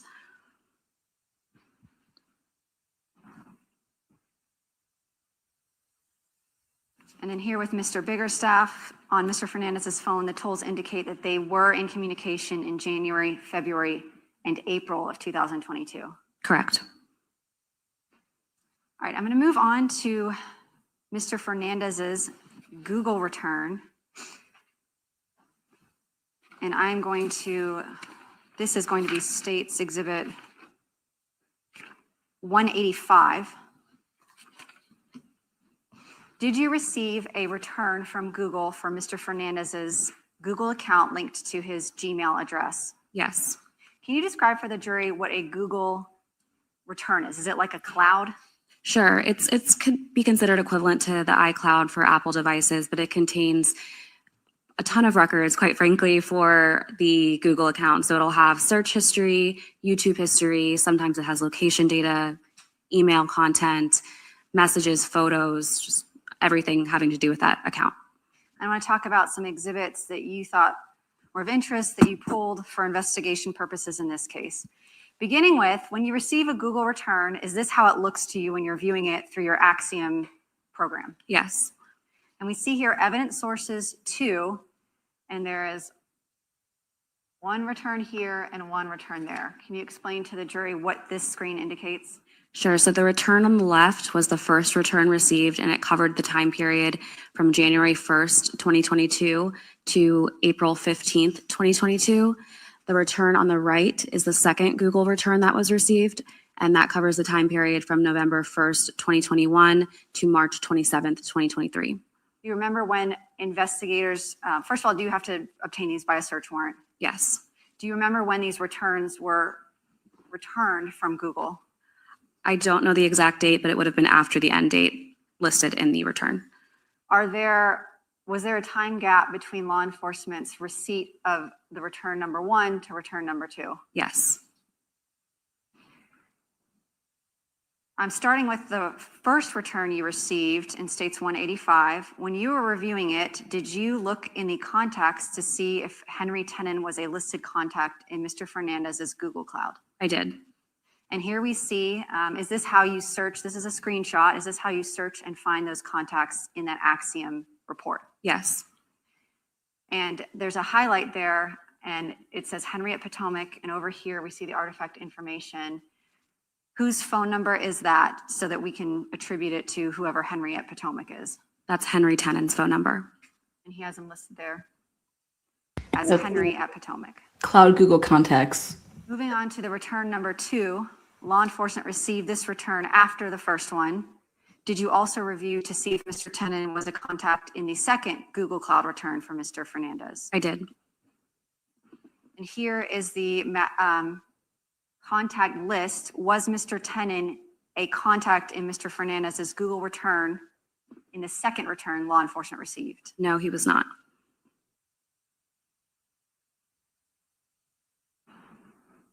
I want to talk to you about some analysis you did of deletion data in Mr. Fernandez's Google account. Are you able to go into someone's Google return and see if they have deleted data from their Google account?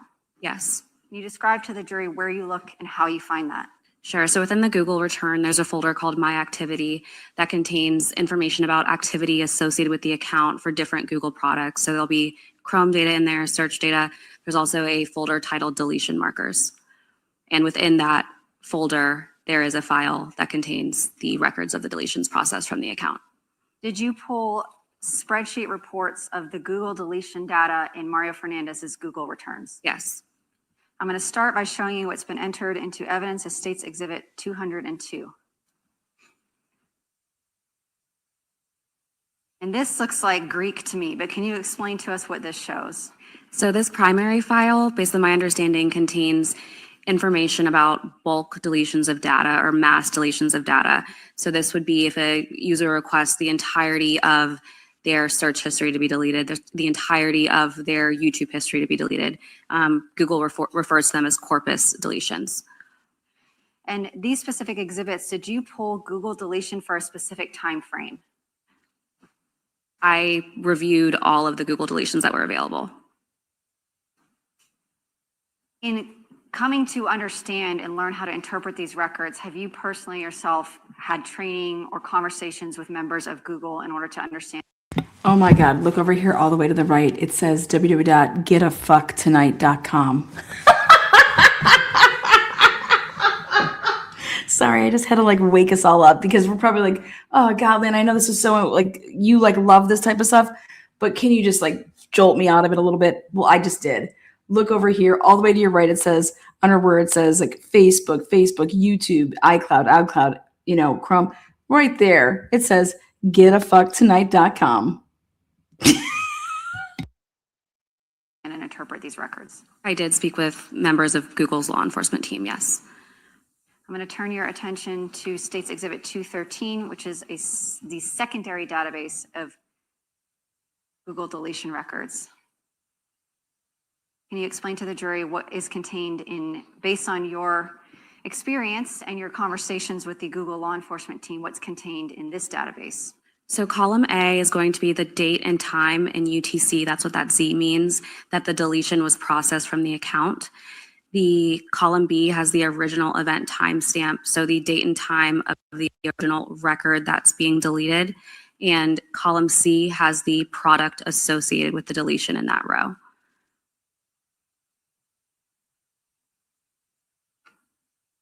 So he's always Here in deleting the stuff. secondary database, we see that there was a total of 11,511, well, 510 if we take out the top deletion markers. But I want to ask you about specific 11,000. Did you look at deletion markers for a specific time frame in this case? I mapped all of the deletions, and when I did that, it allowed me to focus in on a more specific time frame. Was there a Misleading. statistical, I won't say outlier, but something of statistical significance to you when you mapped the deletion of the Google records? Yes. And have you prepared a chart showing that deletion rate over time? Yes. And does that chart fairly and accurately show the data when it's mapped out in terms of the volume? Yes. I'm showing you what's been entered into evidence as States Exhibit 215. This is a Google deletion data by processed date chart. And can you explain to the jury what we're seeing here? Sure. So this is using the secondary database that we just viewed, or the secondary spreadsheet that we just viewed. And it is breaking down the number of processed deletions by date for the entire time period that we had records for. And as a data analyst looking at this chart, what stood out to you as being of potentially evidentiary value? March 1st of 2022. And why did that date stand out to you? Because there were over 5,000 processed deletions on that date. And was the date, did you look at the time and date range of these deletions?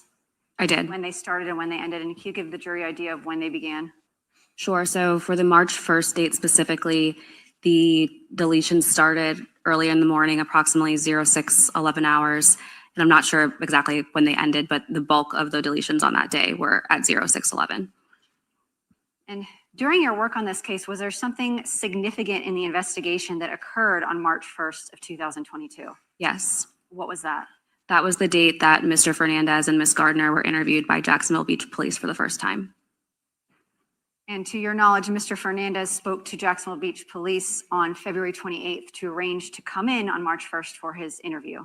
I believe that the contact was made through Ms. Gardner, who then contacted Mr. Fernandez.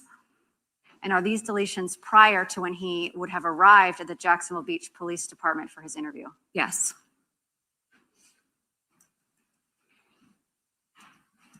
You ain't getting none of my porn. Take my phone. You ain't getting my porn.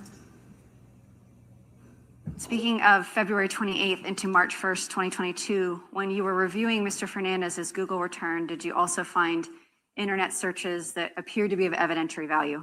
Yes. Can you explain what those were? Sure. So in the evening of February 28th, this would be at approximately 6:02 p.m. Around that time, there were multiple records that indicated that there were searches or viewing of maps associated with areas in Pittsburgh, Pennsylvania, as well as North Carolina. And did you also review and obtain evidence related to cell site data from Agent Blythe that Mr. Fernandez had driven to North Carolina and then Pennsylvania after his interview with police at the Jacksonville Beach Police Department beginning March 2nd? Yes. Did you do any investigation into the nature of that trip and look up any toll records or financial records related to his trip to North Carolina and Pittsburgh? Yes, I did. Can you describe for the jury what records you reviewed?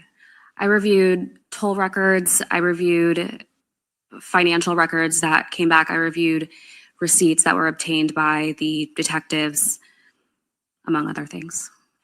And what stood out to you from your review of those records as being potentially of evidentiary value? In North Carolina, it appeared that Mr. Fernandez visited a Walmart and purchased what could be described as toiletry items. And then as he continued his trip up north, there were multiple phone calls to hotels in the Pittsburgh area and ultimately a reservation that was made. And how many nights did he make a reservation for at a hotel in Pittsburgh? 2 nights. And how many, according to your review of toll records and the cell site records, how many nights did he actually stay? 1 night. And let's talk about a little bit about the phone activity during this time frame.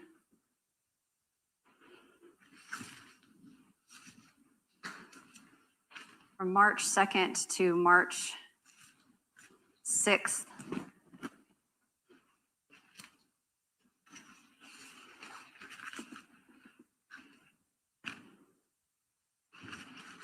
Particularly on that March 6th, that day that he came back, was he communicating with anybody in this investigation? He had multiple communications with Miss Gardner. Was there anyone else's phone number that stood out to you as being potentially of interest to you in reviewing his toll records during that trip? Mr. Fernandez communicated with Miss Gardner's father, Sterling Gardner, as well as Miss Gardner's sister.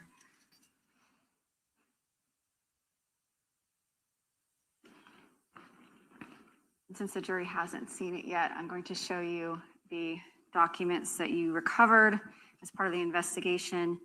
Is this a receipt that members of Jacksonville Beach Police Department obtained for Mr. Fernandez at the Walmart you spoke about in North Carolina? Hold on. State's Exhibit 195. Yes. And you said that he purchased some, what you would consider to be toiletry items. Yes. Why were these records, the toll records, the financial transactions, the searches, and the cell site data, why was that significant to you? It seemed that the trip might not have been planned very far in advance, and it also coincided with the CPT interviews that were being conducted of the 2 juvenile children in this case. I want to talk to you next about the Google return you received for John Biggerstaff. And this is going to be contained in State's Exhibit 187. Did you receive a Google Cloud return for John Biggerstaff similar to the one you received for Mr. Fernandez? Yes. And was that received via search warrant? Yes. So here on State's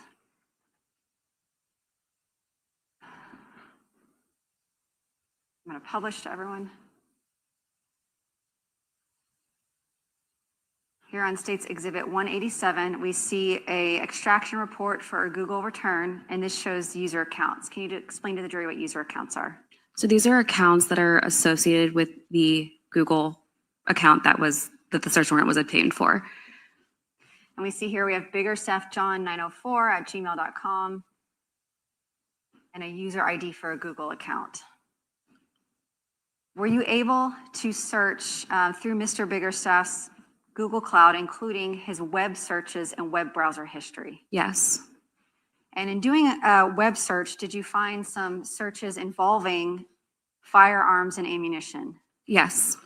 Before we get to that, was the date of those searches significant to you based on cellular data that you had mapped and that later Agent Blythe had mapped? Yes.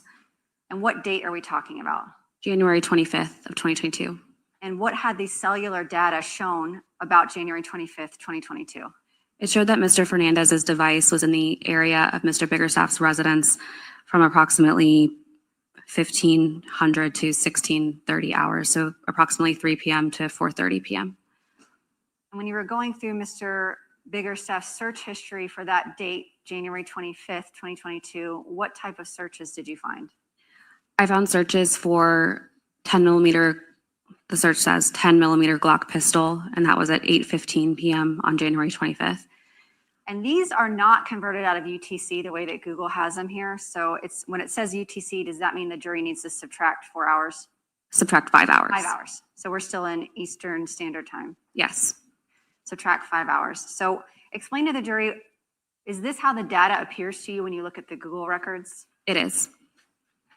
We have on our slide here 3 searches. The first one, Glock 20 Gen 4. Second is 10 millimeter Glock pistol, and third is 10 millimeter Glock pistol.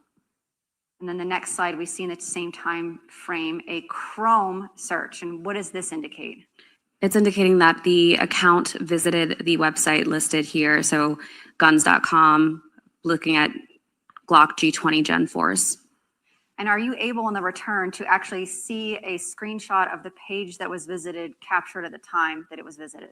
Yes.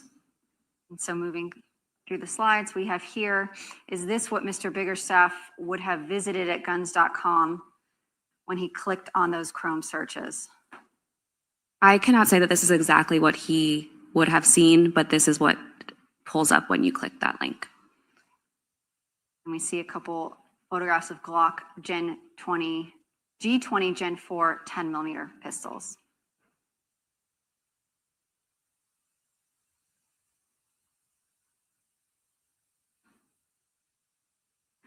What else did Mr. Biggerstaff search for? And can you give us a date and time of these searches? Sure. So this one has the bottom 2 are the searches that we talked about on the last slide. The top one is a search on January 25th, 2022 at 8:17 p.m., for a 9 millimeter Smith & Wesson pistol. And then for the following slide? These are searches for 10 millimeter pistols. And then on this slide, can you give us a date and time and what he was searching? Sure. So this would be January 24th at 9:03 p.m. for pin on hidden gun case. The middle one says that he visited, or the account visited Willa Hyde, introduces all no hidden storage furniture line, and then additional searches at the top for pin on hidden gun case.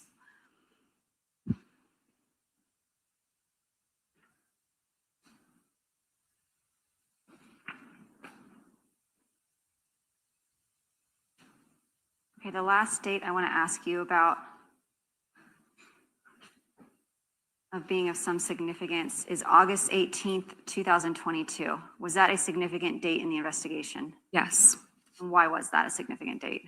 That was the date that Henry Tenon was initially arrested for driving-related charges.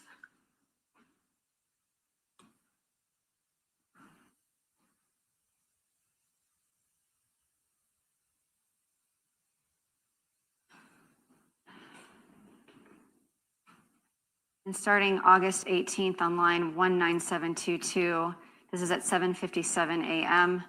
That's the first contact that day. At the next line, 19723, can you tell us what time and date this call was? That was August 18th at 8:33 a.m. And was Mr. Tenon already in custody at that point? Yes, he was. And this is indicated in purple as an outgoing phone call from Mr. Fernandez to this phone number, duration 7 seconds. Whose phone number is this in purple? That phone number has been attributed to Janie Deal. And who is Janie Deal? She is Henry Tenon's girlfriend. Was this the first, last, and only phone call to Ms. Deal and Mr. Tenon's toll records for this time period from January 1st to August 23rd, 2022? Yes, it was.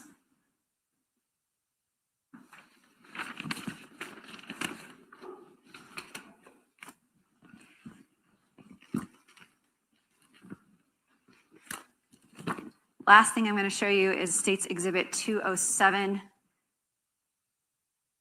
As part of your IRS duties, do you also do research on individuals, obtaining photographs, background information, associated addresses, that type of Yes. information. And did you find a photograph of Mr. Fernandez and Miss Gardner that was taken after the death of Jared Brightigan? Yes. Is this the photograph here in States 207? Yes. Where did you obtain that photograph? I obtained this photograph from a blog, so Shelly.com. And who is Shelley? Shelly Gardner is Shanna Gardner's mother. And do you remember approximately what date this photograph was posted? Let me check my notes.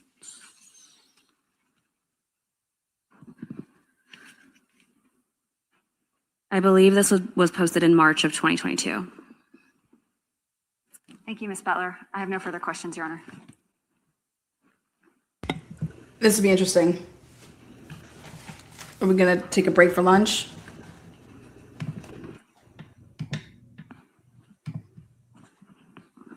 All right, members of the jury, you all wanted to take the break, correct? Is that right? Yes? Correct. Okay. Members of the jury, we're going to take our lunch recess at this time. We will return back in session at 1 p.m. Thank you. Court's in recess.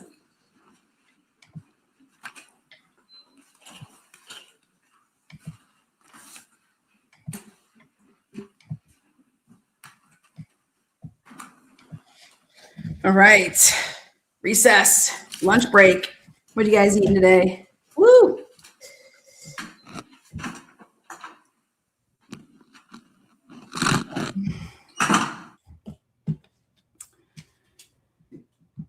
Boy, what a day.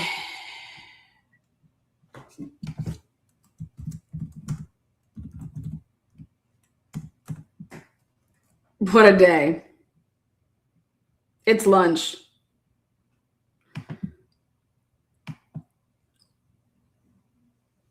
Is that the chick whose brother was in a car accident with who? What?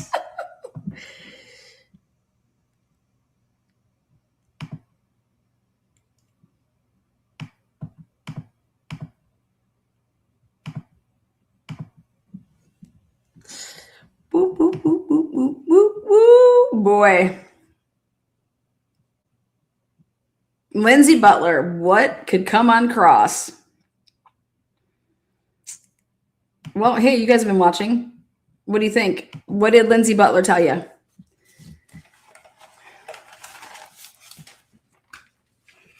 For example, let's go back to Mason Barstow's interview, and he's just like, listen, you can have my phone, but I don't want, like, there's other stuff in there that I don't want you guys to have. Okay. So Mario Saldana was fully prepared basically for them to take his phone, and there was stuff that he didn't want them to have. And I just can't emphasize this enough. If you commit a crime, y'all, you need to throw your phone in the goddamn river. Okay. Because let the jury just hear that you lost your phone, whatever the hell they want to think, you know, because you're speculating, right? But always remember that when you get rid of your phone, though, they can still, there's other ways to, like, you know, get into your shit, which is a great example of this, which is, hey, we're just going to go after your apps. We're going to go after your fucking iCloud. Okay. We're going to be able to get and use everything that's in your phone. Y'all just said that he didn't bring his phone to commit the crime. And if the phone wasn't being used in preparation for the crime, I mean, what's the valid reason that you get to go into my phone? I still think that this needs to be totally, like, revamped on how this happens. But you should be doing a pattern of a life type of, you know, subpoena. And if you're going for mass amounts of data, it should be for the purpose of to show pattern of life, because it also could be exculpatory to the defendant. When you just want to, and that's what Cyree was basically his book's about. When you just want to take these little clippies, you can make it seem like anything you want. So you need data. And then when you map all the data in this situation, when you want to do pattern of life, that's more or less what I see Lindsay Butler kind of testifying about is pattern of life. You're going to want to show that what I saw from this is that, okay, he normally deletes shit. You can see that there's deletions, but just in March, right? And she's saying right before he went in to go do his interview, 5,000, it was a bunch of like 11, there was total of 11,500 deletions. I want to know how that works with like the tab, but he normally deletes. Because out of the 11,500 deletions, 5,000 were in March, right before that. Well, you saw what the deletions pertain to. Let's fuck tonight. I mean, no offense, but I don't want any of that stuff going to you guys. Like stuff that would be embarrassing. I mean, why is he prepared to like turn over his phone? And if there's supposed to be some masterminds, they know that once you turn over a phone, even if you deleted stuff, you could still, that could still be popped up. But they didn't take his phone when he went in for his interview. Can you believe that? They didn't even ask Mario if he would turn it over. Hey, do you care if we, they didn't even see that he would give consent. Think about that. On March 1st, you're interviewing Shanna Gardner and you're interviewing Mario, right? Why didn't you ask for their phones to see if they'll just turn them over? Detective Johns and Lamont just sat there and let Mario yappity yap. Think about this. Why didn't you ever call him or her after that fact and ask them about stuff? I mean, usually people try to like give you enough rope that you're going to hang yourself, but fuck. I would not give up my phone. I don't want to lose all my photos, videos. I'm saying that if you go commit a crime, I would just recommend throwing your phone in the river.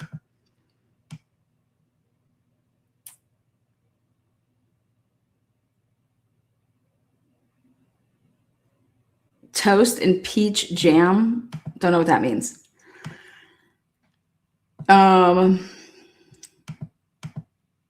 What did you learn? What did you learn from Lindsay's if you're a juror, which you guys don't know the case, so you guys are all jurors here, what'd you learn? What did Lindsay Butler tell you?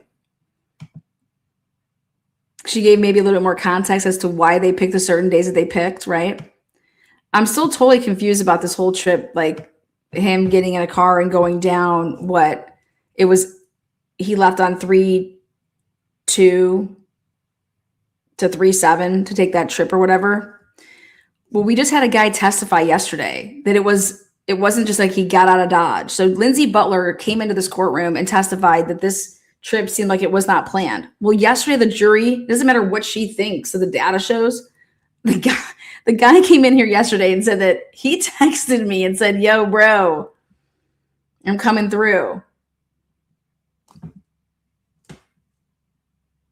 How about why didn't detectives, rather than play guessy tiddlywinks, why wouldn't they just, we can't call Mario and tell him that we know about the fact that he went and tried to get away, get out of Dodge or whatever. The reason they showed that the wife or the mom of the wife, Shelly, put that picture up and did that post or whatever, I believe what they're inferring here, they want the jury to somehow connect these dots, which is Mario was like basically leaving. He was going to be on the run. He bought toiletry. He did all this shit, right? I don't know about you guys, but when I go out of town, I hit up CVS and I get like toothpaste and because I never pack the shit. You know why? Because I'm always afraid that my shit's going to explode. And then when I get there, I'm going to be so pissed that I have toothpaste or whatever all over my crap. Like that's a fear of mine. And I think maybe that's from like traveling with sports. Like so what do? I buy it when I get there. Like that's a pattern. Like whenever I go out of town, I bet you if you were to check every time Atlanta goes out of town, look and see where what some of my first purchases are. Probably the airport to grab a drink and then to say, hey, Uber, take me to, I need to stop at CVS. And I'm going to probably have like Walmart or CVS like purchases. That's just me. So I don't know. So they're trying to say that, hey, Mario Tenon got in his vehicle and was just like going to be leaving. And he's never coming back. But he doesn't take his dog. Right? and that he goes to Pittsburgh and then he just comes right back.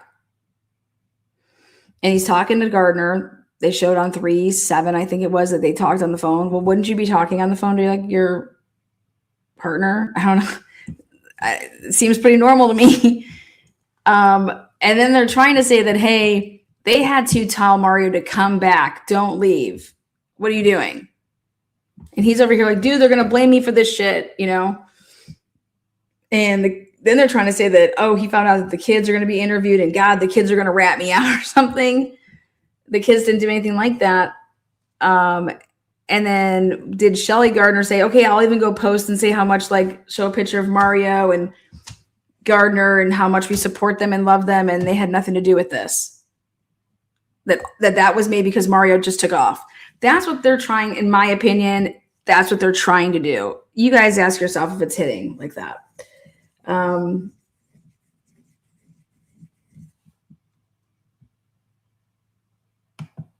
Lindsay Butler had her testimony and it was all set up prior to knowing what this guy was going to testify to yesterday. Now, I want to point out this whole graph shit, this Henry and John calling. This would be in direct contradiction of what then was testified to, I should say testified to, sworn under oath to obtain a search warrant.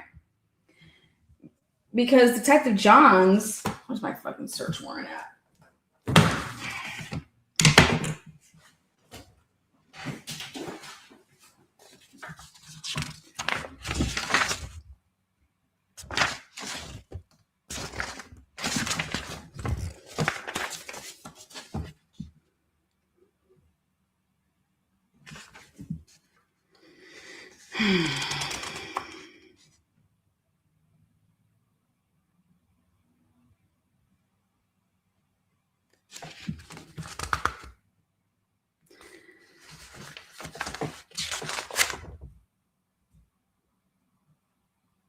The first subpoena that law enforcement issued for the defendant's cell phone, Mario's records, was issued on February 19, 2022, and requested records on and between January 1st to February 19, 2022. The first subpoena that law enforcement issued for John Biggerstaff's cell phone records was issued on March 16, 2022, and requested records on and between December 1st, 2021, and March 14th, 2022. At the time the warrant affiant was written on April 8th, 2022, law enforcement did not have any cell phone records for the defendant or Mr. Biggerstaff post March 14th, 2022. Thus, to say contact between the defendant and Mr. Biggerstaff ceased on February 21st, 2022 is both false and misleading, as law enforcement did not have the necessary records to make such an assertion. Moreover, this assertion was subsequently refuted by the cell phone records that were obtained as a result of the T-Mobile search warrant. And I'm like, exactly, because I was like, this is crazy. And what I'm referencing here is that when they went to obtain search warrant 2, which was the later one, the one that they're testifying a lot more to, the affiant didn't change the probable cause statements that he made. And he left in that portion to say that their communication ceased. No, it fucking didn't. That should have stayed in there. If it did, that's lies. It's just crazy. It's just crazy. Let's see what we got.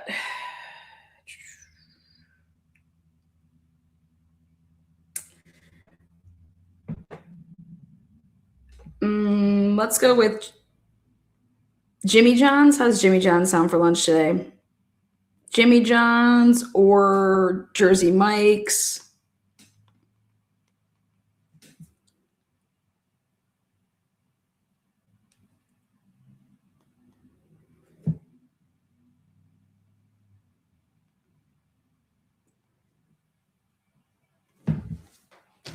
I'll tell you what also Lindsay Butler was involved with.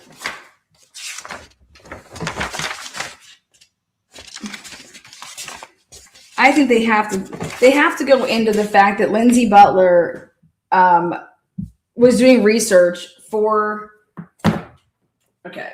They have to go into the fact that Lindsay Butler was doing research, and how did Henry Tenon's name not get thrown into this when he's having all these type of conversations with Henry Tenon? Like, why was John Biggerstaff's like wow to you when you would have known that John Biggerstaff and Mario knew each other for years upon years upon years upon years, and there could have been some even connection with the military? Oh, but another Biloxi person. Love Biloxi. Jersey Mike's or Jimmy John's. What do you guys like? Freaky Fast or Fast Fuck Tonight? You know?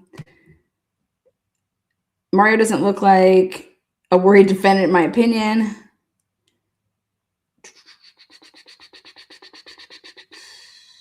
I'm just curious. You guys, what would you be thinking right now if you're a juror? I know a ton of you guys are like, we are so confused. We are so confused. Yeah. Lana, I asked First Coast if they were streaming the lunch break hearing like yesterday, but haven't gotten a response. Oh yeah, what the hell's going on? Where's that? That's true. We got some fireworks. That's why I didn't break. Court is back at 1. No, they're not. Probably not. I don't think they're gonna be back at 1. They better be streaming that. Is she mute? Who's mute?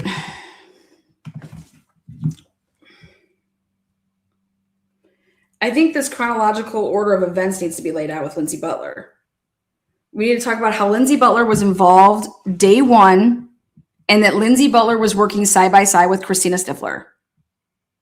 And Christina Stifler is the prosecutor, correct? Yeah, you need to lay that out. Lindsay Butler was involved with, she was asked to do, she's a criminal researcher. It'd be like if you called me and you're like, Lana, I think my husband's cheating on me. And I'm over here like, who cares? Leave the bastard. You know, I was, okay, here, pull up your phone records. Okay, why? Well, let's see what numbers he's calling, and let's see what numbers are calling him. Give me the numbers.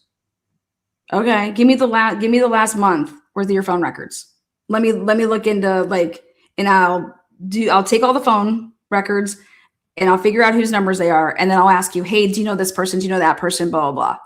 Anybody from that, you know, and I'll say like, hey, he's calling this other person that's like a dude, let's say, but for long periods of time, do you think that he could have ever been like, hey, I'm gonna call my friend, and then I'm gonna have my friend three-way call somebody else, because then that wouldn't show up. So like we could do some digging here. But this broad would have been asked, here's Mario's phone records. Look into him, see who's in his circle. Because they figured and determined early on in this case that Mario Saldana nor did Shannon Gardner shoot and kill Jared Bridegan. But if they're involved, then it would have been a murder for hire situation. So immediately, Lindsay Butler involved in this case right off the rip. If you're being told to do that, here's Mario Saldana's phone records, go to town. So she would have then given you a synopsis of everybody that he's talking to. So I want to know why Henry Tenon, how Lindsay Butler just slipped her brain to think you didn't look into any of his friends who he was talking to see who owned a truck until July 26th, 2022. You want me to believe that? You knew about Henry Tenon. You had to have known about Henry Tenon because you went through Mario Saldana's phone records. So you knew about him February 19th, let's say, because you got the records back on the 18th, the 19th, 20th. Fuck, I'll even give you to the 22nd. I don't care. I'll give you to March 1st. Why wouldn't Henry Tenon's shit been flagged?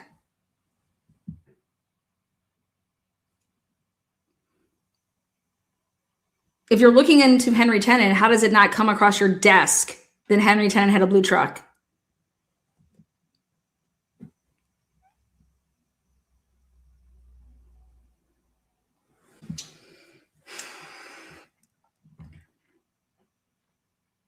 Wouldn't it come across? Wouldn't you be like sending people like to where these people live to see?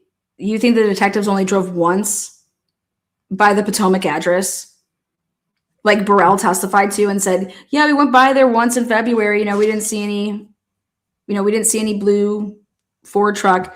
Well, I think what you can get into with Lindsay Butler too as well, because she was involved in this investigative shit, is to ask her questions like, why was the blue truck the one of focusing when none of the witnesses said that somebody with the blue truck that was driving it got out of the car and shot Jared Brightigan? So why did you hone in on the blue truck? But see, remember, they're not disputing Henry Tenen being the shooter, but we now you're going to have to hone in on I think you have to hone in still though on the investigation. And there was other people were talking about a white sedan, a white van, Matt Heck, and that other dude, that Dollinger guy, Matt, whatever, at the baseball field. I mean, these are guys that are traveling and have F-150 trucks. These are guys that are traveling on the same path as the alleged, Henry Tenen's vehicle. How did you determine that the blue truck was the truck of importance versus these other sightings of other vehicles?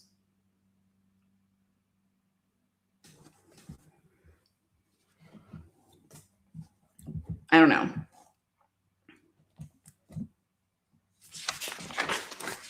I also would bring up the fact that, weren't you supposed to be the taint agent? Weren't you allegedly the taint agent? Can you explain what a taint agent is? So you weren't the taint agent, meaning that you were supposed to be the person that sift through the stuff to make sure whatever's being provided isn't client attorney privilege. That's gonna get interesting if they go that route. Wait, you work with the ATF, right? So you worked with Mutz. So when did you start working with Blythe? Why didn't you and Mutz do a lot of work together?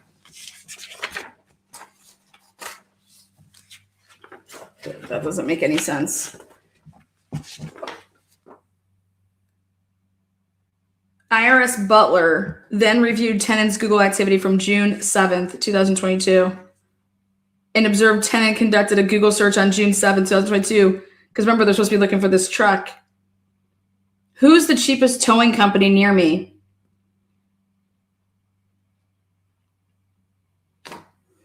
I found something last night, though. What was it about the 7th?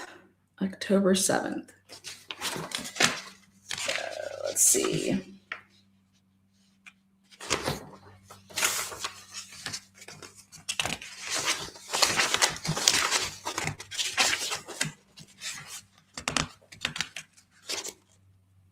I'd have to pull up, and I can do it right here. You guys want to see Lindsay Butler's deposition? I'll pull up Lindsay Butler's deposition.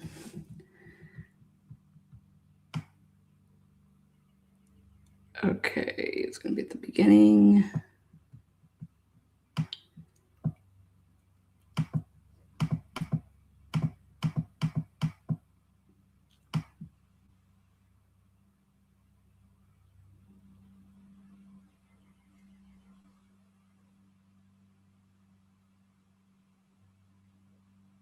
Motion to disqualify the fourth judicial. They should have been disqualified a long time ago.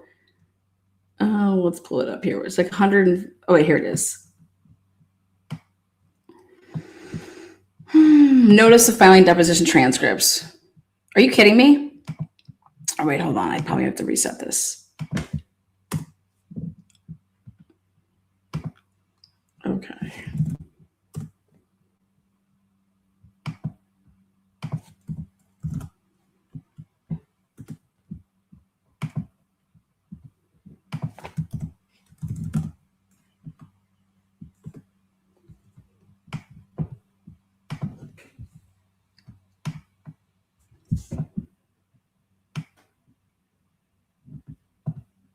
Mario's middle name is Enrique, I think. Mario Enrique Fernandez Saldana. Like, he's got like 4 names. Okay, here we go. Let me share this with you guys. Let me know if that trial, if they're going to show that. They said it was going to be at 12:30, so they might come back to show that. All right, well, we're waiting there. Here it is. Lindsay Butler was deposed, okay? And so if you go, this is the notice of filing deposition transcript for, I'll make it bigger.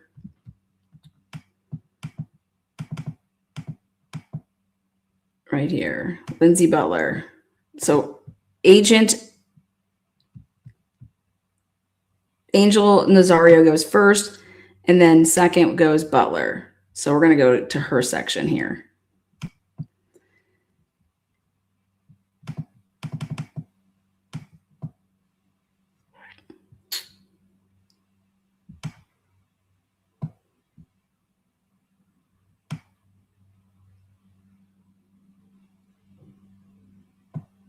Okay, let's see.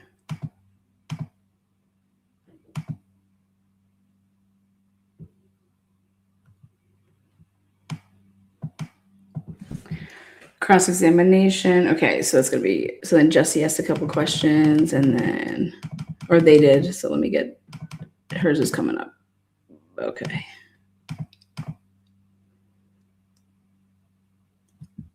Miss Stifler, okay, can you guys hear me? I'm on my headphones. Yes, ma'am, I can hear you just fine. Perfect. Stifler across the agent. So she then asked a couple questions and then, come on, where's hers at? Is this direct? Okay, direct examination, or redirect. So Angel's still going to town. Okay, now, deposition of Lindsay Butler. Christina Stifler was there. Jesse was there. Shannon Day, James Hill, Frank, the whole damn crew.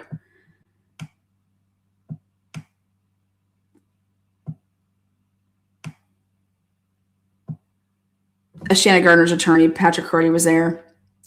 All right, so they swear her in. Lindsay Butler says, okay, so Jesse says, good afternoon, Miss Butler. My name is, introducing.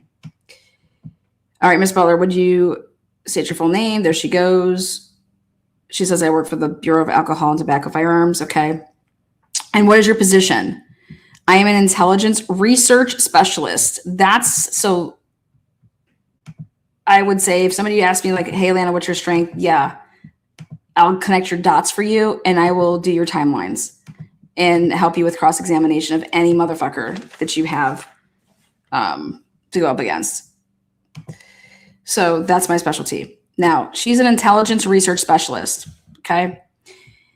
And so would it be the appropriate way for me to address you as an agent? Ms. Butler? Ms. Butler says that's fine.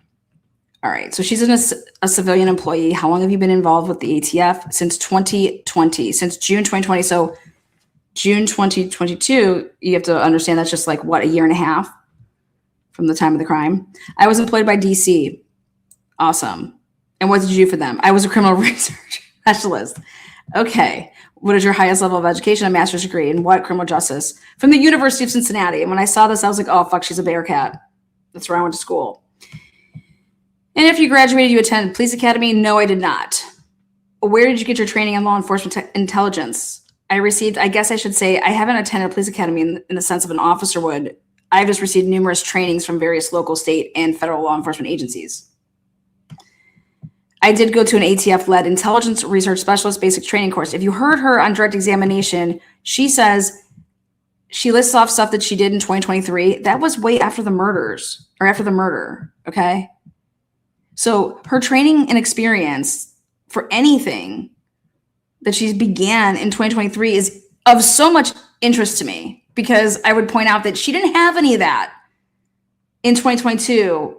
Murder is February 16th, 2022. So she's talking about some training and experience that she didn't obtain yet. Okay. Okay, and do you have any specialty in intelligence, like in forensics or accounting, or no? Okay. Stifler says just 1 second. So Stifler has an issue. Okay, Mr. Dreiser can continue. Miss Butler, how did you first become aware of this case? Remember what she then says today? Well, I was notified about the homicide that had occurred. I believe I was notified the following day by an ATF agent. You believe that, huh? I'm curious. Because was it Christina Stifler that introduced you to that? Because Christina Stifler went to the crime scene, right? Or, maybe it was Agent Simons. Maybe it was, one of those chicks over there. But whatever. Okay. So was that formally to bring you in to help, or was that water cooler talk just about a local homicide? It was to bring me in. Yes. So perfect. The day after the murder. Okay. Oh, okay, great. Have you ever, and without specifically telling me which cases, have you ever worked on a homicide before here locally? Here? No, I don't think so. Not here locally. Is it typical for someone at ATF to be brought in day of or day after a homicide? Exactly. Great question, Jesse. I think it depends on the situation, the relationship that the local agency has with ATF. It depends on a number of factors, I would say. And what agency is it that asked you to come assist? Jackson Beach Police Department, the Assistant State Attorney's Office, Stifler. I was asked to assist by an ATF agent. Well, that's on. So then who told that ATF agent? You get what I'm saying? And maybe that has since come out. So you were notified by a fellow coworker, right? I'm not sure who initially contacted. See that word him? Very important. So now we can go ahead and rule out that it's a chick. It's a dude.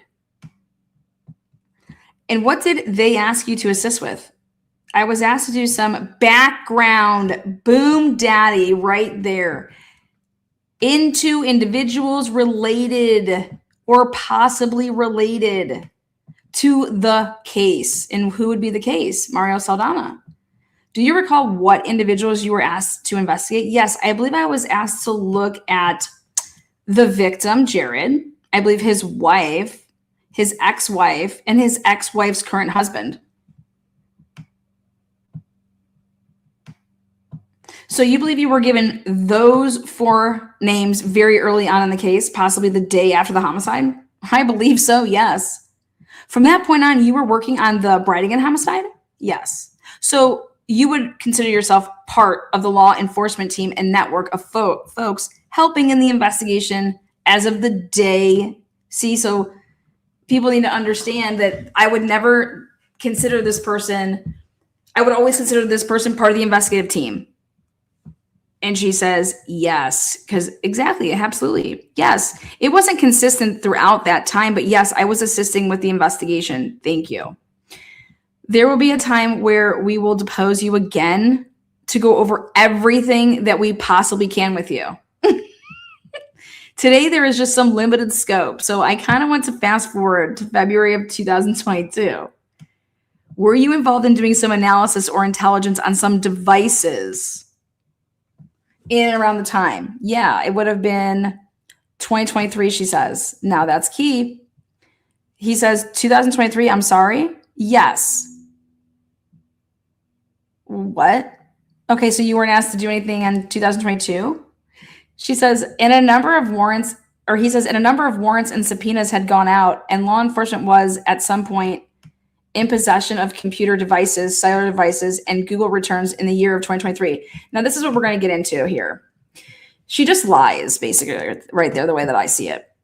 Because Lindsay Butler was allegedly, the way that Christina Stifler made it seem like, I believe to the defense, is that either Angel Nazar, who was your taint team person? Because you cannot just go and devour through anybody's phones or Google or anything. If there is like immediately, like you need to know that if they have an attorney, okay, there's privileged communications that you just cannot go through. And in this case, it'd be very sensitive to understand that.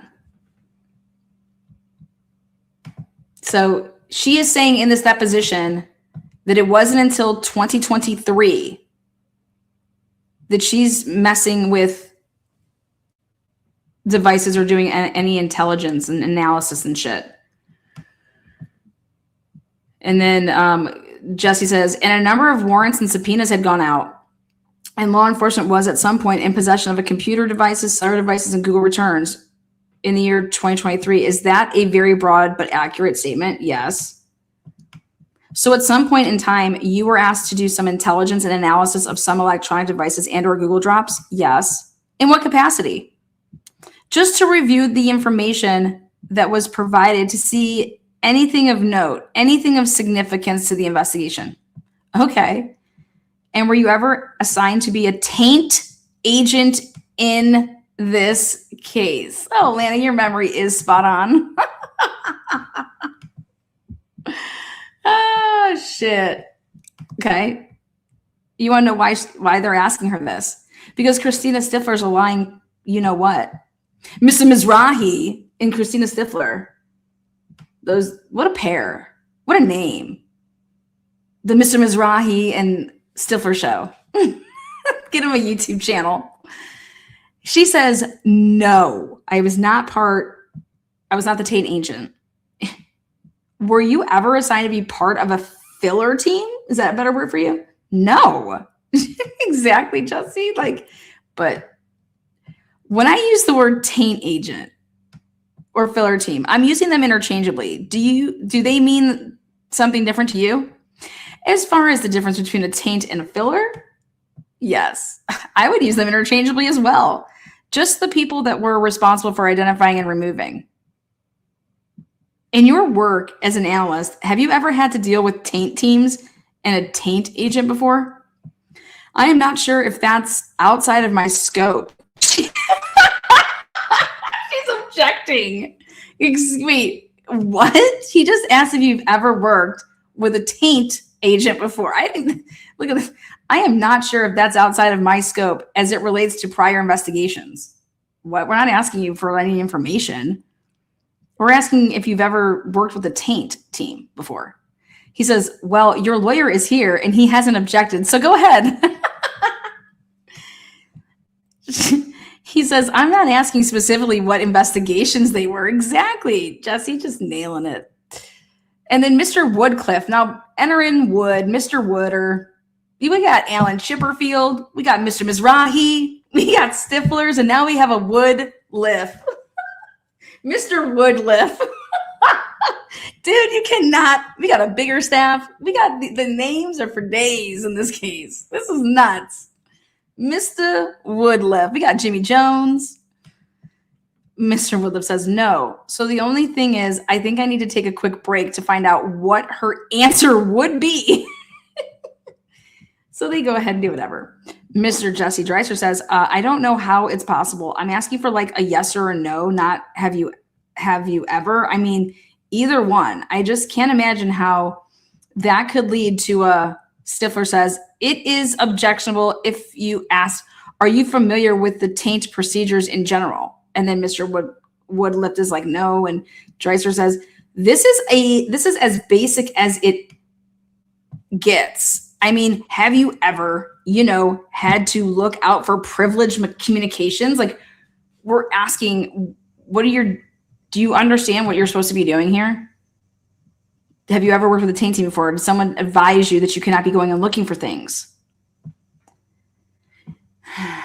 No one's streaming the hearing yet? Bless them. Okay. Mr. Woodliff says this is, Butler's attorney. So this is her deposition. But then also Miss Butler is correct that does not touch up on past investigations in any other cases other than blah, blah, blah.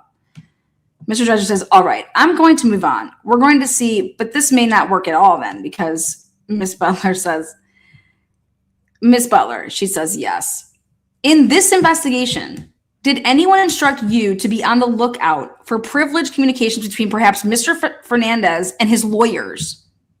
No, I wasn't instructed to be on the lookout for them. Exactly. Boom, daddy, pockets gotten fatter. That's a problem, isn't it? It's Christina Stifler, such a liar. God, I cannot believe no one has subpoenaed her to testify. She needs to testify at this trial. The stuff that this broad has done in this case. Lindsay Butler is saying, I wasn't instructed to be on the lookout for them. Okay, at some point in time, were you given Google returns in this case? Yes. Okay, and my understanding is that there were 2 Google returns for Mr. Fernandez. How she just testified. There's a 1 drop, 1 and then 2. We just saw those in the exhibits. And my understanding is that there were 2 Google returns from Mr. Fernandez that were provided to you. Is that correct? She says 2? Yes. On 2 separate dates. But it was for multiple accounts. Multiple. Like we had 2. So I'm sorry. For the accounting beginning in XFR, we received an initial Google return in, I believe, April. Yes, of 2022. And a second return in June of 2023. The reason being, wait till you see these dates, is because, okay. The reason they did the second June one is because they went and got, when they arrested him right before he was arrested, they took more shit, like his device, another one. Okay. Jesse says, and my notes indicate, I just wanted to make sure we're talking about the same ones. The Detective Johns issued a search warrant for Mario or Mr. Fernandez's Google account April 14th of 2022 and received it July 5th of 2022. Yes, that would have been the first search warrant. And if it's like, you guys, are you trying to sit here and tell me that you served in a homicide ATF? Like, what? You served it in April and he didn't get it back until July 5th? And it's like, no, let's continue. Let's see what happens here. So, yes, she says, that would have been the first search warrant for that account that I received. They're making it seem like, hey, we put it in April, but we didn't get it back until July 5th. But that doesn't, when did Detective Johns get it back, Dow? Baby Dow. See that? Just because it was handed over to you. I mean, I'm just curious, like, when did Detective Johns get it? When did you get it? When was it just returned, period, from Google? Yes, that would have been the first search warrant for that account that I reviewed. Okay. And the second search warrant was issued April 3rd, 2023, and received the return June 27th, 2023. How come in the Idaho 4 case, like, they were getting search warrant returns back like next day? I'm just curious. Anybody? Like, this is like months and shit. She says, I believe. I'm not sure when the search warrant was issued, but yes, in June of 2023, yes. Okay, those are the 2 that you and I are discussing at the moment, right? Yes. Okay. When did you receive both of those returns for your analysis and intelligence? The first one, I'm not sure. It would have been, I believe, shortly after the return was received from Google, but I'm not have an exact date. Okay. The second one I received on June 29th, 2023. Okay. And how did you receive it? I would have received it from either Detective Johns, yes, or Lamont. Oh, okay. I don't recall which one, but one of those 2 assholes. Okay. And would you have received it hand delivery or by mail? How? Oh, definitely in my hands. And in what mode or means would you have received it? Like, typically they would bring you a flash drive over and, you know, what would happen? She's like, oh, typically they would bring a flash drive over and I would pull the information off of a flash drive. Ah, okay. And at no point in time did anyone tell you to be on the lookout or to avoid any attorney-client privilege that just wasn't within your preview. Now, remember yesterday when we were wondering why this ATF agent Stengel looked like he was going to barf and puke, and oh my God, he was just, I don't know what I can say, Jesus Christ. Well, I'll tell you why. Because there was shit that got suppressed in this case because of the antics. Judge Kite said, yep, no, that's out. You're not using this, this, and this. So stuff that the state wanted to use, they weren't allowed to use because it was, I don't know. Christina Stiffer lied and acted like a taint team went through stuff and that a taint team never did. And she's just off her rocker. So Judge Kite saw through the lies of Christina Stiffer. She had to testify under oath and raised her right hand and gave her little, oh, I didn't really do that. And, you know, that type of shit. Well, Judge Kite said, yeah, you're not using any of this shit. So So typically, so let's ask ourselves this. If there wasn't a taint team and Johns and Lamont had it first, that means that they have a copy of it. You think that they're just handing over a flash drive that they don't have a copy of? One that wouldn't be untainted, meaning all the information is there, so that you should have you shouldn't be able to see anything. Some of the stuff you shouldn't be able to see at all. And when it was promised to the defense that you're using a taint team and doing it the right way. Yeah. And at no point in time, question, Jesse says, and at no point in time did anyone tell you to be on the lookout or to avoid any attorney-client privilege that just wasn't within your... And she's like, well, I knew that I was not supposed to review any portions of that return that were believed to have been client-attorney privilege communications. And how would you know which portions would and which portions wouldn't? And this is why the other day when Stifler wants to stand up and testify, or I should say just make a statement about Kirsten Brightigan, her phone being downloaded and that nobody can just like break it off into files and blah, blah, blah. Fuck you, Christina Stifler. How would you know what portions, blah, blah, here? So within a Google return, there are probably upwards of 20 to 30 folders. Oh, are there? Okay. They contain a variety of different things. So a Google search account history, like settings, things of that nature, the portion of the return that deal with email and email content are very clearly labeled. And so those portions of those returns were not, I did not touch them or view them in any way. Well, let's talk about if there's attachments. Where do those go? Let's talk about other folders that have stuff that could be potentially, right, in an email, there's an attachment that you have pictures or, you know, whatever it is that you attach. But she's just like, dude, I just did not look into the email section because that's where your communications would be. I can see that she's new. Okay, Jesse says. So, and I received an email from the prosecutor at some point in time that said that you were walled off. I love it, this lying bitch. So Christina Stifler wrote Jesse an email saying that, hey, these people are all walled off. Okay, Lindsay Butler is my taint agent. She's over here like, I wasn't no taint agent. These people were walled off from email. Is that correct? So just calling out a spade here. The prosecutor, Christina Stifler, Mr. MIZZRAAAHEEE, yeah. They told me that you were walled off from email. Were you like blocked from it? Walled off, she says. I don't think I was walled off. I think there was a folder that I knew to contain emails that I did not look at because I knew that it needed reviewed. Yeah, taint. So is it fair to say you had access to them, you just didn't open them? Yeah, of course. Dude, what a lying bitch Christina Stifler is. So this would also mean that Detective Johns and Detective Lamont, you know, because they provided Miss Lovely Butler over here with, you know, a little flash drive that they took a copy of their own that they continue to keep.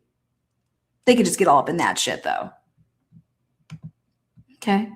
She says, duh, like, yeah, of course I didn't open it, but I had access to that shit. She's like, yeah, I did. Good job, Butler. Way not to lie. And you, a second ago, not to parse words, but you said that there are folders that contain emails and email content that are very clearly labeled. What folder would contain email content that would be so clear to you that would, you know, that would contain privileged information? I believe it's titled mail message content. And what could be in there?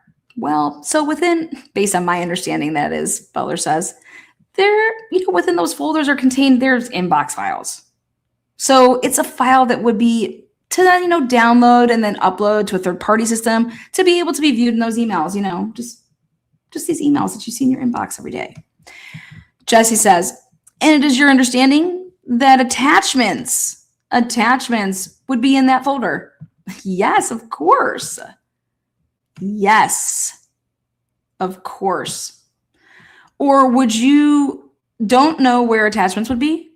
I believe the attachments would be contained within the email content folder. And could the attachments be contained anywhere else? Good question.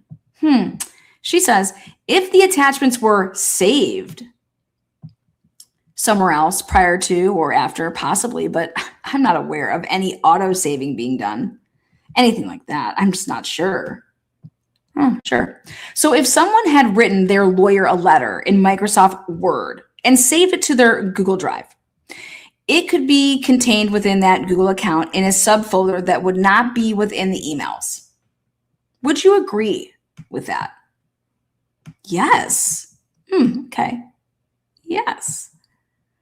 And that's just one example of how a number of ways something could be saved and contained within a Google Drive, right? Mario Fernandez's Google Drive. Yes, of course. And if you had access but were instructed not to go into the email, you would have no way of knowing what was attached to an email and what wasn't attached to an email. Is that correct? Is that right? Correct, because I had not reviewed the emails. And then she's starting to realize, oh shit, I'm fucked. I am so fucked. Oh, I know where he's heading. Okay, and at any point in time, were you made aware that another agency, the Secret Service, was going through Mr. Saldana Fernandez's phone? Or contents, rather, to look for privileged communications? Yes, I was made aware of that. Oh, did you know who Agent Nazario was? Yes. Did you ever reach out to Agent Nazario? Because he's like, she's like, no, why would I do that? Oh, well, when you came across I don't want to jump the gun. Did you ever ask Agent Nazario to check anything that you found to see if it was privileged or could contain privileged information? Did you ever do that before reaching out to Miss Stifler or someone from the prosecution team or law enforcement? No, I never contacted that fuck. She says no. Oh, well, that's not what he said in his deposition, but we'll get to that. Now, on Friday, June 30th, 2023, at approximately 1:35, do you recall sending an email to Christina Stifler? Yes, of course I do. Right off the rip. Just yes. Oh, and the subject said Google. Yes. And you sent her 2 documents, 2 attachments. Is that right? Oh, God, I did, didn't I? Yes, I did. Okay. Before you sent that, did you call Miss Stifler? Yes. Ooh, it's getting juicy. Why did you call her? Well, I called her on June 29th because as I was reviewing the Google Drive files, I came across 2 documents that I was concerned. I had a question about possibly being privileged. Oh, what'd you say? Jesse Dreisler's got to be fucking pissing himself. Question. And in no way would you ever represent yourself as a taint agent in this case? No. And of course, again, those 2 documents I asked earlier more generically, but there would be no way for you to know whether those were in an attachment to a lawyer because you were, I'm going to use the word walled off. Well, I won't use the word because you don't like it. You didn't think it was accurate. You were intentionally not going to cross-reference what was contained in the email folder of the email. It wasn't attachment. What was the word that you used? Content folder? Yes, the content folder. So at this point around June 30th of 2023, there's no way for you to know whether those were in an email to Mr. Fernandez's lawyers because you wouldn't look in those other folders. Absolutely correct. And you did not reach out to Mr. or Agent Nazario of the Secret Service? Correct. I did. What? Who's the first person you reached out to? Miss Stifler? I believe I notified Detective Johns. I believe I notified Detective Johns that there was a possible question that I had. Typically with this kind of thing, I would notify the investigator that I was going to reach out to the prosecutor. And then I reached out to ASA Stifler. Question. And he told you that was okay? He told you that was okay? He didn't have an objection to you doing that? Right. None. And at that point in time, were you aware of Agent Nazario? Yes. Bingo. Christina Stifler caught in a lie. She told the courts that Agent Nazario was the taint agent. Lindsay Butler has no idea about this. Lindsay Butler, prior to that, Lindsay Butler was the taint agent. I mean, get it straight, Stifler. The reason she can't get it straight is because it was all a lie. All of it. She lied to the courts. And Judge Kite was fucking fuming, as she should be. So right here, she is just, Stifler is sitting in on this deposition, just sitting there listening to this, like, and one would be packing their bags and thinking that they lost their job. Like, my job should be done. Wait for it. Okay. And you knew that Agent Nazario was the assigned filler or taint agent that was going through Mr. Fernandez's and Miss Gardner's devices all the way back as far as February of 2023. Is that right? Yes. Why didn't you contact Agent Nazario to ask him any type of questions that could be potentially client attorney? Like, do you guys see what's happening here? Like, Lindsay, are you wondering, are you scratching your head yet? Did it ever occur to you to reach out before speaking to the prosecutor and law enforcement to check with the actual taint agent as of the date in regards to those documents? No. Oh my God, no. Because at that point, I didn't believe, or I didn't have any reason to know that it was part of an email. But you did have, oh, go ahead. I'm sorry. And so my question was about the document itself. But you did have reason to believe that it was worthy of a phone call. That it could be a privileged document before you sent it to Ms. Stifler. She just says it up here what she did. I mean, it's in front of our faces. Like, does she not remember what she just said? I believe I notified Detective Johns that there was a possible question that I had. Typically with that kind of stuff, I would notify the investigator that I was going to reach out to the prosecutor. Well, what would you say before that? Well, I said that I had hit her up. Why were you going to hit her up? I called her on June 29th because as I was reviewing the Google Drive files, I came across 2 documents that I was concerned or had a question about being possibly privileged. Do you see what she just said?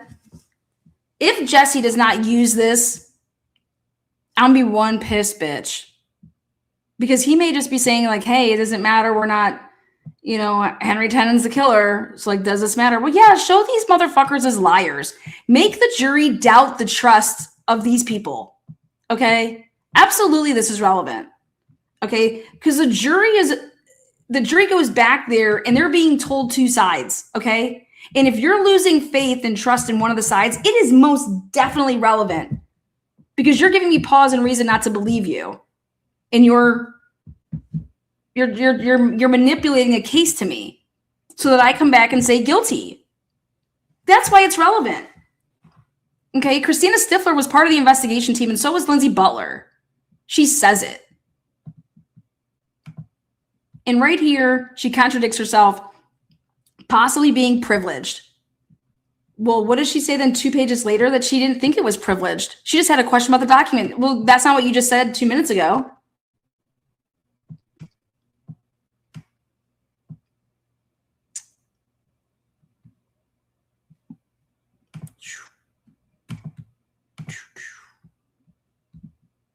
Okay, so I just had to point out that big fat lie.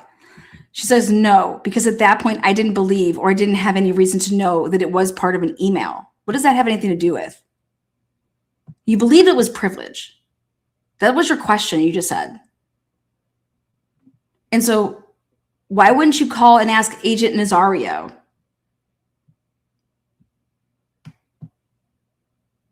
Because he's not just parsing through emails, right? What about text messages? Question. Okay. And you knew that Agent Nazario was the assigned filter or taint agent that was going through Mr. Fernandez's and Miss Gardner's devices all the way back as far as February of 2023. Is that correct? I think he meant to say 2022. She says, yes. Did it ever occur to you to reach out before speaking to the prosecutor and law enforcement to check out the, and she says no, because at that point I did not believe, then that's a lie right there. She got caught and that's why she's stuttering. At that point I didn't believe, and she realizes, oh, I can't say that I didn't believe that it was privilege because I just said it. I thought it was privilege. So then she just says, or I didn't have any reason to know that it was a part of an email. So she quickly begins to lie right here. And she catches herself, and you could see it in the transcripts. And so when I found out that this broad went to the University of Cincinnati, I said, fuck you, you're not a Bearcat. I'm a Bearcat. We don't do this shit. We don't need to cheat and lie and steal. We just are better. We just win. We just know how to win.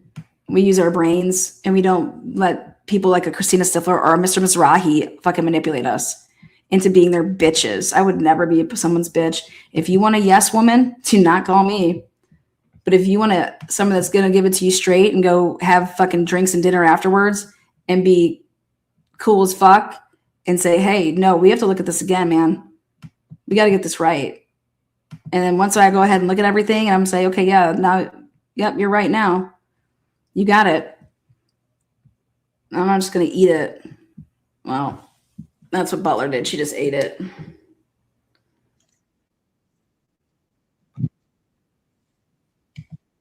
All right. She's coming back in. Here we go. Hopefully that helped your lunch break. It's 1 o'clock.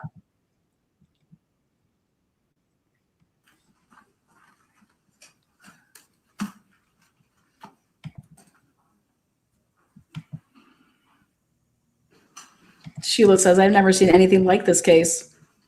Don't let the jurors know that we'll be with them in like 3 minutes. Okay, the jury. Oh, you deserve a stiff drink, Lana. You are the best. Oh, here you go. I'll take a shot. Cheers. I'm on summer break.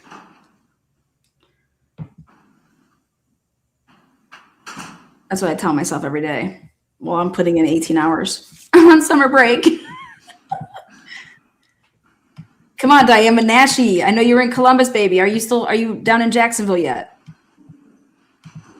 You better take it to Lindsay Butler. I'll be pissed. John, what's good? Thank you so much for the super sticker. Hoffy Master, much love, baby. Much love. Lisa, thank you so much. You are the epitome of truth and transparency. Yeah. That's why I laugh at everybody that's supporting Turtle Boy right now. Turtle Boy, do you guys have any idea what if you guys are CSLI experts on his ass, where he was when he was doing what he was doing? Ooh, daddy. Can't even imagine. Dude, when is that plea deal coming? Turtle Boy did his deposition yesterday. He pled the fifth to every single question, and he was there all day. They just didn't lump it into he wanted Diller put every question on the record. And he sat there all day and then he cried about it on his way home from the deposition. So Turtle Boy recorded himself committing crimes against the witnesses in the Karen Reed case. I can't even that Turtle Boy stuff. I know, right? And everybody's talking about this Lindsay Clancy case. Okay. I cannot believe that it's garnering that much attention when you have, and the government's got to be loving this right now. Yeah. Everybody focus on Lindsay Clancy. Because in Jacksonville, what's literally happening in Jacksonville is the government is just, I mean, it's in front of our faces and no one's talking about the pure and utter, what has Nelson's office done? I love Jose Baez when he came out and said that Nelson's office is in complete disarray. He called her ass out years ago, and here we are. Finally. So Lindsay Butler, I've been waiting for this cross-examination. Again, I don't know if we're going to get the one that I'm hoping because I know that it's all about defense trial strategy here. But I got to wonder why you were not I got to put some doubt into the jury's mind that you guys knew about Henry Tennant and his truck a long ass time ago and why that stroke of luck tire okay, was just there. It could be potentially there because y'all found the truck sooner and somebody put it there. Is that possible?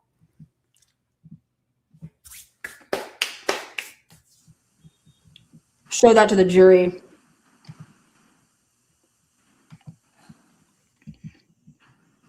Jose Baez is for the state's last nerve. This is way more important. I agree. It's hard for me to do kid cases. I have a son and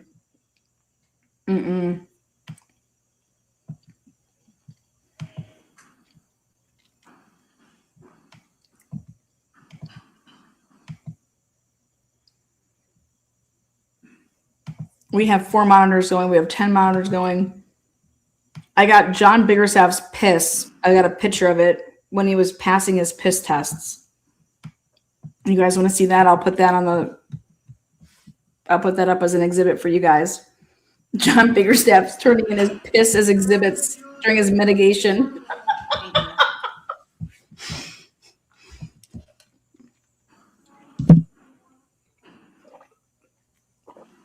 All I know is if I see Maria Biggerstaff, I'm offering to buy her a drink. Her damn sex life has been sprayed all over Jacksonville Beach, and I'll even offer her a steak dinner.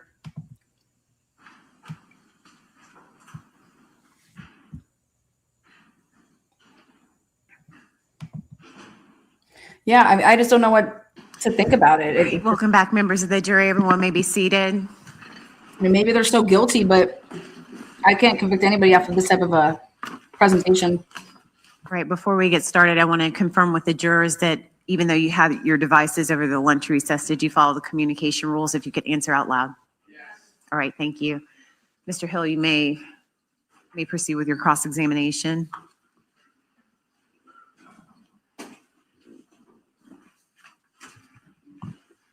Good afternoon, Ms. Butler. Good afternoon. My name is James Hill. I didn't get to meet you during your deposition. It's nice to meet you this afternoon. Nice to meet you as well. My understanding, you're now in the private sector, is that correct? Yes, I am.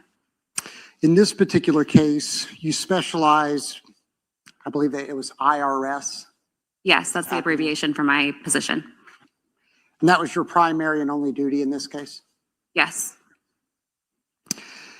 You reviewed thousands of records, countless hours working, in essence, to help the investigative team try to narrow down to specific suspects. Is that accurate? Yes. And in that in particular, with regards to Mario Fernandez, is it your understanding that he was in essence a person of interest almost starting on day one? I can't classify what law enforcement classified him as, but I was told about Mr. Fernandez on February 17th. Yes, sir. So immediately after the homicide, you began to at least research into him. Yes, sir. This also included Shanna Gardner, Yes. John Biggerstaff, I didn't begin to research into Mr. Biggerstaff immediately, no. but ultimately John Biggerstaff and Henry Tennant, correct? Correct. Among other people. Yes. I know that the state presented a photograph to you of Mr. Fernandez and Miss Gardner. That was located on a blog by Miss Gardner's mother. The blog is run by Miss Gardner's mother, yes. Did you also do investigation into Shelley and Sterling Gardner? I wouldn't say that I did an investigation into them. I became familiar with them through the course of my investigation. Was it only the blog that you were investigating? I believe I might have done some social media searches, but as far as documentation, the blog. And I'm kind of going out of order, but you would agree nothing in the blog where you pulled that photograph provided any further relevant information regarding Mario Fernandez and the homicide of Jared Bridegan. You would agree with that? I would agree with that. That was just a photograph of husband and wife together that was posted on Mr. Fernandez's mother-in-law's blog. Right. The purpose was to understand the activities before and after the homicide. And you were able to learn through that research somewhat about the Gardner family and their finances. Is that correct? Yes. Specifically Sterling and Shelley Gardner, that they're wealthy individuals. Yes. I see where you're going, Hell. I like it. I like where you're going here. Would you agree that primarily through your research, the finances that Mr. Fernandez had were primarily tied to his marriage to Shanna Gardner? I didn't do enough financial research into Mr. Fernandez to be able to answer that definitively. Were you able to determine he earned an income from his rental properties? I don't recall looking into that specifically now. Now I want to draw your attention back to the actual night of the homicide, February 16th. You provided some testimony that you made a determination that his phone was not communicating with the network during certain times. Correct. There were no cellular transactions during certain times. And that was information that ultimately was utilized by Agent Blythe? It wasn't utilized by Agent Blythe. I discussed it with Agent Blythe. But you're not an expert in that particular area, correct? I am not, no. So you're not able to draw any type of opinion from an expert standpoint as to what the lack of records or the presence of records actually means. Correct. I conducted preliminary analysis to provide investigative leads. And there's no dispute that there was also network data gaps at other points in that same evening. That's correct. My understanding is that that could be for several different reasons. A person could have their cell phone powered off, would be one reason. Yes, sir. Their phone could be placed in airplane mode. Yes. And for other reasons. That's correct. And that could be pretty broad. You would agree with that? I would agree with that. Some of that entirely out of the control of the person that actually possesses the device. I would say that's fair. For instance, T-Mobile, as it applies to Mr. Fernandez, whatever T-Mobile may be doing from a network standpoint would be outside of the control of someone with a T-Mobile device. That's correct. So if there's no timing advance records for a particular time period, and it's not because the phone is off or in airplane mode, that would be outside of the control of the user. Would you agree with that? It could be. And you're not able to testify specifically as to that first gap, as to whether or not it's off, airplane mode, or other. Would you agree with that? That's correct.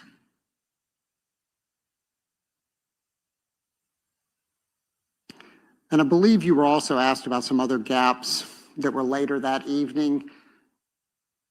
Would you be surprised to know that law enforcement has testified in this trial that they made contact with Mr. Fernandez and Ms. Gardner during one of those timing advance gaps? I would not be surprised. I know that law enforcement did make contact with them.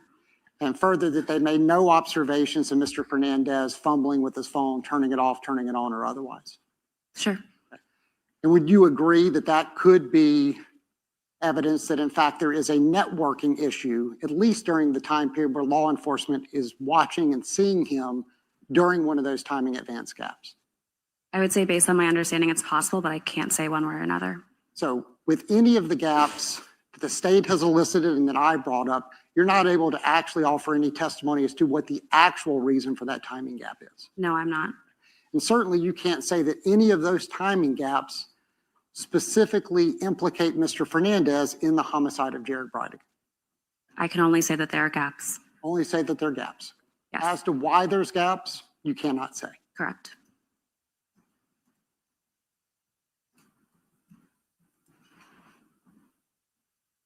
Lindsay's doing a good job on testimony here. She's not being argumentative and she's not being defensive. That's how you need to be. Now, my understanding, you did further analysis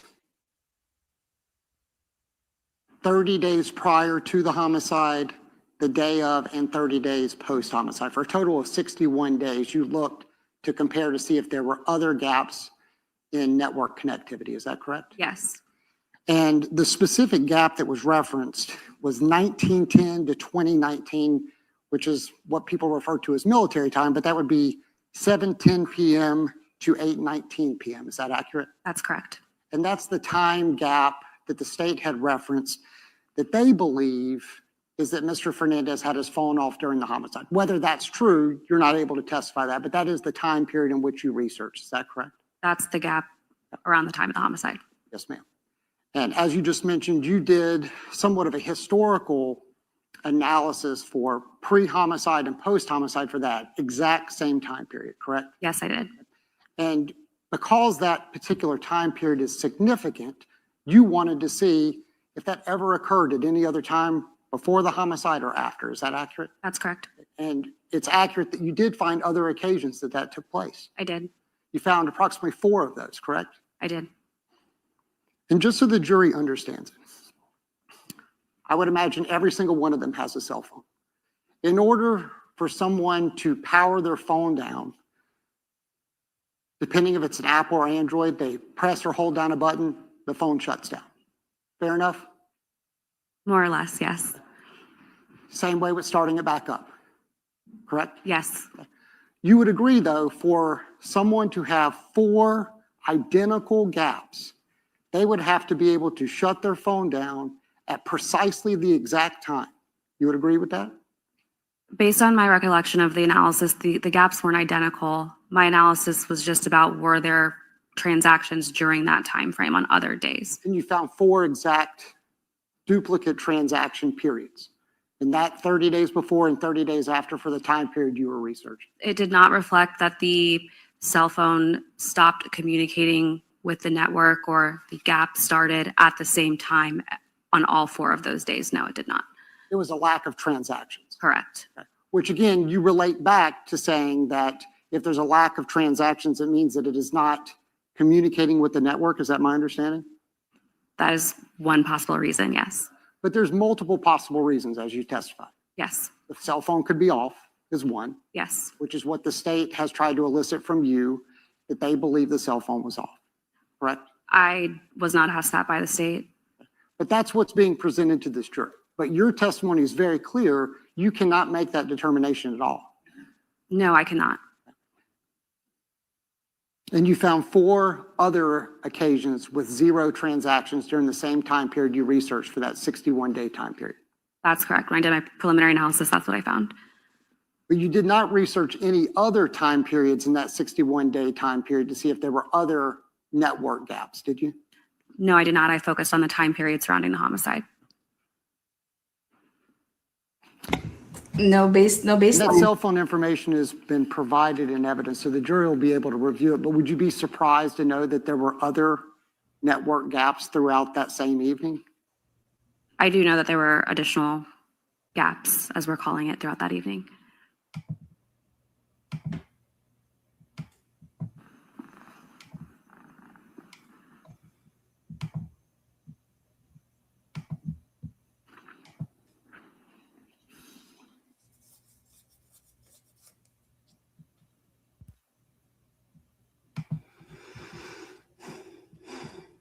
Where's the pattern? Where's the life? How can you just say I'm going to pick a couple days? Like that's just Other than me telling you this afternoon, did you know that law enforcement spoke to Mr. Fernandez during one of those particular network gaps? I may not be using the right terminology, but a gap in transactions. I knew that law enforcement spoke to him that night. I don't recall ever putting the two together that it was during one of the lack of transactions. And is that because you were more of a, and I don't want to diminish your role, but you were more of a data analyst as opposed to a law enforcement investigator? That's correct. I was an analyst and I did preliminary analysis.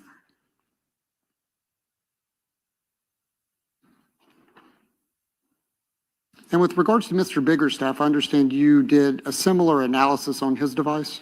I did. And are you aware that there has been testimony that Mr. Biggerstaff was present at a location far away from Jacksonville Beach during the same time period? Yes. And he actually operates at the time an AT&T device, is that your understanding? Yes. Could that be for the same reasons as a T-Mobile device as far as off, airplane mode, or other? Based on my understanding, yes. And certainly you wouldn't be able to offer any testimony as to which of those particular options it would have been to cause that lack of network transaction. That's correct.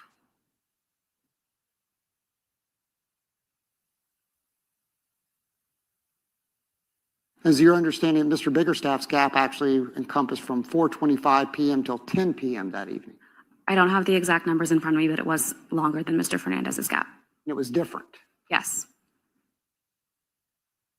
You don't have any evidence that there was any direct communication that said, turn your cell phone off in a particular time period. I'm not aware of any evidence to that nature, no. In fact, you don't have any evidence at all that you've reviewed from your data analysis of Mr. Fernandez trying to communicate with other people to coordinate powering down phones, putting them in airplane mode or other? I just have records of communications. I'm not aware of what the contents of those communications were.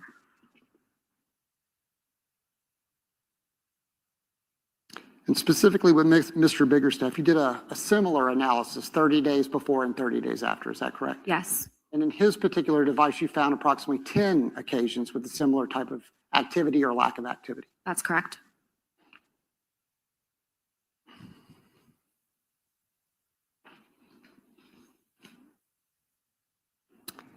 And since you've been involved in this case since, in essence, day one, you would agree with that? Yes, And when there's major breaks in the case, you're made aware of those, correct? yes, You're aware that the truck was found. yes, You're aware that Henry Tenen was arrested. yes, You were made aware that Mario Fernandez was arrested, yes, as well as Shanna Gardner. yes, You've not been told that John Biggerstaff has ever been arrested, correct? correct, Juan Biggerstaff never been arrested. correct. Now, the state also asked you with regards to some of your financial analysis. The date of the homicide occurred on February 16th. No dispute about that, correct? Correct. You found no evidence that Mr. Fernandez paid Henry Tenen any money related to this homicide or otherwise prior to February 16th, correct? That's correct. And you looked for that. I did review Mr. Fernandez's financials. I can't speak to exactly the start date and the end date. But certainly if you had found something to evidence a payment prior to the homicide, we would expect to hear that today. Yes, We would expect there would likely be a picture of a check or cash or otherwise that you would be testifying to on direct examination. not sure what the evidence would have been, but I likely would have been testifying to it if I found We it. can agree none of that testimony was elicited to you earlier this morning. That's correct. Great You job. did testify that there were 3 checks that you did find. I did not testify about checks. Have you identified those in your financial analysis? I have seen the scans of the checks. I was not the one that identified them initially, no. When you reviewed the financials, did you come across them at all? I remember seeing the checks in the financials, but I was not the one that initially located them. No dispute that those were after the homicide. That's correct. And that was approximately March and then April of 2022. Is that correct? Late March, early April, yes.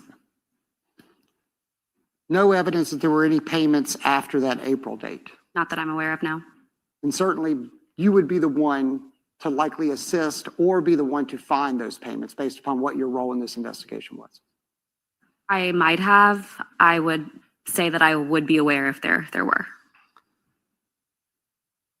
Now, this question is going to sound almost common sense, but you would agree a check, which not many people use anymore these days, has the name of the person or the company that's issuing the check. Correct. Okay? And someone in a position such as the ATF, the FBI, JSO, or Jack's Beach, they can certainly track down by way of the name of a person or a business to find out who wrote that check. Yes. And what else would be on there is the person's signature that actually signed the check. Correct. Wouldn't be hard to find because you have the person's name and their business or their address listed on the check. That's correct. Now, the state has somewhat alleged that this is hiding in plain sight, but it certainly could be the opposite. It could be for legitimate purposes. Would you agree with that? It could be. None of those checks, and you've seen copies of those checks, correct? I have. They certainly don't say murder of Jared Bridigan on there, do they? That's correct. They do not. They say landscaping for one, Yes. tree work for another, or excuse me, landscaping and tree work and then roofing for another. I'm not sure about the exact wording of the first one. The second one does say roofing. Okay. And then one said Kickstarter. Kickstarter, good luck. Okay. And were you made aware that once the truck was recovered in the search of the Potomac property, they actually found a business plan for Mr. Tenen? I remember hearing about that. I'm not sure. I don't know that I knew that it was found in the Potomac house. If I represent to you that law enforcement recovered that, would you take my word for it? Yes. No dispute that a handwritten check with a signature and the writing in the memo line with the name of your business is a pretty identifiable instrument. It's identifiable, yes. Much easier to trace than cash. That's correct. Certainly better than crypto. That's correct. All ways that people committing crimes and issuing payments may utilize to avoid having it traced back to them. Yes, there are a number of ways to accomplish that. But in this case, the only payments that you found or were found by law enforcement with your knowledge was by way of these 3 checks. To my knowledge, yes.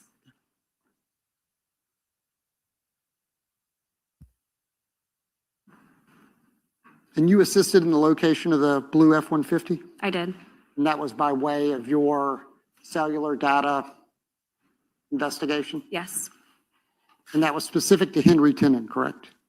We reviewed Henry Tenen's records, different types of records to find the blue truck, yes. You didn't find any evidence that Mario Fernandez or his devices ever went to that particular location, correct? Not that I recall, no. No connection to that location that you're aware of, correct? Not that I'm aware of, no. And certainly, as you mentioned, you have knowledge of the major breaks in the case. Yes. Had there been a connection between the property where the F-150 was found, you would expect you would have known that. If it was determined, if there was a connection determined to exist, I believe I would have known that, yes.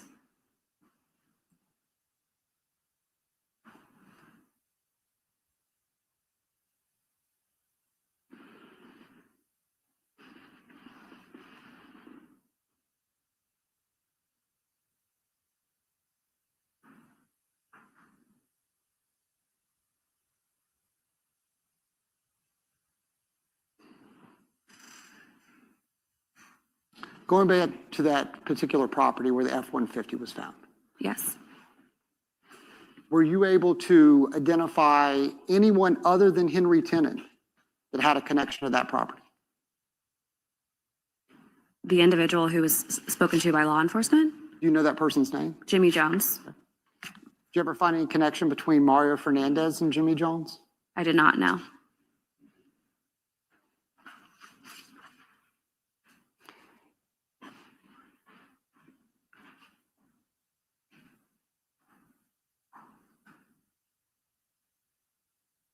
After those 3 checks, which was March and April, no disagreement that there was no evidence of payments November of 2021 from Mario Fernandez to Henry Tenen. Not that I'm aware of, no. None for December of 2021. Not that I'm aware of, no. Nothing in January of 2022. Not that I'm aware of. And nothing in February of 2022 when the homicide occurred. That's correct. Murder for Where life. you found no evidence, Mr. Tenen, a text message between him and Mario Fernandez with regards to payments for a homicide. That's correct. You've never been made aware of a jail phone call from Henry Tenen to anyone complaining that he didn't get paid for this homicide? No. No other information related to Henry Tenen My money. getting paid for this homicide other than the allegation that these 3 checks may have had some significance? I don't have information that I can speak to now that there was, these 3 checks were anything other than what they said on the memo line, but I can't speak one way or the other. Certainly, you're not convinced, as you see here today, that those checks were for the homicide or for the work that's written in the memo line. I'm not sure that it's appropriate for me to speculate about that. You can't draw a conclusion either way. Not with the information I have. Understood. Now, you referenced these data deletions. Would you kill Yes. somebody for 10K? Now, these data deletions, the state brought those up on what has been marked as states 212. Can you tell me if that's displayed on your screen?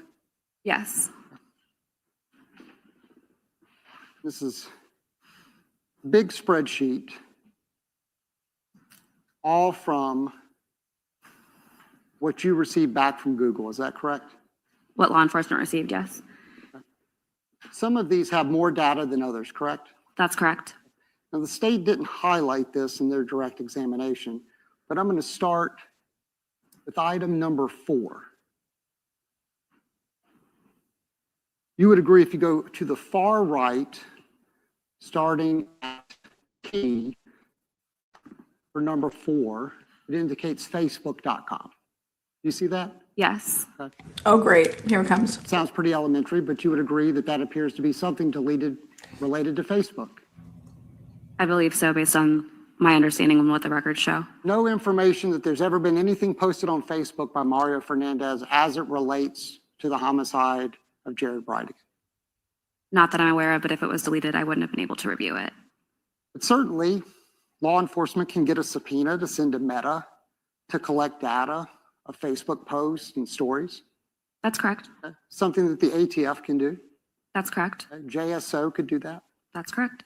Jacksonville Beach Police Department. Yep. Yes. And certainly we have the FBI involved as well. They could do that too. Yes. So if someone thought it was significant that Mario Fernandez deleted things from Facebook, there are mechanisms that law enforcement can employ to go and find out what it was.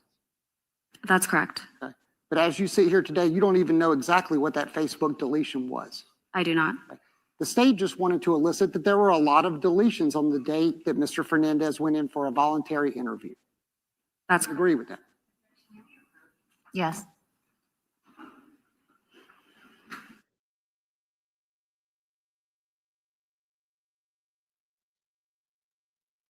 Do we have a sidebar here? You guys, what did I say earlier? I said, go all the way, look at that last column. I said, look at all this stuff. What's on the screen? On the screen, I said, why don't you read that one that says, how to get a quick fuck? What'd I tell you? Man, if you're going to take my phone, you're not going to get all my porn. That ain't happening.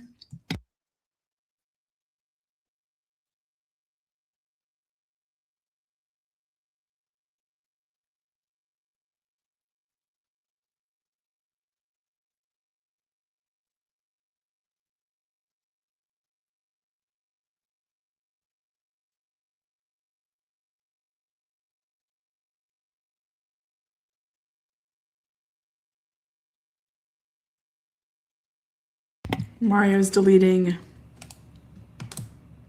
his rendezvous with Maria Biggerstaff.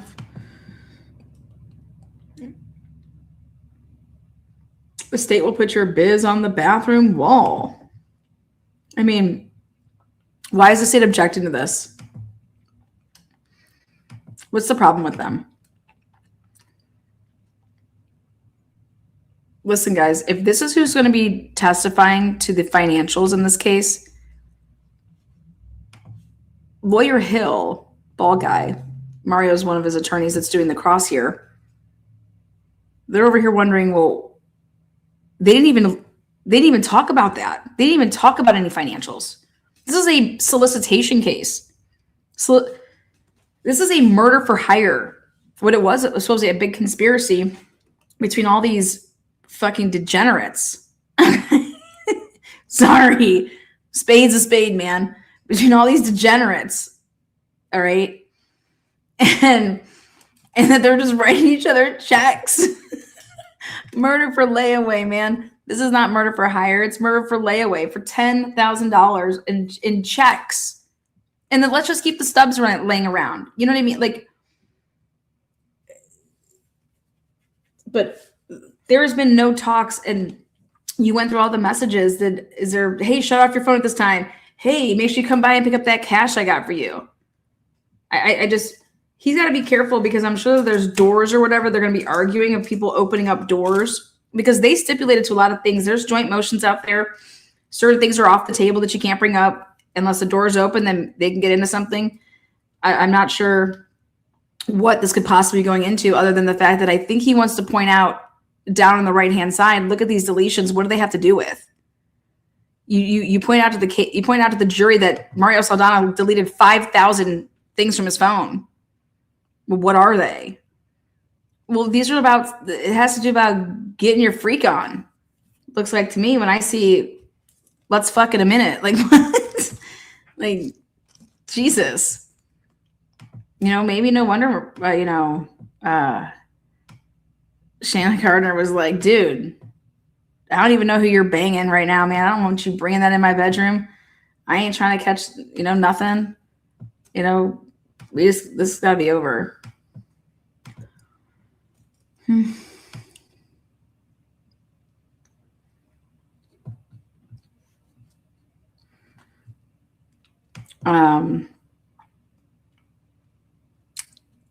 These people had access to hella cash.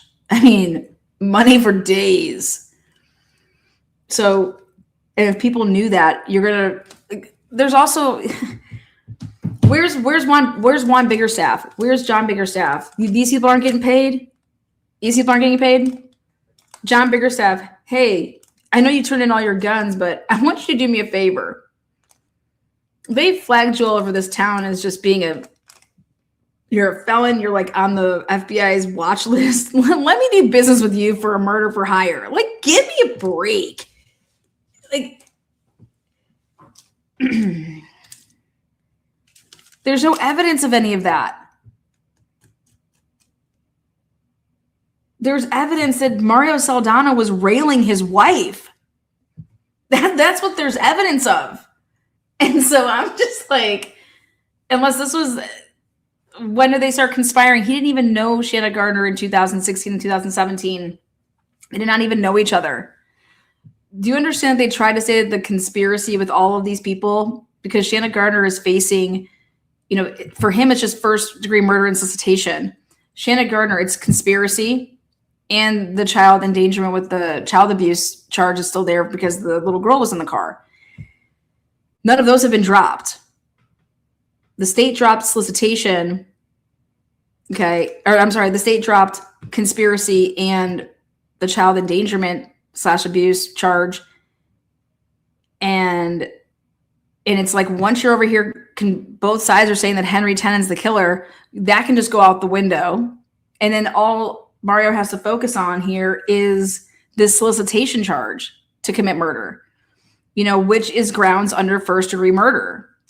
You can, if you solicit somebody to go commit first degree murder, you are charged. That's where the whole Adelson thing comes in. That's why, what's her name? She should not have been found guilty of first degree murder. There's no proof that she was involved in that. Okay, I'm sorry, but you can think it.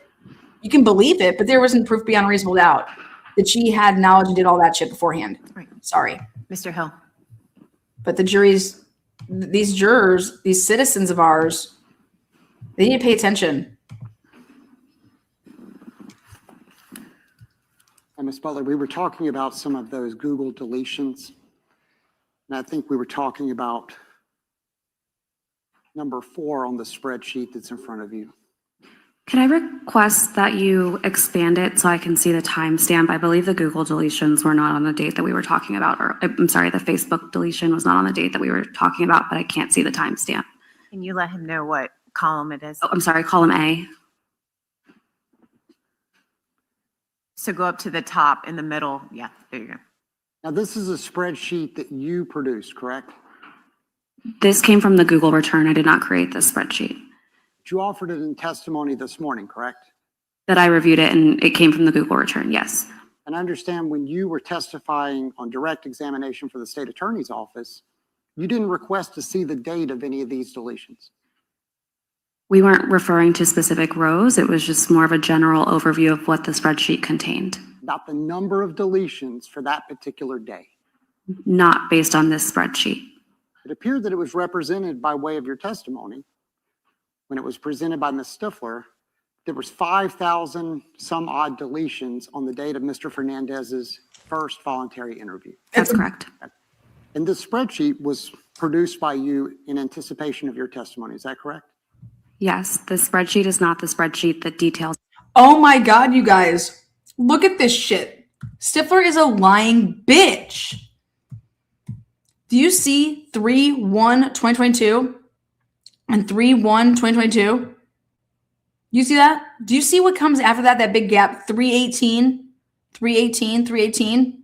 All those deletions.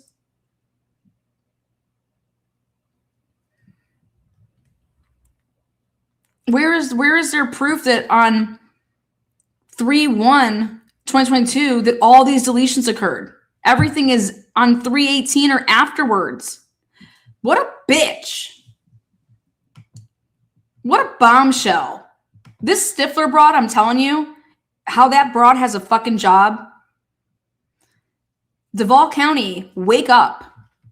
Wake up, folks. This is sick. particular day? Not based on this spreadsheet. It appeared that it was represented by way of your testimony. When it was presented by Ms. Stifler, there was 5,000 some odd deletions on the date of Mr. Fernandez's first voluntary interview. That's correct. And this spreadsheet was produced by you in anticipation of your testimony. Is that correct? Yes, the spreadsheet is not the spreadsheet that details every single deletion made on a specific date. Are you testifying to this court that you would include deletions that have nothing to do with the deletions that were referenced for the date of Mr. Fernandez's voluntary interview? In order for me to do a sound analysis, I need to look at all of the data. So that's what I did in this case. I understand that. Can you tell me why you didn't make that same statement to the state attorney's office on their direct examination showing you what's been marked as State's Exhibit 212? This spreadsheet, to my recollection of my direct examination, was brought up to show that there were two different spreadsheets. This spreadsheet contains records of bulk deletions of data, and I believe that I stated that the secondary spreadsheet, the spreadsheet titled secondary, contains the line-by-line records of everything that was deleted from the account. We'll get to that one in just a moment. Okay. But since your testimony is you don't know, or if I recall, you're not aware of exactly what was deleted from many of these particular deletions. Is that accurate? That's correct.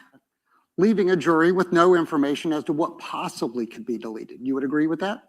I can tell you the Google product that was affected by the deletion. But you would agree on this particular spreadsheet that is the state's evidence that you testified to this morning. It includes whatever so they can see. Includes items such as Facebook. You would agree with that? It includes URLs. Okay. Yep, yes. But my question was Facebook. URLs for Facebook, yes. URLs for YouTube. Yes. You've not found any evidence related to the homicide as it relates to Mario Fernandez and YouTube, correct? I have not, no. Never found any searches of how to dispose of a firearm, correct? I did not, and I wouldn't be able to see them if they'd been deleted. But the answer is no. Correct. Okay. Then we have iCloud photos. Yes. Okay. Found no evidence that Mr. Fernandez took any photographs that were related to the homicide of Jared Bridegan, correct? Not to my knowledge. eRome.com, have no idea what that is. I do not. Okay. Just because my mother's probably watching this, I'm not going to read out loud what the next item is below that. But you would agree that that particular website doesn't. He doesn't want to read Get a Fuck Tonight. Come on, Mr. Hill. Damn it, I wanted you to say Get a what tonight? Come on, man. Appear to have anything to do with homicide, correct? Not that I'm aware of. Okay. Appears to be several entries for that particular website. That's correct.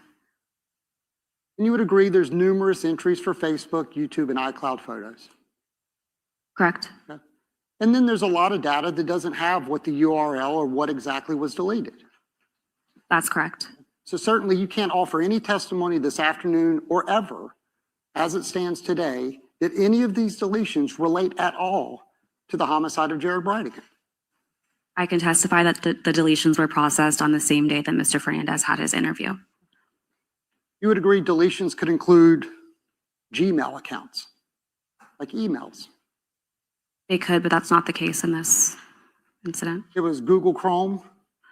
The upwards of 5,200 records the morning of March 1st were Google Chrome records. But no idea what those are. That's correct. They could be something as simple as websites, That would be what's contained in Google Chrome records. just like what we reviewed. Facebook, iCloud, pornographic websites, anything. They could be, yes. And by could be, meaning you're not convinced that any of those deletions are actually related to the homicide of Jared Bridegan. All I can say is that they were processed on the same date of the first interview.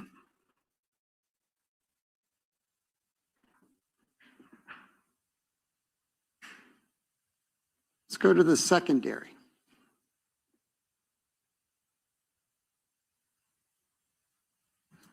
This is the one that you mentioned that was line itemed. Yes. Similar to my previous question, Nothing to indicate exactly what was deleted. Just the Google product affected. Google Chrome.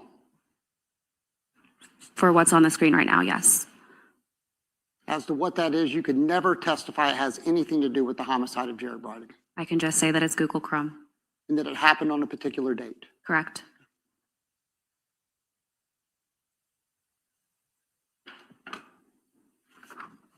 The date is 1/11/2022.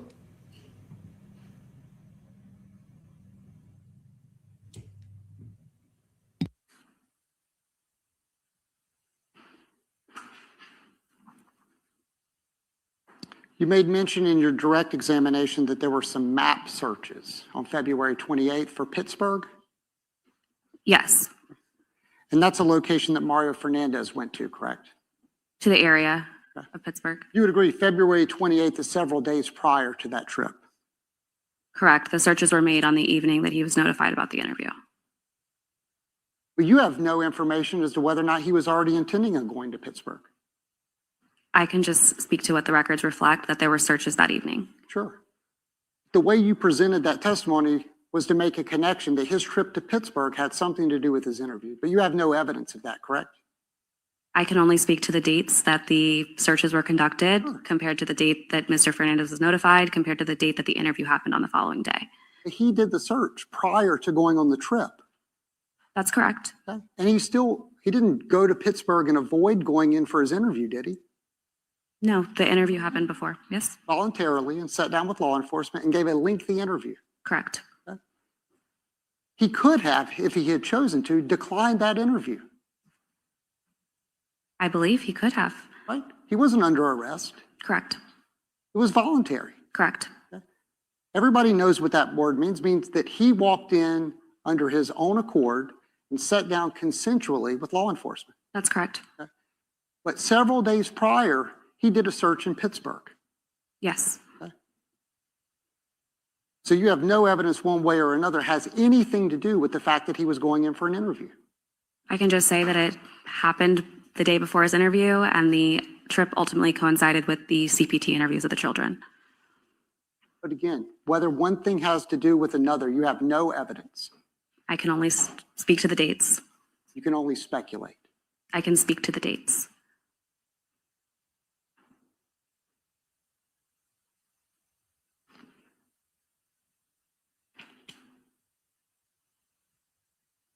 You testified that he went on his trip north. You guys were able to track him by way of his cell phone data, correct? That's correct. Didn't appear that he purchased a burner phone or anything to try to not be tracked. You would agree with that? Not that I'm aware of, no. He used his debit card or credit card? I don't recall which card he used, but there were records of his financial transactions, yes. You mentioned, I believe it states 195. Your Honor, may I approach the evidence? Yes.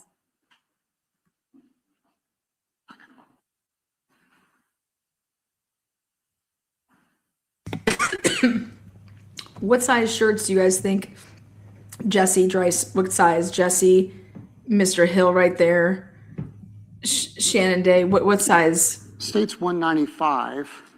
Bear with me 1 second, please. We got to get some sizes. Can you see that on your screen? Not yet. Ah.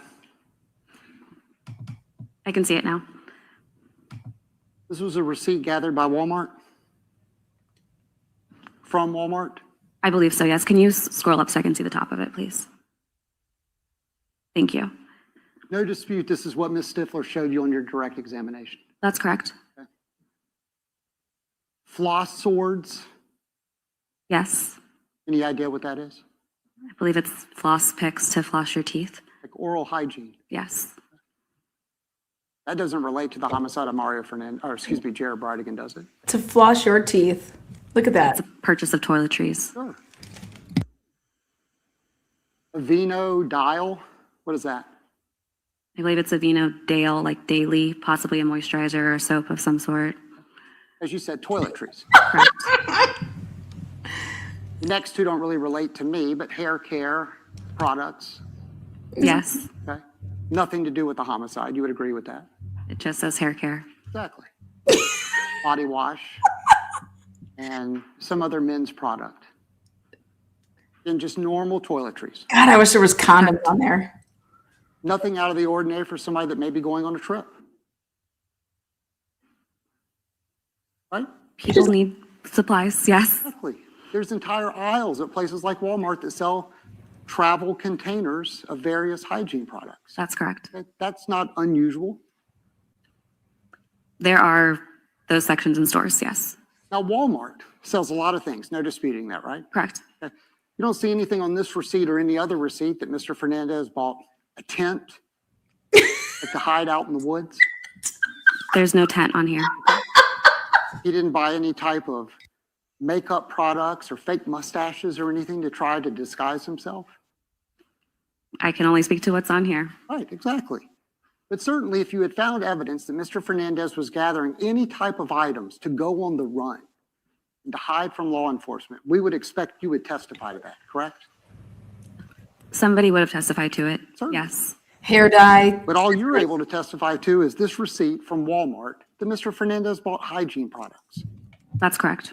You would agree that that's not going to help this jury in any way decide whether or not Mr. Fernandez is involved in a homicide. I can't speak to what might help the jury or not help the jury. I'm just speaking to what the receipt says. Okay.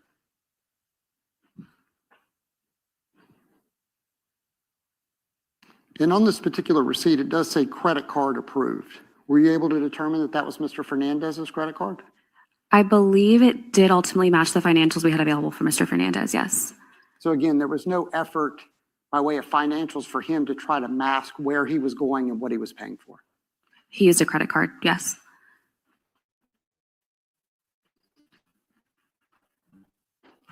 You also found evidence of him having dinner at a Ruby Tuesdays? I believe the Jacksonville Beach Police Department found those records. Again, Ruby Tuesdays, you know what that is, right? Yes, Well-known little restaurant? Yes. Nationwide chain? yes, Okay. Law enforcement was able to determine that's where Mr. Fernandez went and had dinner with a friend? yes. McDonald's? I'm not aware of a McDonald's Wouldn't purchase. surprise you though, would it? It's food. It's food. Things people might do on a road trip. Go through a drive-through and pick up a Big Mac or something. Correct. Crazy. You made mention of the hotel in Pennsylvania, Yes, that he booked 2 nights but only stayed for 1. correct. What time, from your own experience, is the normal checkout time at hotels? Approximately 11 a.m. Do you know what time, based upon the cell phone records, Mr. Fernandez actually left the Pittsburgh area? I believe it was later that evening. So if you wanted to extend your stay, you weren't ready to leave yet, you might have to purchase a second night. The 2 nights were booked at the same time. Sure. But if he decided, I'm going to leave later in the evening, I'm not actually going to stay the night, in order for him to stay in the room past that 11 a.m. checkout time, he would have to have it booked for 2 nights. You would agree with that? I can't say that he would have had to have it booked. I can say that he had 2 nights booked and he ultimately only stayed for 1. He stayed for 1.5 days. I can't speak to exactly when his cell site data shows that he left the hotel. You understand he left later that evening from the Pittsburgh area. From the Pittsburgh area, yes. You can't tell this jury that he didn't stay in the room later throughout the day and decided to leave that evening. I cannot right now based on my preliminary analysis that I did. Certainly can't say whether he decided to leave earlier or later has anything to do with the homicide of Jared Brydigan. I again can only speak to the dates that it occurred. Exactly. You understood at the time Mr. Fernandez had access to a lot of money. I think that's fair to say. So it wasn't going to break the bank, so to speak, if he were to book a second night and not end up staying the entire night. He had financial resources. Again, it wasn't going to put him out on the street by having a second night that he didn't stay for. That's correct.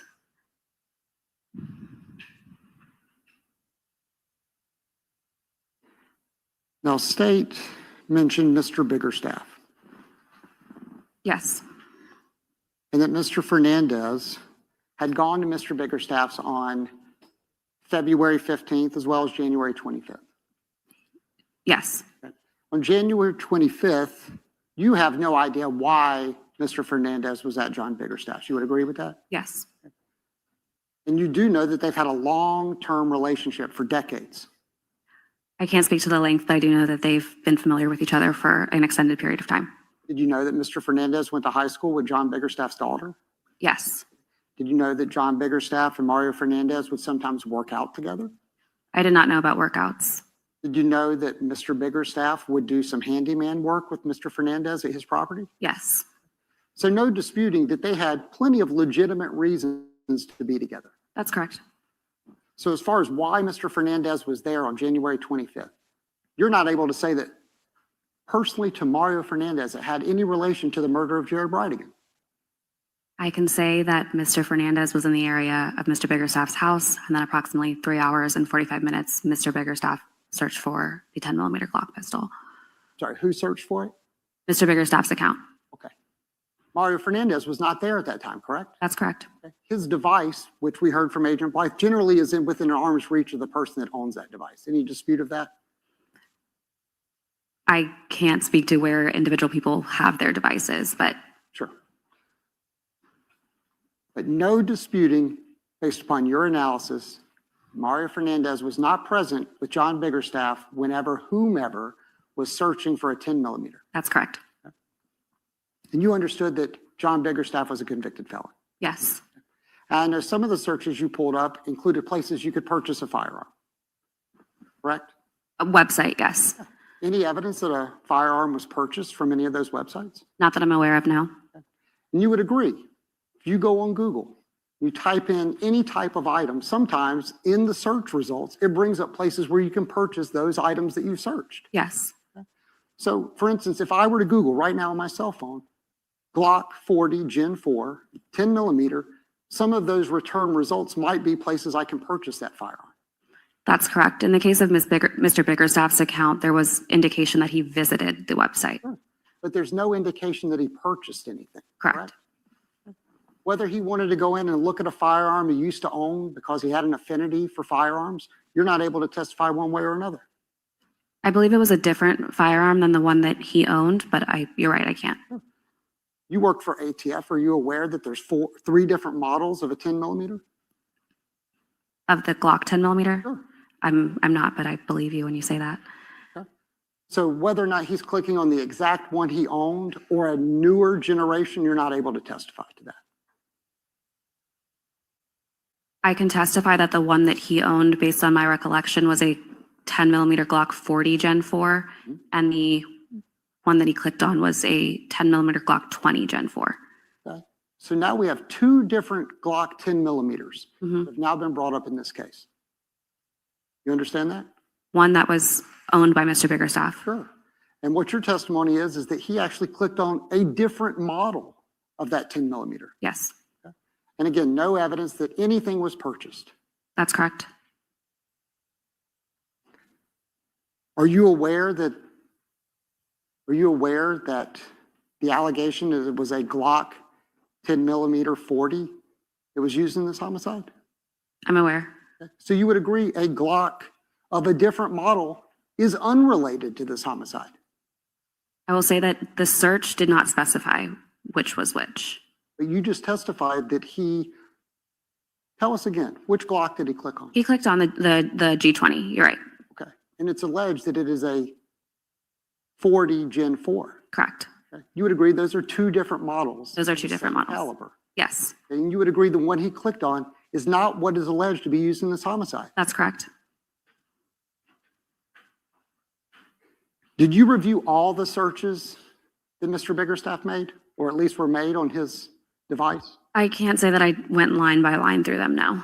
You brought up a 9mm Yes, Smith & Wesson, yes, not used in this homicide, correct? not to my knowledge. Would it surprise you that he searched various military bases in South Carolina? I don't recall that in his search history. Do you recall searching for a resort in South Carolina and a particular band that plays there? I don't recall those searches.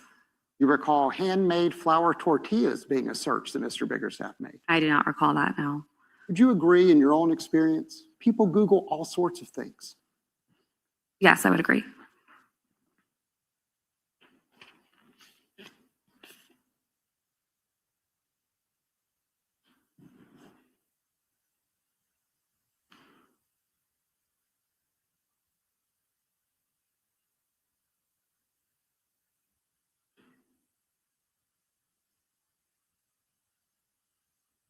May I have just a moment, Your Honor? Yes.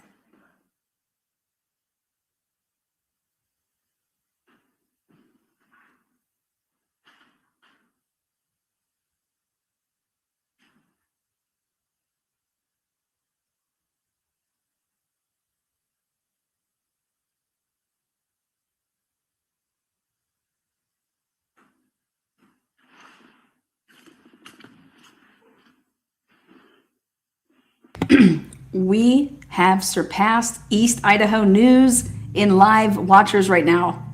Woo-hoo-hoo-hoo-hoo! Just had to. Come on over here, get the truth. The truth does not hurt, does not I'm going to bite. come back to some of those searches in just a moment. Okay. Get that truth, baby.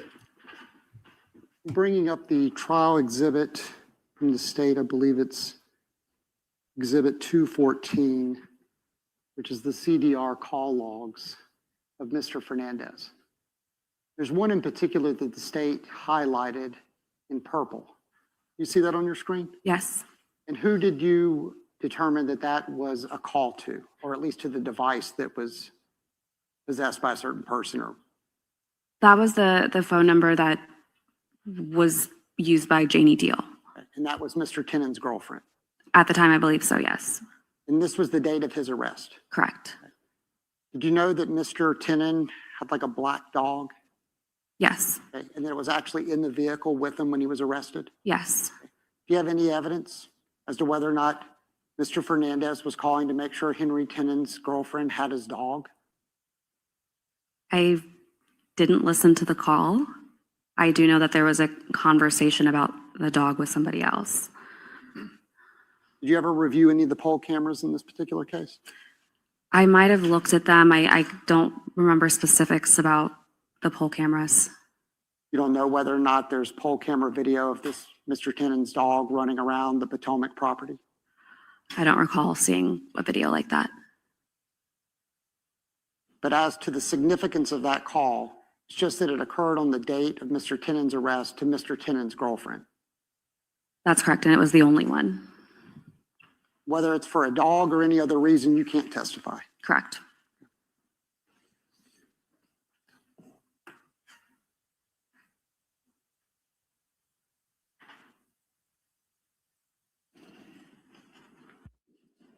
Now, Ms. Butler, I was asking you questions about some of the other searches by Mr. Biggerstaff on January 25th. And you didn't recall some of those that I mentioned. Your Honor, may I approach the witness? Yes. I'll approach.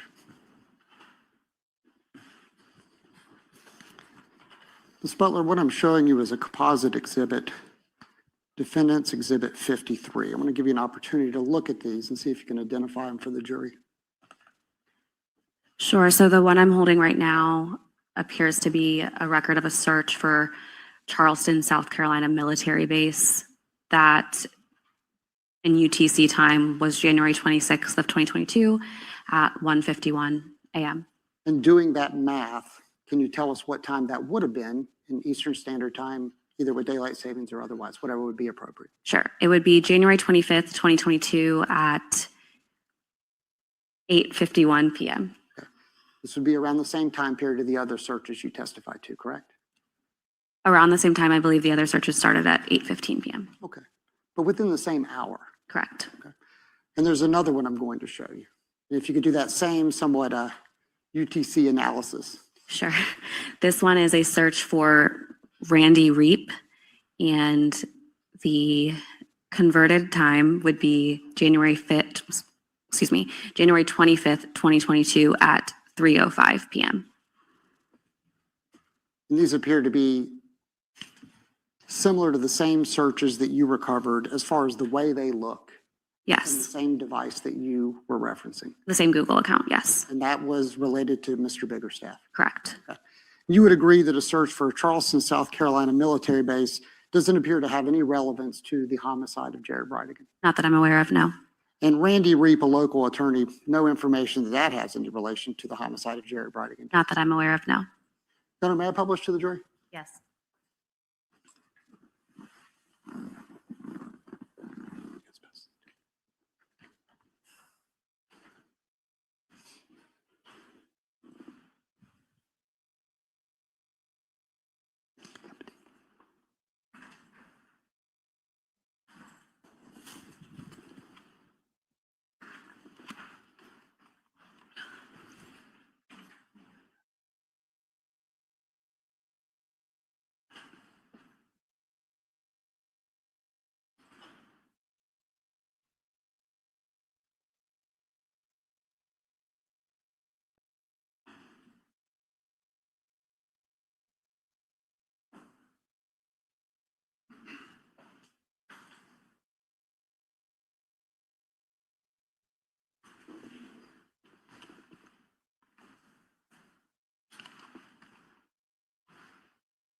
Now, Ms. Butler, after reviewing those, you would agree there were plenty of other searches from Mr. Biggerstaff's device that didn't have anything to do with firearms Yes. and didn't appear to have any relevance to the homicide of Jared Brydigan. Not that I am aware of, no. You had an opportunity to review the Google searches of Henry Tennant. I likely did. I can't recall the details of them. If you had an opportunity to review some of those searches, would it refresh your recollection? It might, yes. Your Honor, may I approach the witness? Yes, you may throughout.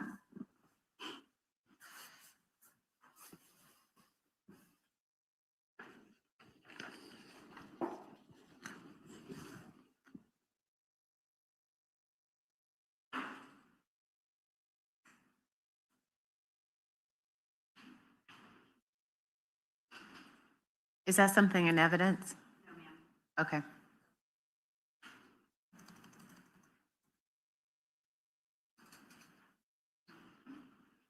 Is there an objection?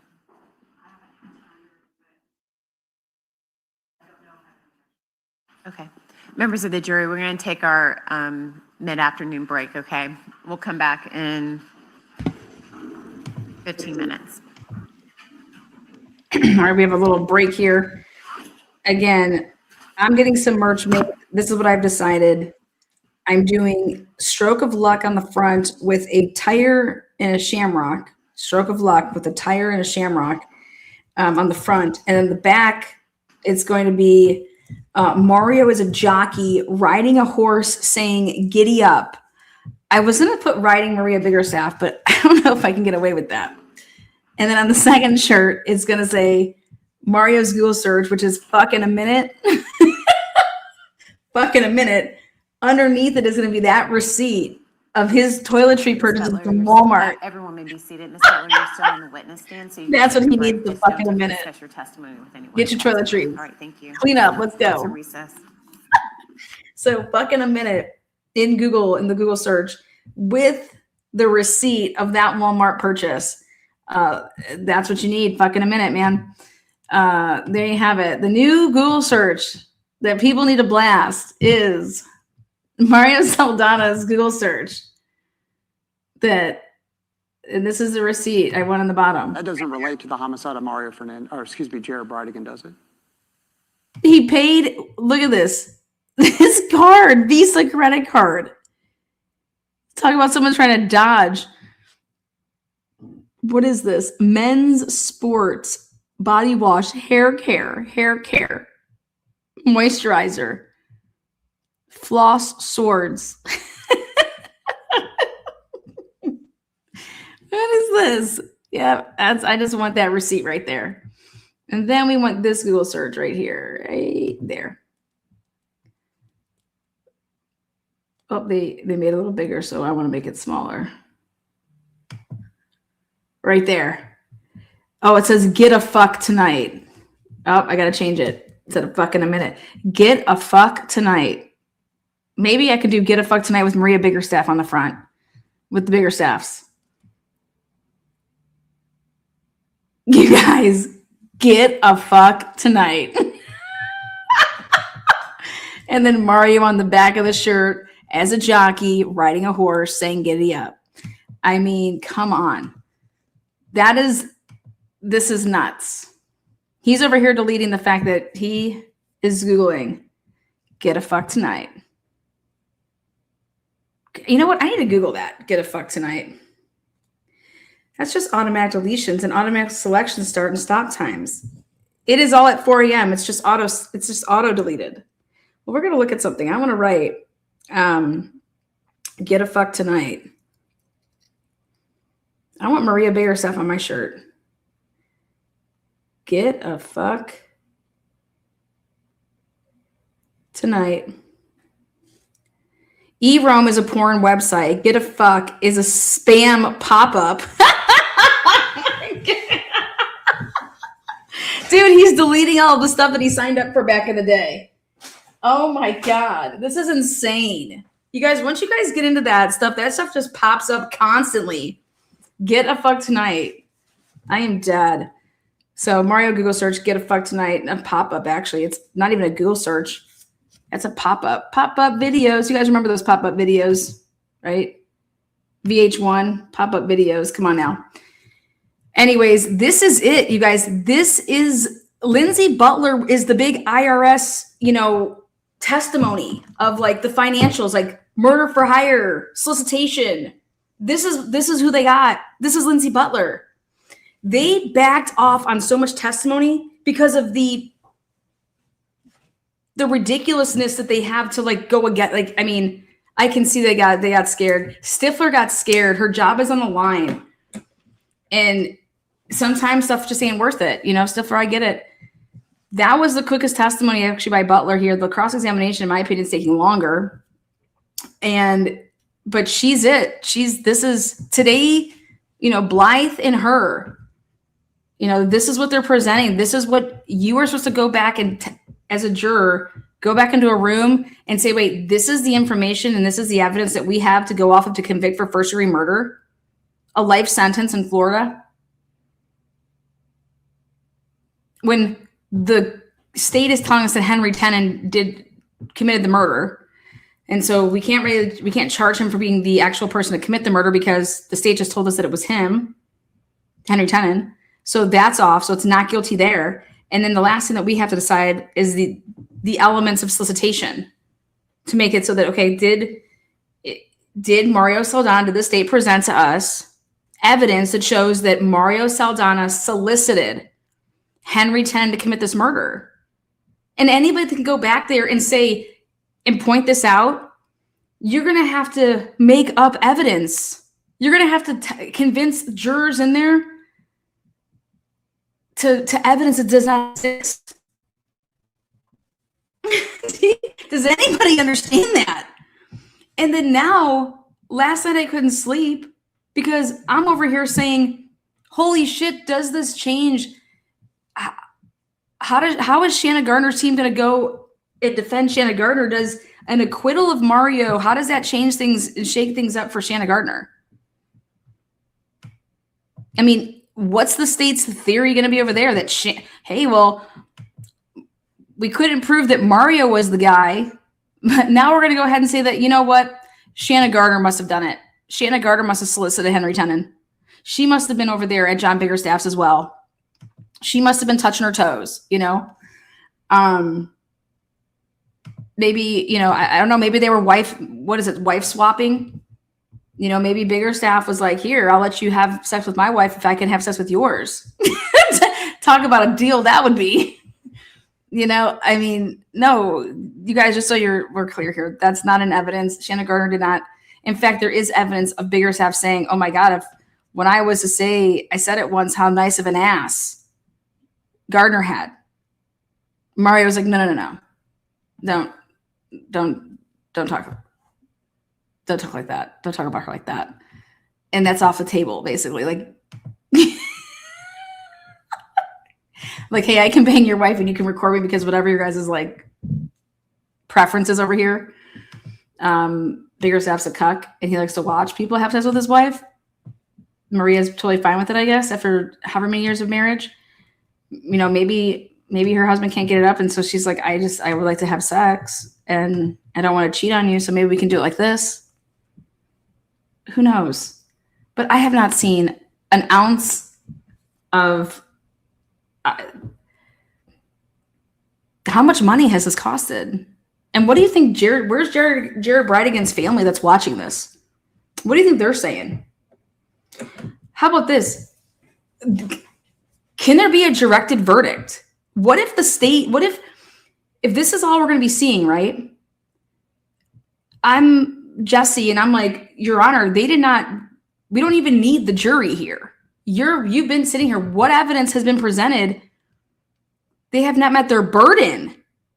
A jury shouldn't even be deciding. So I would move for a directed verdict, whatever it is in Florida. And I think that Judge Kite has a serious, she should be thinking long and hard about what was presented in this courtroom.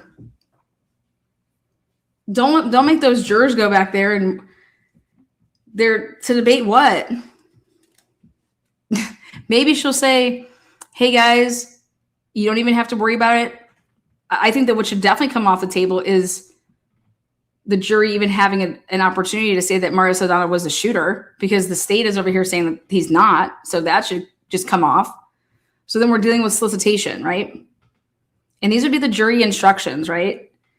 And I'm just like thinking over here, like, move for a directed verdict before you start your case, you know, because we have not even seen the defense put on a single piece of, like, they have not called anybody to the stand. They have turned the state's witnesses into their own witnesses.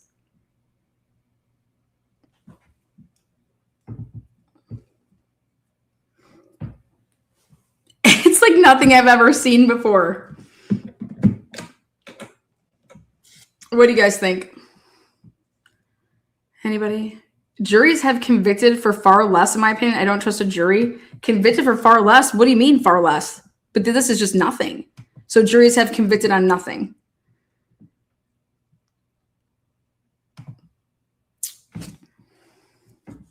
Laura says the defense has shredded every state witness. Yeah, who else?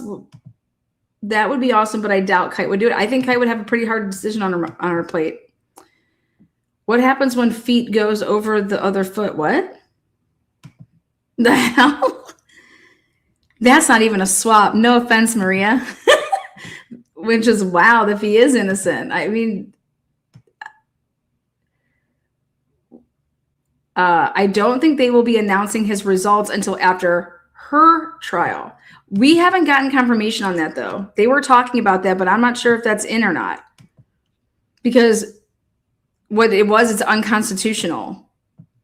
I know that the defense team wasn't having that. So they had they're going to talk about that again. Basically this, Mario Saldana cannot spend another day in prison, or rather jail, okay?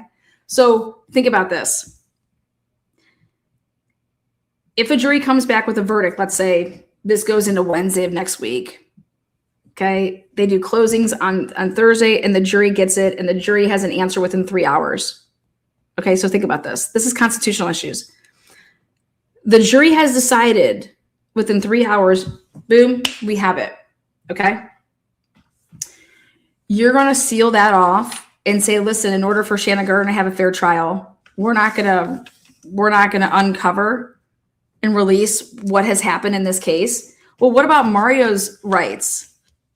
You know, he should be kept in jail, you know, and what's going to be interesting here is I wonder if they would have to get Mario Saldana to, like, I mean, that's a violation of his rights.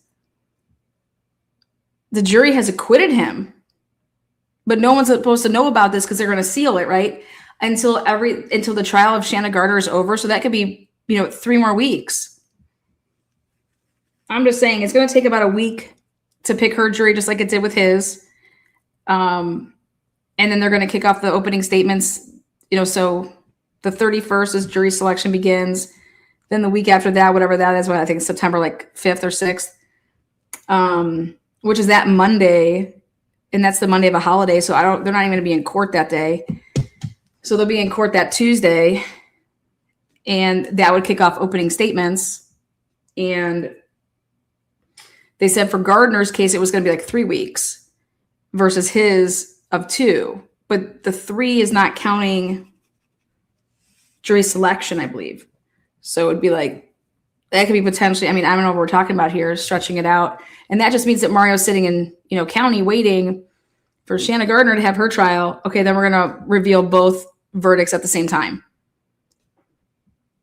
And I think Jesse had a problem with that because it's, why is my client sitting in county? So, like, I disagree, but I feel like it's not nothing. It isn't nothing. I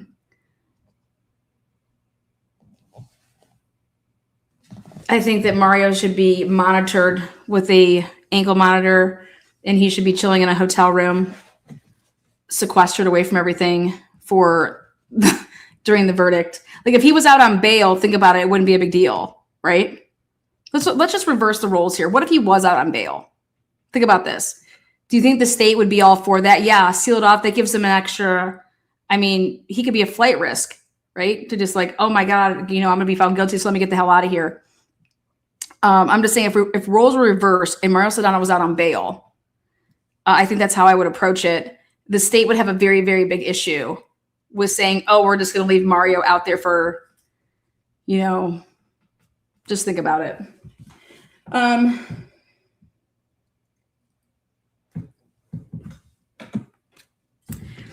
Also, let's talk a little bit about this Google searches that aren't technically searches.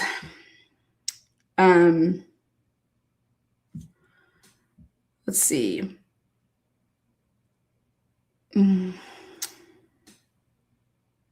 DB wants me to know that I am not trying to spam you, Lana, but I want to make something perfectly clear.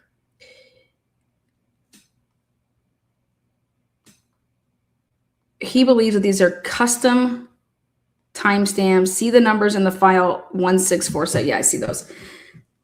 That's it translates to March 16th, 2022, 12 a.m. EDT. That's just automatic deletions and automatic selection start and stop times. It's all at 4 a.m. It's just auto deletion. eRoam is a porn site. Get a fuck is a spam pop-up.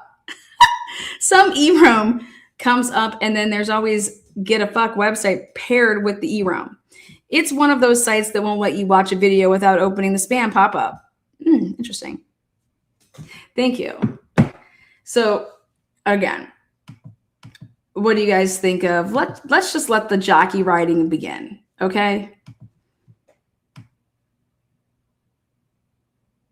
So do we think Mario will be celebrating with John Biggerstaff's wife after all of this? Oh, hell yeah. Florida will seal till after Shanna's trial. I don't know what Florida's going to do. I know that they were going back on it. DB really knows his stuff about them porn sites. I don't know.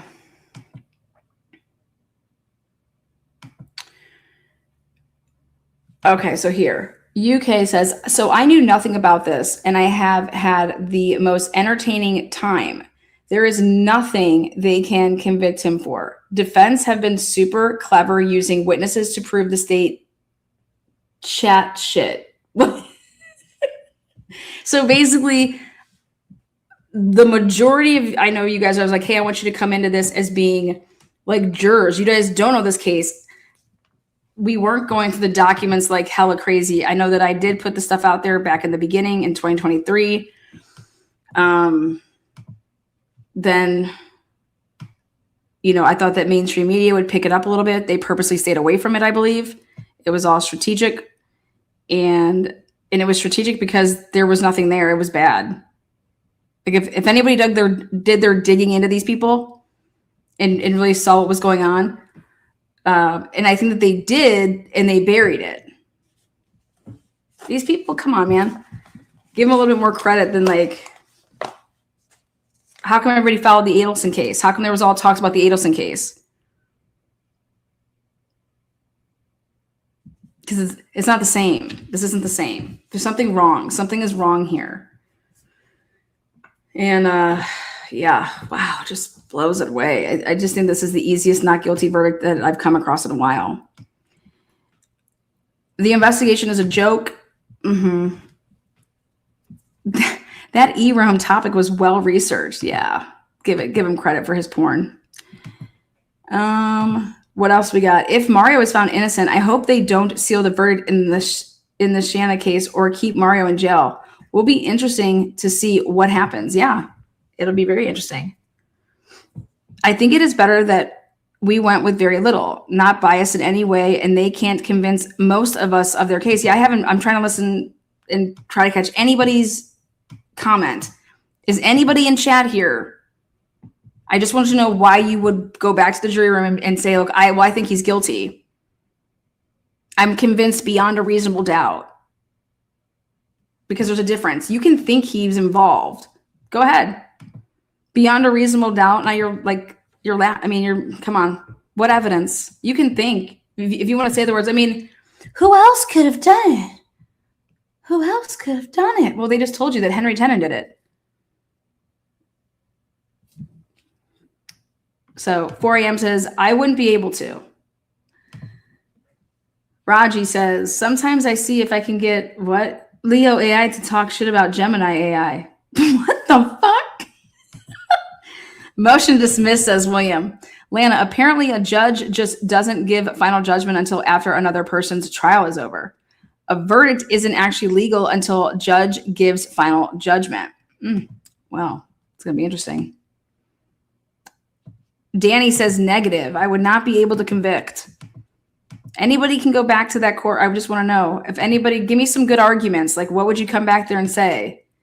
I would be going back there and saying, like, why did they pick those days? Like the 5th of January or the 29th of January, the 5th. Those days are significant. How? Because that's just what they determine. So there's no other times or dates that those people are ever interacting. You know, like you would start like wondering just why do we keep hearing about the 25th, the 5th, the 15th is the night before, and then the 16th. I mean, obviously the murders, but then you guys just watch a poll camera. I would be going back there wondering, why didn't they put a poll camera up way earlier? Like, why did they wait until August to put up a poll cam? You know, you brought the ATF in day one, and the ATF, like in the Idaho 4 case, they put up cameras, poll cams. You know how much money they want for the evidence of that? $100,000 in a FOIA. They can kiss my ass. They want $100,000 to get the poll cam, all the poll cameras that they put up in the Idaho 4 murders. They put them up right away. Why in this case, when you bring in the ATF, which is the FBI, why didn't you put up poll cams right away? Stifler has no case. Hey, Stiffy, if you were going to lie, at least be good at it, says Raji. Raji Witten Kitten. What the fuck, Raji Witten Kitten? Shit, I mean, it's like, I'm going not guilty. Can anybody go back there and try to convince 11 other people to say guilty? And I just want to know what evidence you're going to be like saying, hey guys, come on, look at this. This is ridiculous. In that jury room, I'd be saying, I don't even think Henry did it. And be asking about that white truck on those videos, day of the murder. Yeah, there you go. So just so we're clear here, this is a trial strategy by saying like, yep, defense is like, oh yeah, we believe Henry did it. You know, that was a trial that was, just so we're clear, the defense saying that in opening statements, nobody knew that was coming.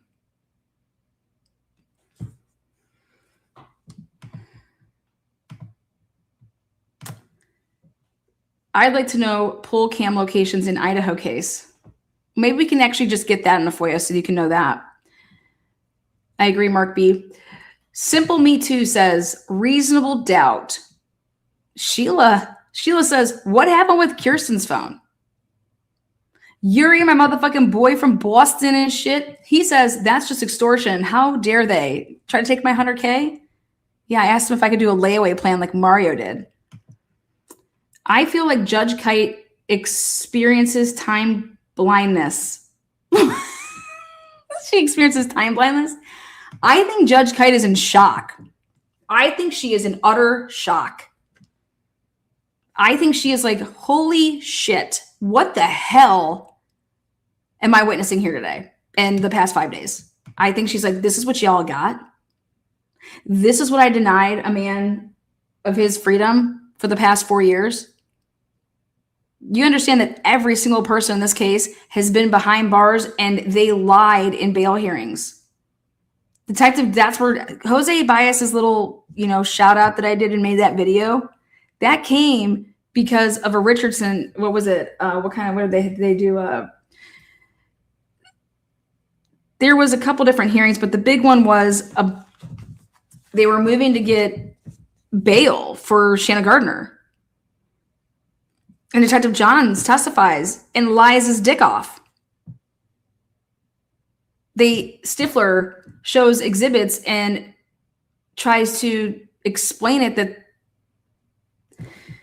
there was no Stifler was taking the evidence and misleading the court Okay, that's misconduct. The tribunal, your candor, all this shit. She just made it seem like it was all these things that it just wasn't. Thank you. Let's bring in the jury. Your Honor, if you would like, James Hill, on behalf of Mr. Fernandez, the state and defense had an opportunity to review some additional pieces of evidence, and by stipulation and agreement, we have pre-marked and entered defendants 58, which are Chrome records for Henry Tennant as a composite, 2 pages, and defendants 59, which are Chrome records regarding John Biggerstaff. Okay. Let's get the jury. No objection from the state. Absolutely love it. Having to defend these other players that aren't charged and not on trial is making me think the jury might be wondering what, who, how, huh? If I knew nothing, I'd be confused. Absolutely. And remember, guys, the jury has to go back there and say, well, how do we know that the wife, meaning Shanna Gardner, didn't do anything? Like, we haven't seen any of her stuff, right?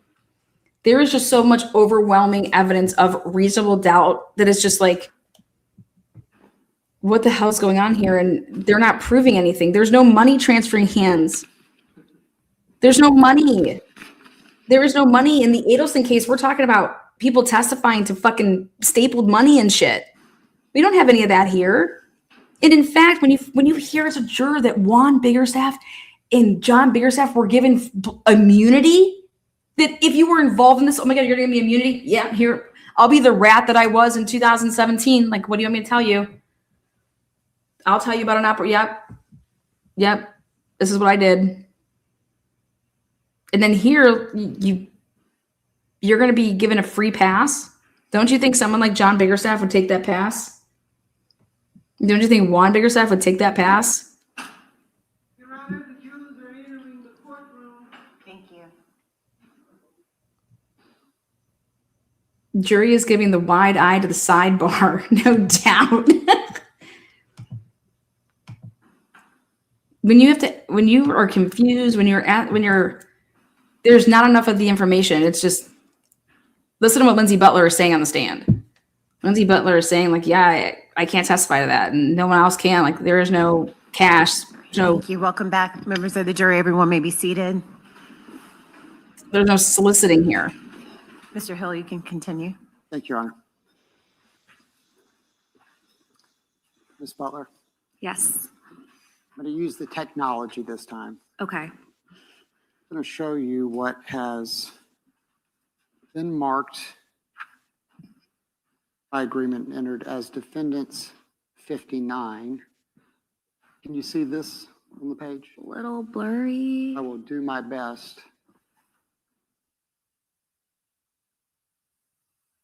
Is the autofocus on?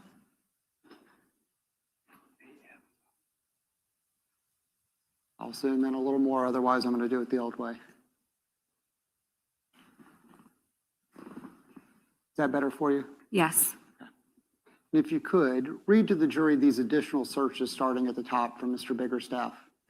Starting at the top, it is a visit to a website or a URL that says how to measure your bra size at home, 4 simple steps. The next search. Bra size chart dash third love. And the third search. How to measure bra size and bra size calculator. Victoria.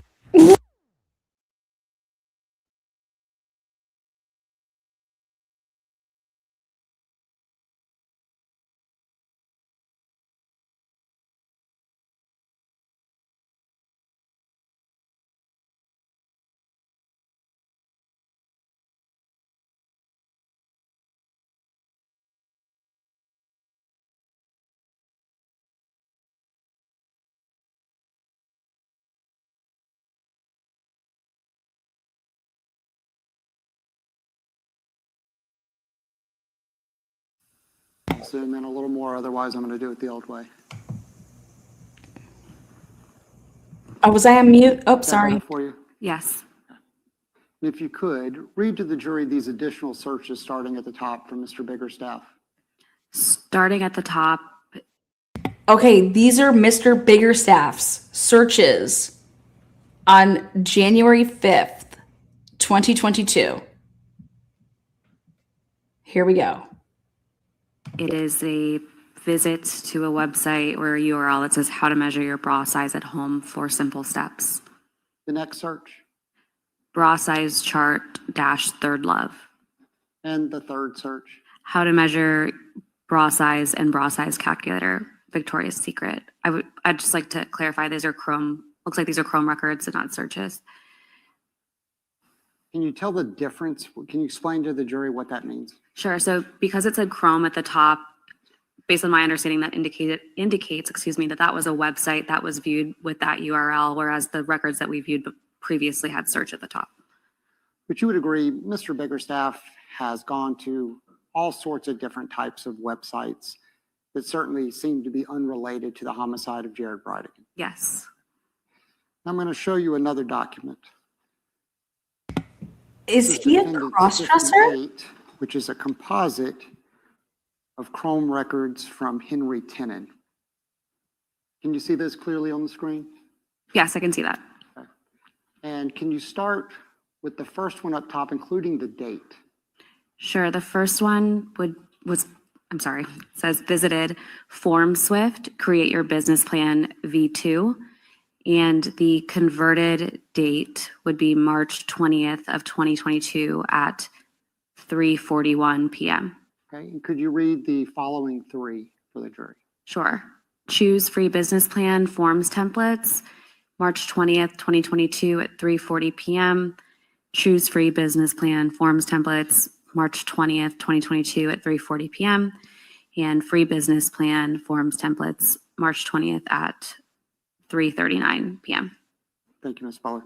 It's your understanding, based upon being involved in this investigation, that Mr. Fernandez provided a check in the memo line that said, Kickstarter, good luck.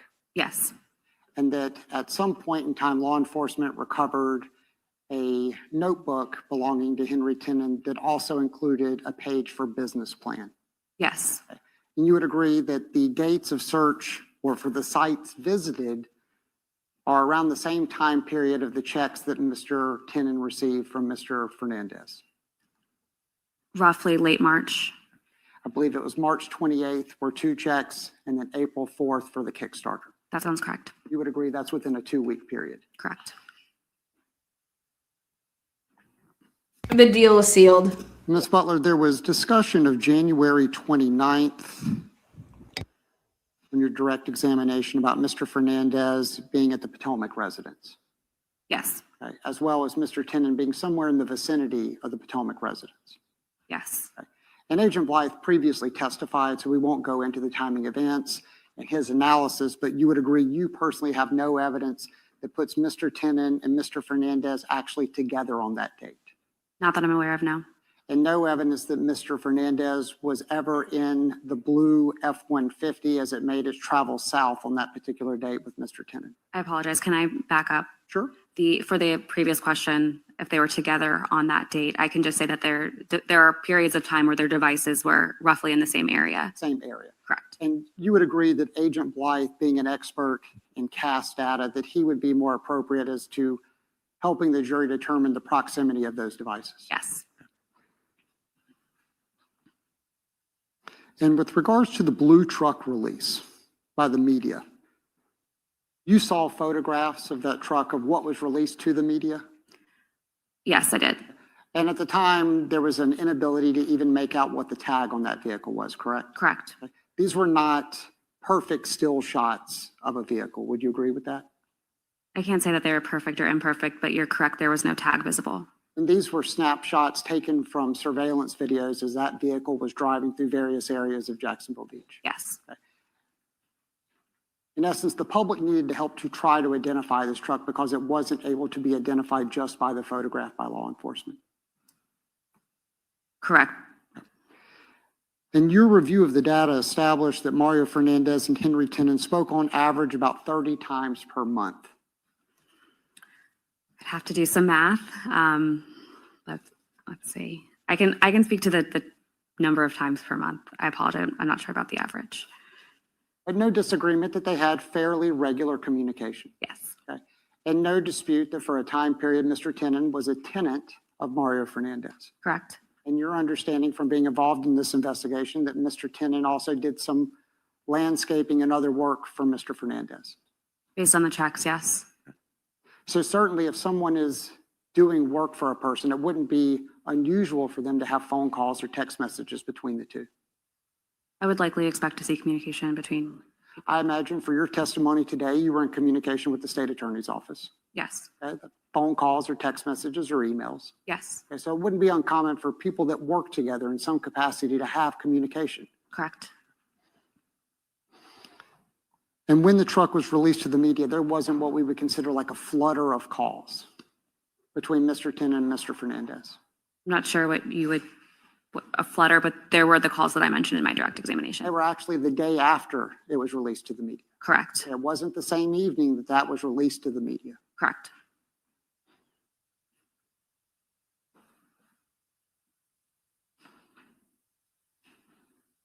Your Honor, may I have one moment with counsel? Yes.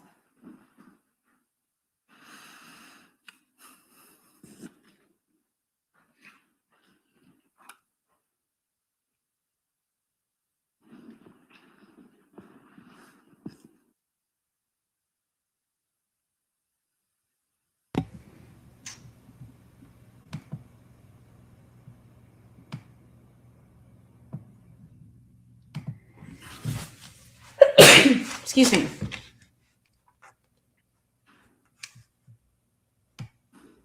No further questions for this witness. Thank you, Ms. Butler. Thank you. Thank you. Come on, Stifler, what do you got for us? So, Your Honor. Let's go, Stiffy. Here's Stifler. Ms. Butler, Mr. you. Hill mentioned that you did a historical review of periods of time. That was for periods of time in which there were both no timing advance and no cellular activity. No timing advance and no outgoing cellular activity. Were there any of those time periods include incoming cellular activity? Yes. Okay, so that's different than the time period we're talking about on February 16th, because the time period from 7:10 p.m. to 8:20 p.m. was no cellular activity whatsoever, correct? Correct. Meaning no incoming and no outgoing, Correct. and no timing advanced. Correct. Those other 4 periods you talked about were just no outgoing, but included incoming. I can't speak to every single date, but I did look at that in my analysis. So the presence of that time frame with no timing advance, no incoming, and no outgoing is less than 5 out of 60 times in that historical period. Less than 5 out of 61. Sustained. Do you know what percentage that would equate to? 4 out of 60, let's be generous and say one of those times had incoming.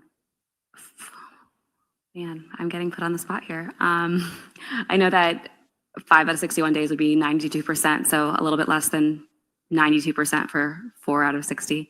92% of the time, his phone was either recording timing advance or using cellular data in that 60-day time period. During the time frame that I looked at in the 61-day time period, yes. Mr. Hill asked you a bunch of questions about financial analysis. Based on his background, did Detective Johns kind of take charge of the financial analysis in this case? Yes, he did. The Google Chrome deletions that Mr. Hill was asking you about, you testified earlier that the primary database was bulk deletions. And the chart you made with that spike of 5,000, which database was that from, the primary or the secondary? The secondary. And can you explain to the jury what the secondary database deletions indicates to you, or what it means based on your conversations with Google and your experience? So the secondary file is the one that contains the line by line. So it's an accounting of every record that was deleted from the Google account within a certain time frame. And that's the one that has the process date and time, as well as the original event date and time and the Google product affected by the deletion. What types of Google products did you observe as affected by the deletions in the secondary database? In the secondary database, there were a number of Google products to include Add, Google Discover, Image Search, YouTube, Gmail, Chrome, Search. There was a number of different products. And Mr. Hill asked you about connections between a man named Jimmy Jones and Mario Fernandez Saldana. Did you observe any connections between the two of them in any of the records you reviewed in connection with this case? Nothing in the records that I reviewed. Did you see any connection between Jimmy Jones and Jared Bridegan in any of the records or phone downloads you looked at in this case? Nothing that I reviewed. And you had Mr. Bridegan's toll records and phone downloads as well to review? Yes. Did you see any connection between Jared Bridegan and any of the toll records or phone downloads or financial records or other records you reviewed in this case between Jared Bridegan and Henry Tenen? No, I did not. There were none. There were none. Did you see any records or connections between Jared Bridegan and John Biggerstaff in any of the records you reviewed? No, I did not. The only connections between all these individuals were Mr. Fernandez, obviously, based on your prior testimony, had communication with Mr. Biggerstaff and with Mr. Tenen. Correct. That phone call to Janie Deal on August 18th, 2022, to your knowledge, was Miss Deal, when that call was placed, detained by Jacksonville Beach police detectives at the CJIC office for questioning? Yes. When Mr. Fernandez called her? Yes. Thank you. I have no further questions, Your Honor. Anything further for the witness? Just briefly. Ms. Butler, any evidence that Mario Fernandez knew where Janie Dill was at the time he made that phone call? I don't have any evidence about that. I have no further questions. Ms. Stifler, anything further? Okay, thank you, Ms. Butler. Thank you. Call your next witness. Calls Detective David Ostertag, JSO. Officer Ostertag.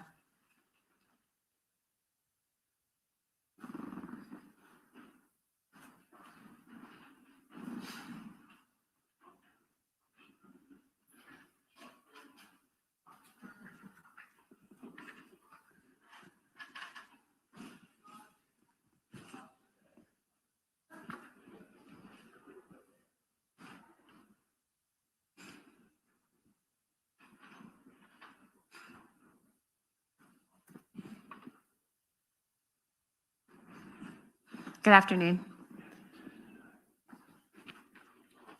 If you could just pause here in the front, raise your right hand to be sworn in. Detective, do you solemnly swear or affirm the testimony you're about to give will be the truth, the whole truth, and nothing but the truth? So help you God. All right, sir, if you head over this way, watch your step. There's a slight incline. Make yourself comfortable. You may proceed. Thank you, Your Honor. Good afternoon, Detective. Good afternoon. Could you please introduce yourself to our jurors? My name is Detective David Ostertag. It's spelled Ostertag.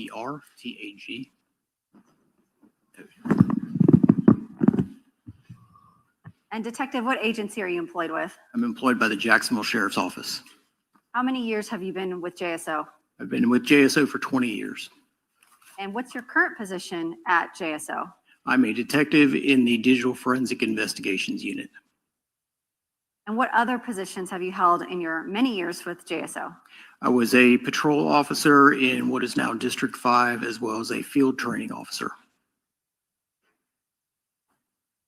Can you give the jury a little bit of background into yourself? Tell us about your educational background.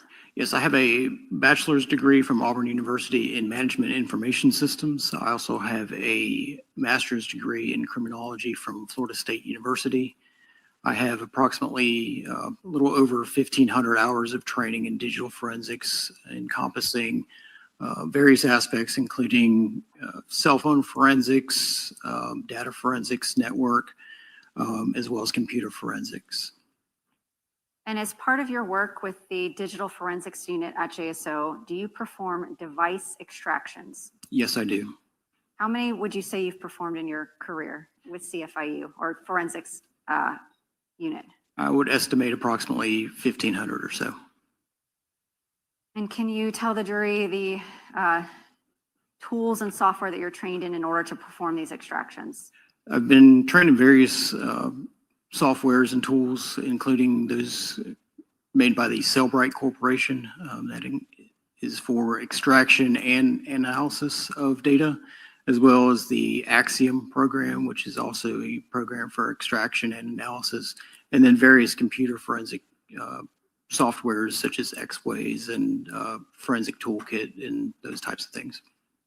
And are you trained not only in extracting information from various devices, but in interpreting data that you receive from Apple iCloud or Google Cloud or other digital forms of data? Yes, I have been.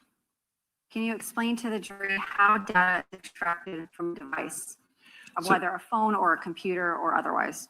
So the data is isolated from the network to start with, and that means either putting the phone in airplane mode or examining it in a secure environment in our digital forensics lab.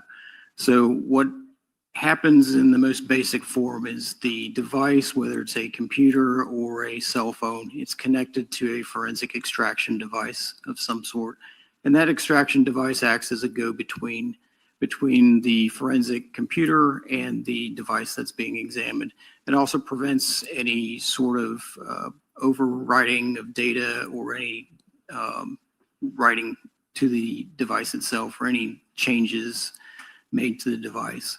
So the forensic extraction device acts as a go-between. It communicates with the cell phone or computer and then transfers the data over to the forensic machine where it's then analyzed.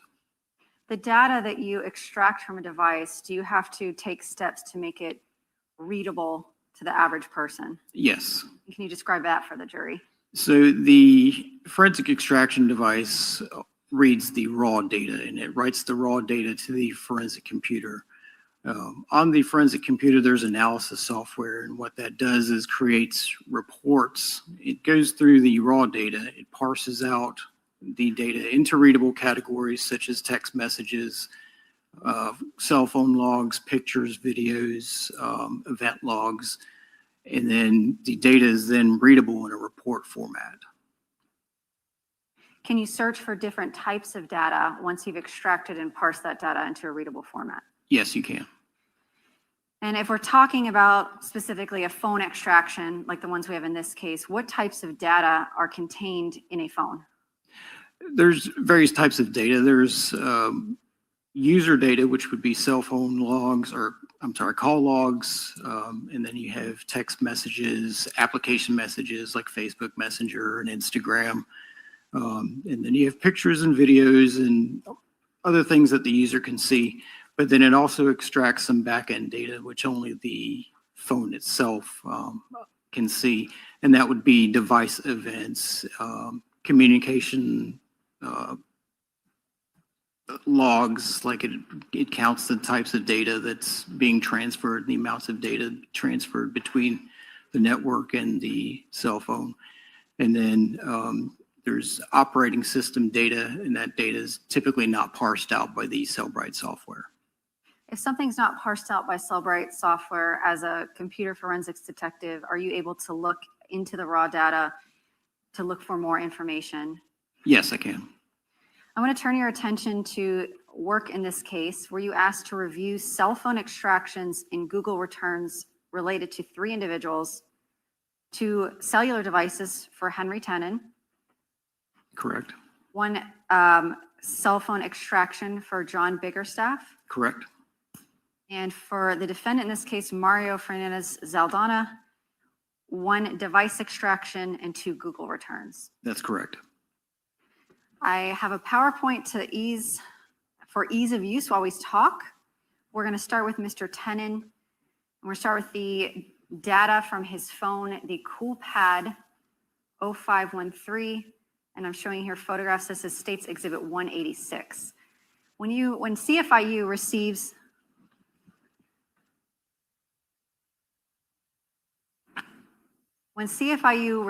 a cell phone, is this how it comes to you? Yes, it is. What steps are taken to ensure that the data on a cell phone is preserved for forensic extraction and analysis when it is seized from an individual?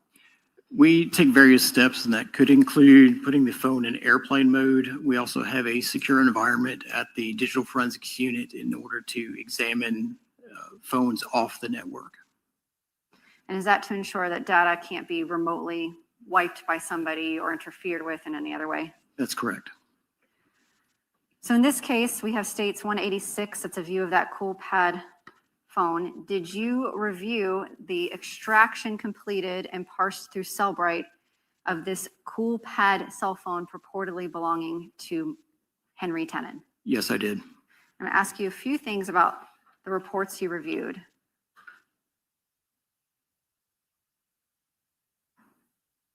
So I'm showing you part of States 186. This is an extraction report from that cell phone, and it is labeled contacts. Are you able to parse reports showing what contacts exist in a cell phone? Yes, that's correct. And in this case, were you asked to pull a report to see whether Mr. Tenen had a contact for a phone number 904-566-2633? Yes. And we see here this extraction report, and what does this indicate? This extraction report indicates there is a contact on the phone stored as the name Mario with the phone numbers 904-566-2633. And for this particular phone, were you also asked to see if there were any cell phone communications stored on the phone, communications through texting or instant messaging or social media between this phone number and the cool pad itself? Yes, I was. Were there any contacts, calls, texts, or interactions between Mario 904-566-2633 and this phone? There were none.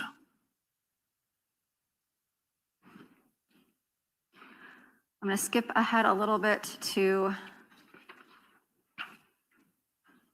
still in States Exhibit 186. Were you given a second cell phone purportedly belonging to Henry Tenen, which was an LG phone? Yes. And in that phone, was it associated with a phone number ending in 7612? Yes, it was. And here we see an extraction report where you asked to look for any communications, text messages, instant messages, otherwise between this cell phone number 7612 and Mario Fernandez 566-2633, no, stored as Mario in this phone. Yes, I was. And were you able to find the presence of any messages in this phone? Yes, I was. And how many were there? 4. And here we see one of those messages. First of all, is this the report that you pulled? I split it up into 4 slides, but we're showing 4 messages. Yes, it is. The first message, did you convert these from UTC to daylight savings time? This is standard time. Standard time, I'm sorry. So that would be UTC -5? Correct. So see here, we have one message from Mario 566-2633. Correct.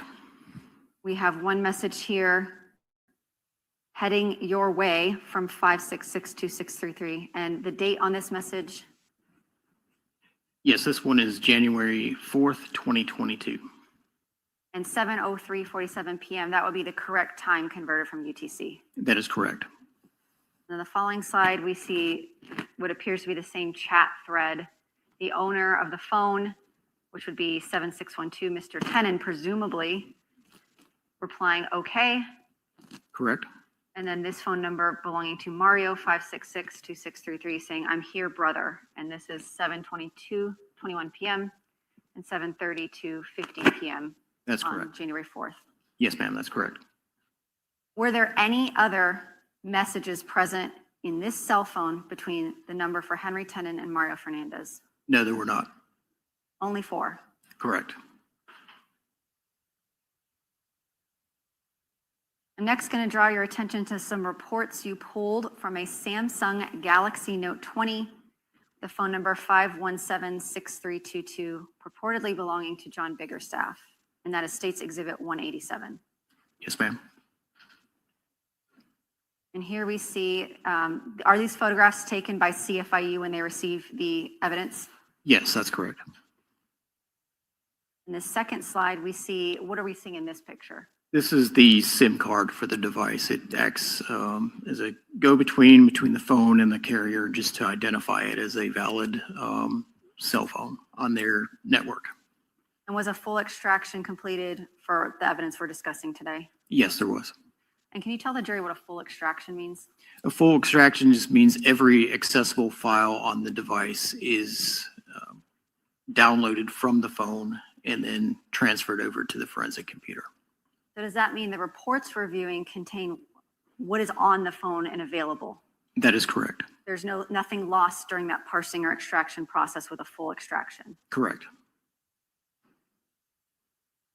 And I'm showing you an extraction report from Mr. Biggerstaff's phone where you asked to pull the instant messages available on this phone between Mr. Biggerstaff and Mario Fernandez 5662633. Yes.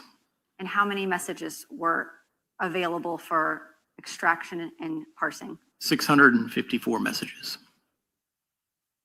And I'm showing you the first of these messages. When you reviewed them, first of all, are they time dated and in time order when you're looking at an extraction? Yes, they are. And in this case, when was the first available message for review between Mr. Biggerstaff and Mr. Fernandez? The first one available was May 12th, 2022. There were no text messages still on the phone prior to May 12th of 2022 between Mr. Biggerstaff and Mr. Fernandez? No, there were not. And there are some texts between the two of them. The jury will have some of these reports for review later. And the last, we don't need spell check. The last text available, what was the date on the last text available for extraction and review? August 22nd, 2022. So when Mr. Biggerstaff's phone was placed into that extracted, parsed the data, we have a date range of May 12th, 2022 through August 22nd, 2022. That's correct. No text predating that time period. None between these two parties. Okay. I'm going to move along to Mr. Fernandez's Google return, where you ask to parse some data through Axiom and pull reports through Axiom related to a Google return from Mario Fernandez. Yes, I was. And that states Exhibit 185. We'll start with this, where you asked to pull a report in relation to records under the keyword search 5239 Potomac Avenue in Mr. Fernandez's Google return. Yes, I was.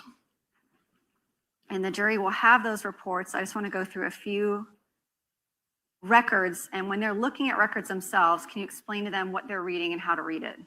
So these records, this is a typical email record, and what it shows is who the email is to, who it's from, and then you have the times that they were submitted, which is when the user clicked send, and then delivered is the time that it took to go through the network, and then it was received on the other end. And then, of course, you see the subject here, the subject of the email, as well as the body of the email.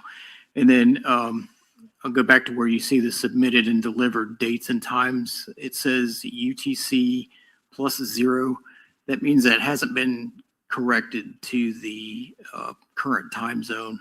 So during the winter, which this is February 24th, we're still on Eastern Standard Time. You would subtract 5 hours in order to get the submitted and delivered dates and times for those. For daylight time, it would be 4 hours difference. Signed document. Yes, it is. And what is the name of the document that's attached? The name of the document is pricereduction.pdf. And then we have an email here from a floridatitle.com. Correct. What is the corrected date and time of this email? September 21st, 2022 at 12:07 p.m. And we see here just an email talking about a contract to purchase Potomac Avenue for $90,000, hoping to close by October 12th and hoping to close remotely. That's correct. And then here is an email discussing some payoff information regarding that sale. Yes, that's correct. Lastly, I'm going to ask you about an extraction report that you reviewed for Mario Fernandez's Samsung Galaxy A13. And these reports are in evidence as States Exhibit 185. And we're looking at an extraction report device events. Can you describe to the jury what this report shows? So as I sort of mentioned earlier, the device stores certain events, power logs, screen on, screen off, that sort of thing. One of the events that was stored on this phone was a factory reset for this phone. Can you tell the jury what a factory reset does?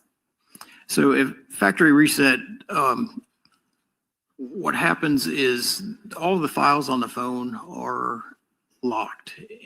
Each individual file has their own lock.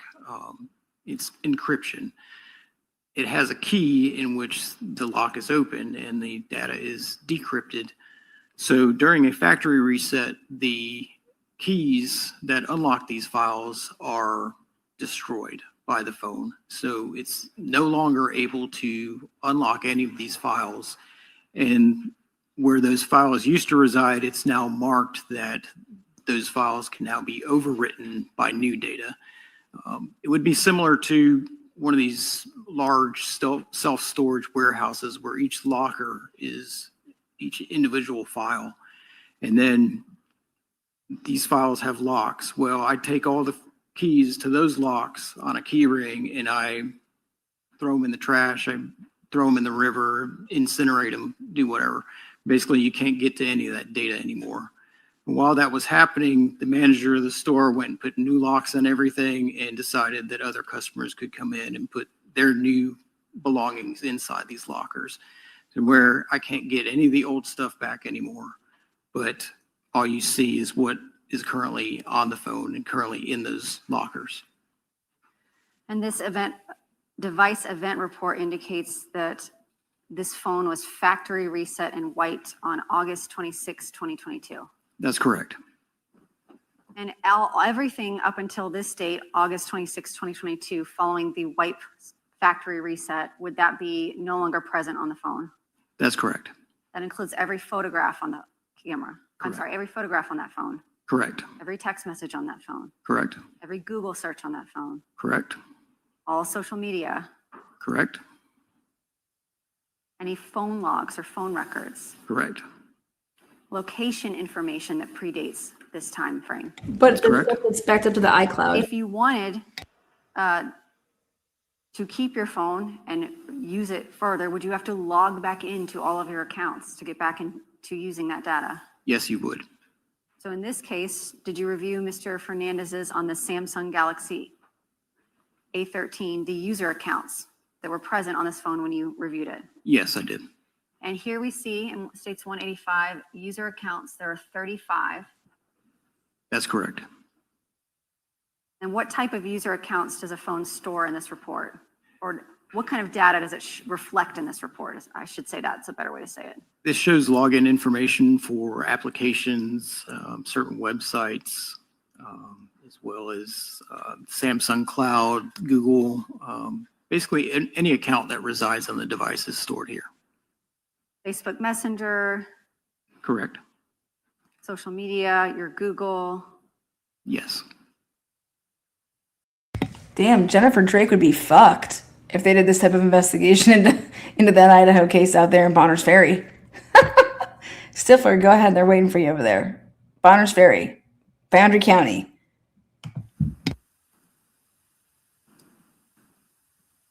A First Choice Home Rentals Google account. That's correct. WhatsApp. Correct.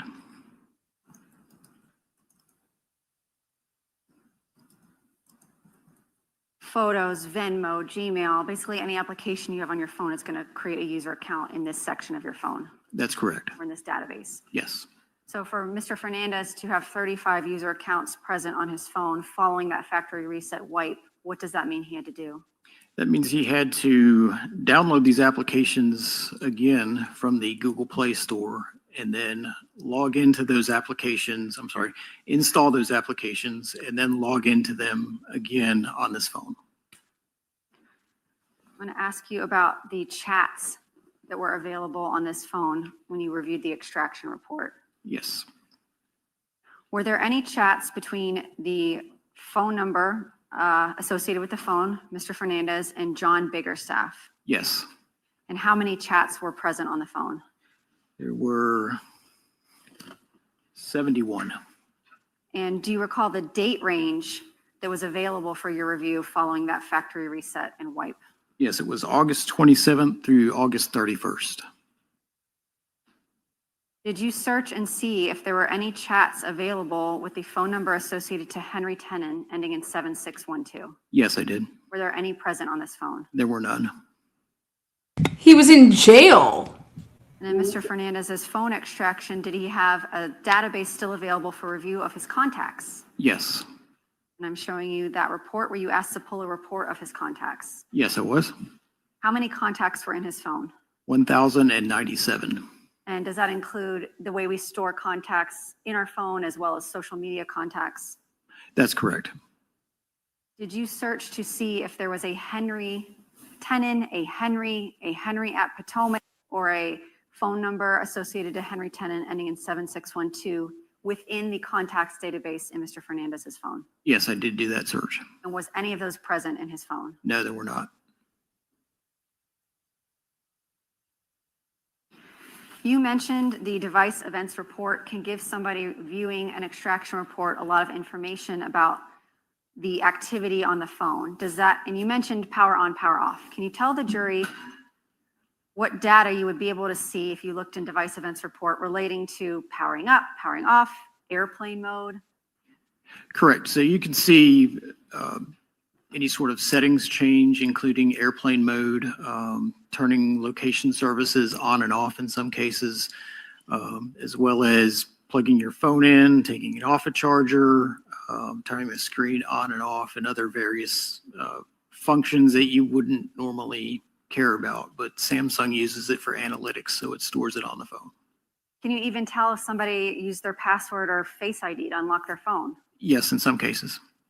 So you could, with some certainty, actually with precise certainty, you could tell if somebody had put their phone in airplane mode or turned their phone off at a specific time and date, Yes. if you had that device log. Correct, yes. You could tell if somebody was connected to Wi-Fi by looking through data on their phone. Yes. You could tell if they turned off location services by looking at their phone. Yes. Were you able to get any of? Okay, so let me make sure I get this straight. He wipes his phone, only to then say, let me get all these apps back on my phone, okay? Then only to say, let me just be texting the same people, AKA the John Biggerstaffs of the world, right? Again, just like nothing happened, right? Only to then try to misdirect the jury by saying and asking this guy, well, did you see any Henry text messages after August 27th? Henry Tenen was arrested and has been in jail since August 22nd, August 18th of 2022. Of course, Mario Saldana is not texting with Henry Tenen because Henry's in fucking county. This is sick. This is you're not truth seeking when you are trying to mislead and guide the jury. That question was uncalled for. That information from Mr. Fernandez's phone? No, I was not. And why not? Because the phone was factory reset on that August date. May I have a moment with counsel, Your Honor? Yes. No further questions. Thank you. Cross-examination. 6, Stifler. Sure. Okay, let's speed this up. Mr. Mizraahee, why Mr. Mizraahee is just sitting there? Proceed, Your Honor. Yes, thank you. The state indicated that you found contact in Henry Tenen's phone for Mario Fernandez. Yes, that's correct. You do understand that for a period of time, Henry Tenen was a tenant in one of the properties owned by Mario Fernandez. Yes, that's correct. So certainly it would be reasonable that a tenant would have the phone number for his landlord as a contact in his cell phone. Yes, sir. Nothing necessarily nefarious about that contact. No, sir. There were messages from the defendant, Mr. Fernandez, to Henry Tenen on January 4th, I believe was your testimony? Yes, sir. But you saw no messages on January 5th, correct? That's correct. And if I believe from your testimony, you mentioned there were 644 messages between John Biggerstaff and Mario Fernandez? Yes, sir. I believe. Sound about right? That sounds about right. You didn't recover or review any messages related to a 10 mm firearm, did you? No, sir. No messages related to the homicide of Jared Bridegan, did you? No, sir. But you did find messages consistent with work that Mr. Biggerstaff was completing with Mr. Fernandez. Yes, sir. Okay, and you found other personal messages between the two men. Yes, sir. That's correct. Now, there's mention of this factory reset on August 26th. Yes, sir. Okay. And when an individual purchases a new cell phone, okay, Yes, sir. you're buying a new cell phone, so you're no longer going to use the old cell phone. Correct. Your understanding from own personal experience is sometimes the old cell phone is either disposed of or turned over as a trade-in to the provider. Yes, that's correct. That's not an uncommon situation. Correct. Certainly, if you were going to turn in your cell phone back to T-Mobile in this particular circumstance, you would do a factory reset of your phone so that somebody else would not have access to your data. Yes, sir. Okay, that's not unreasonable. Correct. And certainly that would log you out of all of those different applications, Facebook, Gmail, Instagram, WhatsApp, whatever it may be. Yes, sir. Are you familiar with what IMEI stands for? Yes, I am. Can you tell the jury what that is? The IMEI basically stands for the international, well, it's basically the unique identifier for the phone itself. It's a 15-digit number, and it uniquely identifies a phone on the network. International Mobile Equipment Identity. Does that Yes. sound to be what that stands for? Yes, sir. Maybe a simpler way of putting it is it's a digital fingerprint for a particular device. Digital identifier, yes, sir. And each device would be different than the other. Correct. So if you have one cell phone, it will have an IMEI number, but if you had a different device, because you bought a new phone, it would have a different IMEI identifier. Yes, sir, that's correct. And that's something that when you do these forensic downloads, that would be contained in those records. Yes. So that's going to go back with the jury, and they would be able to see for themselves if on August 26th of 2022, if there are two different IMEI numbers, they would understand that as representing two different devices. Not necessarily two different devices, because on newer phones, they will have two IMEI numbers assigned to them. There's one for the physical SIM card, which is that chip that we saw in the picture. And then there's an electronic SIM, which is embedded into the phone itself.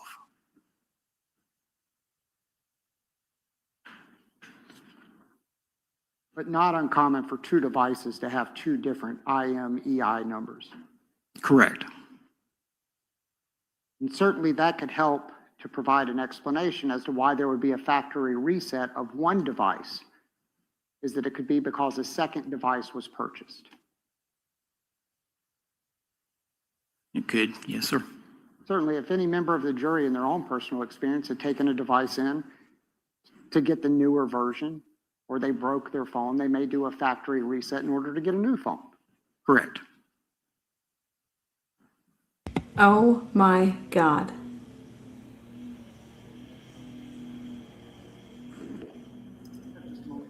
Yes.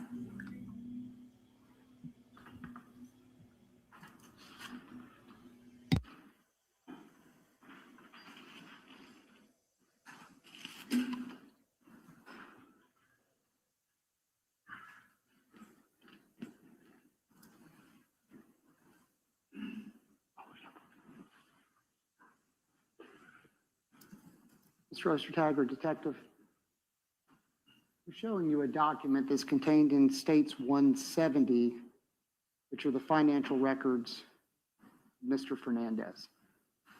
Can you see that on your screen, sir? Yes, sir. I want to draw your attention to August 26th. Okay. You see, can you read to the jury what you see under those USAA records for August of 2022 on August 26th?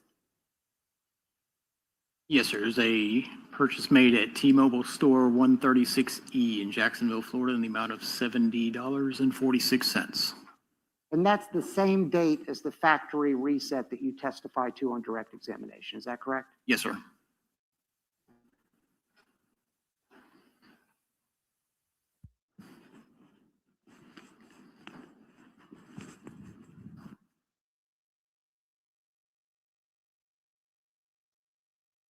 Yeah, just a moment, Your Honor. Yes.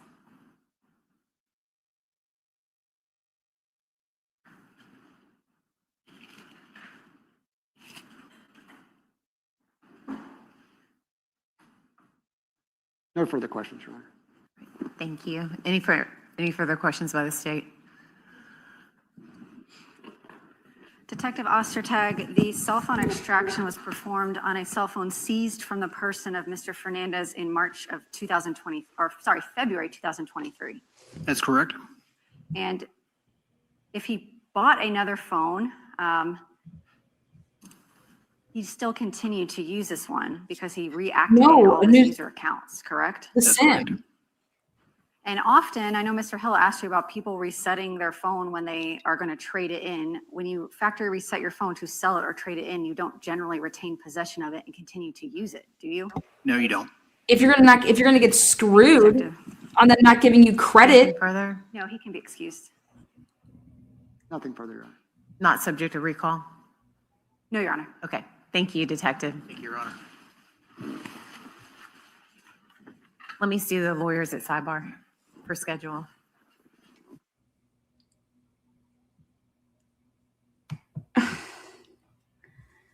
What the fuck? Are you kidding me? You aren't bringing up the SIM on recall. I don't understand what's going on. That was a huge missed opportunity. You guys, the same thing happened to me when I was like, wait, you guys are only going to do what? You guys are only going to give me, then I'm not giving you my phone. I was like, fuck your little credit shit. You know, I don't want your credit because it was like nothing. And I was like, so if you're planning on turning it back over and in, that was your plan. What was the date of the receipt when he actually went to T-Mobile? Because you would do the factory reset probably before you even walked in the door.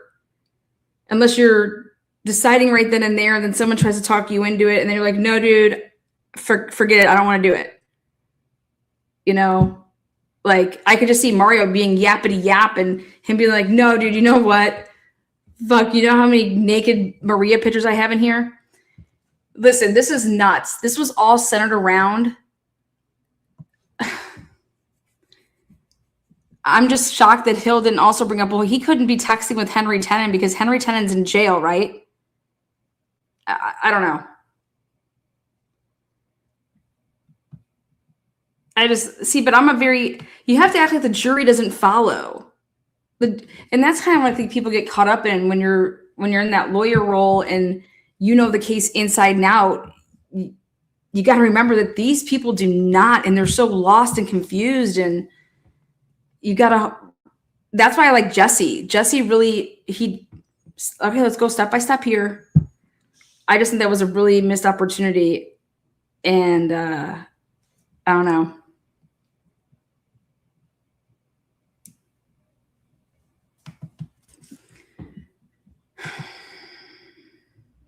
Maybe they just felt it was enough to show, like, look at, he went to T-Mobile and he got a new cell phone.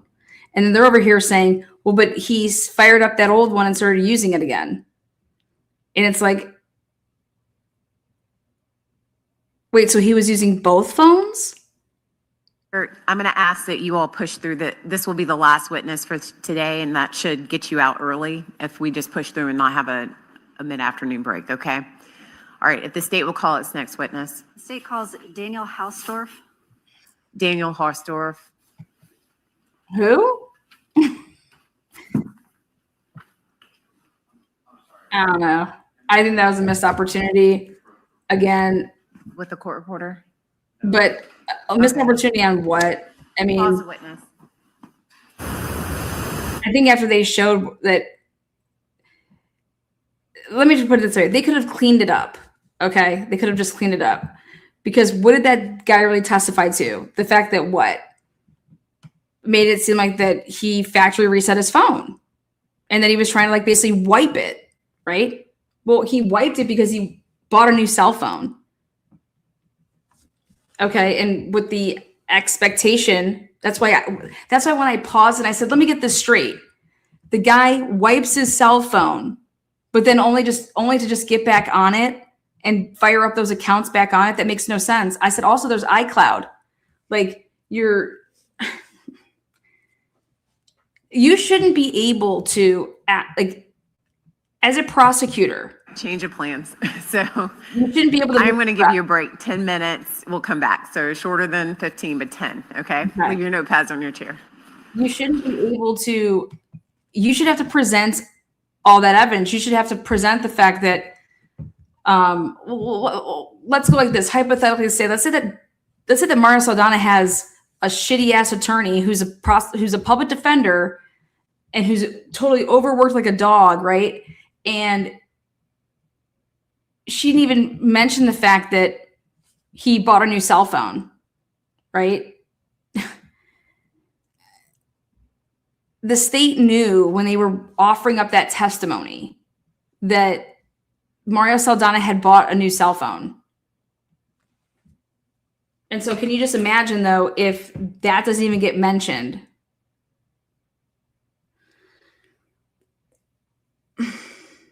I'm over here like, why the hell would he, only to get back on the device, if you factory reset and you wipe everything, why the hell would he fire back up the device and put all that shit back on there?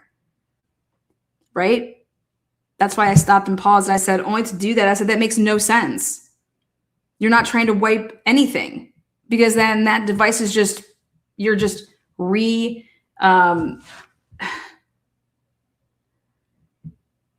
you're just reloading your phone with more messages between you and these people, right? That's what they're trying to say, is like, oh, you're trying to get rid of any of your communication. The fuck are you talking about? You're in my iCloud. You downloaded my iCloud. Why would I delete and act like I never talked to you, only to then fire up the same phone and to just keep on fucking keeping on? Like life is still, like, my 35 apps are back on it. My John Biggerstaff in my chats, August 27th through August 31st, 71 chats. Why don't we talk about the fact that on August 28th, didn't you guys interview John Biggerstaff and his wife?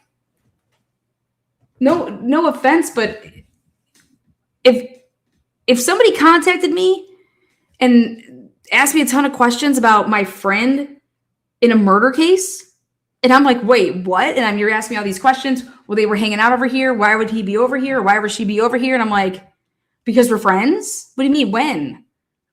And you asked me this way down the line of, like, we're talking like 4, 5, 6 months later. You want to ask me about 6 months ago? Well, how about this? I'm going to blanket statement. My friends come over here to my house. I go to their house on a specific night. I don't know. What do you guys do when you hang out? Okay, well, some of that stuff's probably a little personal, but we're not planning murders, and we're not fucking, I don't know, whatever the fuck y'all think we're doing. The question should be is, why did the government sit back and wait for all this time, or supposedly act like they're waiting all this time? And you're putting Google preservation orders out there, Stifler. You're getting all these people's phone records. Why are you not moving on it? March is when you did all of this shit in 2022. Why are you not talking to John Biggerstaff until August?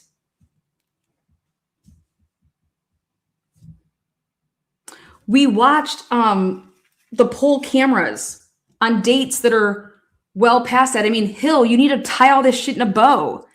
You need to say, are you aware that the jury has watched the poll cameras of the different dates? And so after August 27th, right, which is 3 weeks after you put in a poll camera, on August 7th and 8th, right? Are you aware the jury has already seen that Mario Saldana is at the house, right? So is John Biggerstaff, right? And they're doing work and shit like that, right? Then this would be after the factory reset? That really makes sense.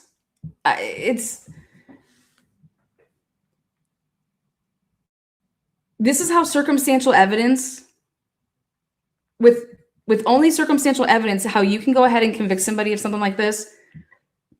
The state is not proving their case beyond a reasonable doubt.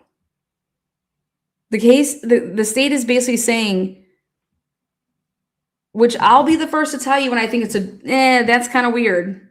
That's kind of messed up right there.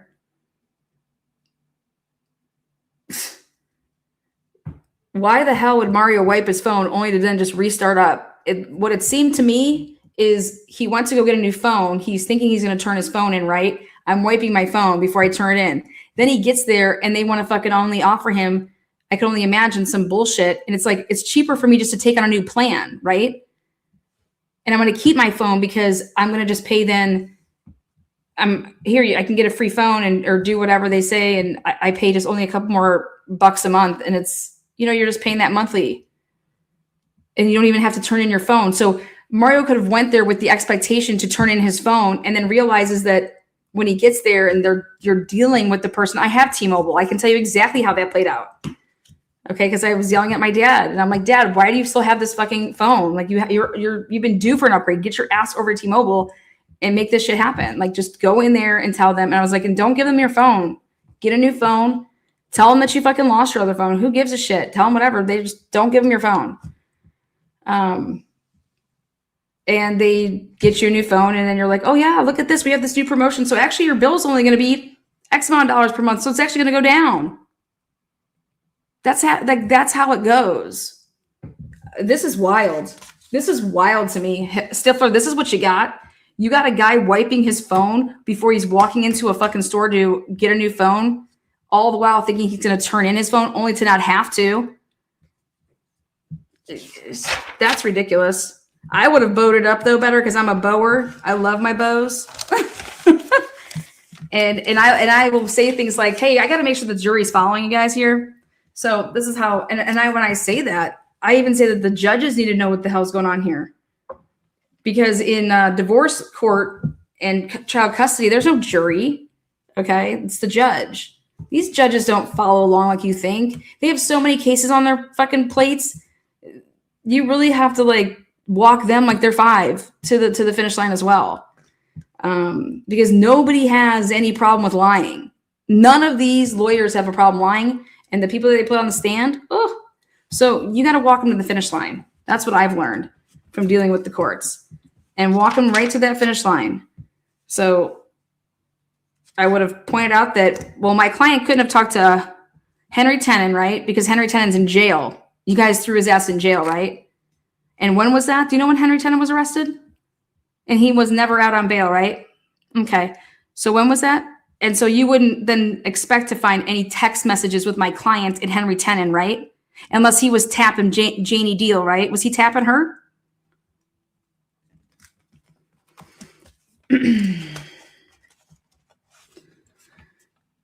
Was there any evidence that they were having sex? No? Okay, great. So that's why he wouldn't. And he was told and he knew what? That he was in jail, right? Okay. And you didn't listen to any jail calls or anybody's being like, hey, Mario's trying to get in touch with you. He wants to talk to you. He wants to make sure you ain't fucking ratting anybody out, right? Did his daughters report anybody like, I don't know, bribing them, blackmailing them, anything like that? Okay. Well, these people.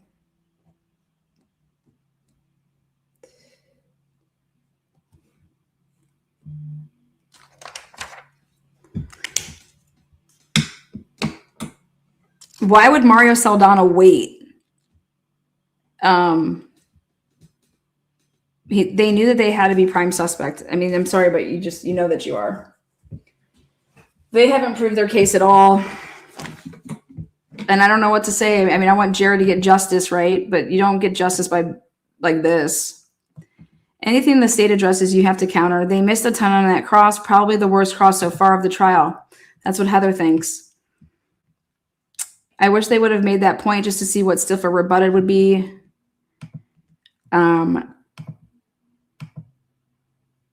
Yeah, if they present a visual timeline during their closing, that needs to be a point on it, in my opinion. Absolutely.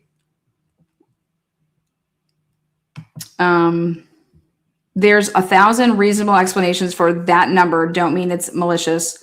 Does the defense still have their experts? Yes, the defense hasn't even presented one witness. Again, this is a murder for hire solicitation case. So again, I don't see him deleting messages with John Biggerstaff. This isn't a conspiracy case, right? So we have to hone in on that too. So the elements here is like, who gives a shit what he did with John Biggerstaff? Again, so the defense is thinking that too. Like, this isn't a conspiracy case anymore. They dropped the conspiracy charges against Mario Saldana. So maybe that was part of Hill's thought process too. It's like, who gives a fuck what he's doing with John Biggerstaff?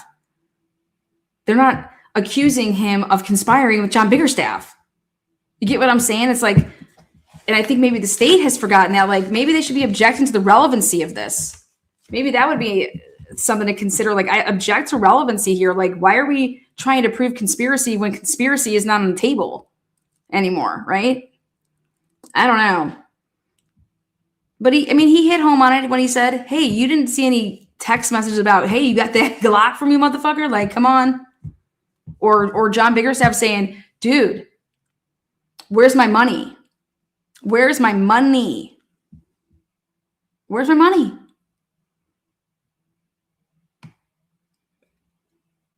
I don't know. Lana, I wish they could hear you. Oh, they fucking hear me. That's why I'm talking. That's why I'm not taking my breaks. I'm not better than them. Trust me. It's just, you know, when you're doing something, like it helps when you've been looking at a case for 4 years, right? And all you see is what you've been doing, right? And here, you don't have that luxury of, like, they couldn't talk about this case with anybody, right? This is their first time. Like, hey, come on. They love to hear feedback. That's why I'm like, hey, guys, you don't know the case. What do you guys think? How you guys feeling? What do you think about that? What do you think about this? You need to be amazed at when somebody can jog your memory of, like, oh, shit, I forgot. Yeah, blah, blah, blah. That did happen. Like, let's shove that in his face, you know? There's just so many shitty things that Mr. Mizraahee and Christina Stifler have done in this case, as well as these bad actors that investigated this case.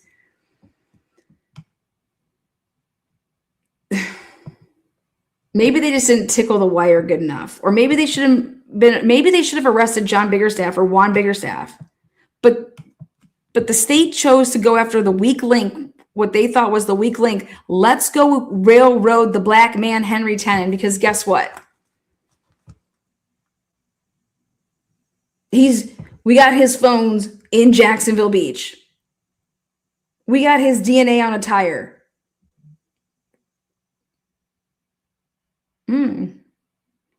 Where was that tire at? Where was the tire that was found in the middle of the road? It wasn't clearly on his truck, right? Looks like somebody's setting up somebody here. This is pretty wild. And then remember that stroke of luck to just walk. Hey, July, what was it? July 18th? I mean, Detective Johns and Lamont and those dudes, Burrell, they should have went and bought lottery tickets. If their luck is like that, whoo, go buy them lottery tickets, because the stroke of luck that they would just waltz up to the property and there would just be a matching tire right there with just like, take me, I'm yours. I'm the matching tire to the crime scene. And I've still been here just waiting for you guys 6 months later. That was planted. That was planted. And all the stuff that I'm talking about, Henry Tennant is going to have to try to explain to the jury. And I think that there's a lot of ways to do it. I personally believe that Henry Tennant was railroaded by the state of Florida.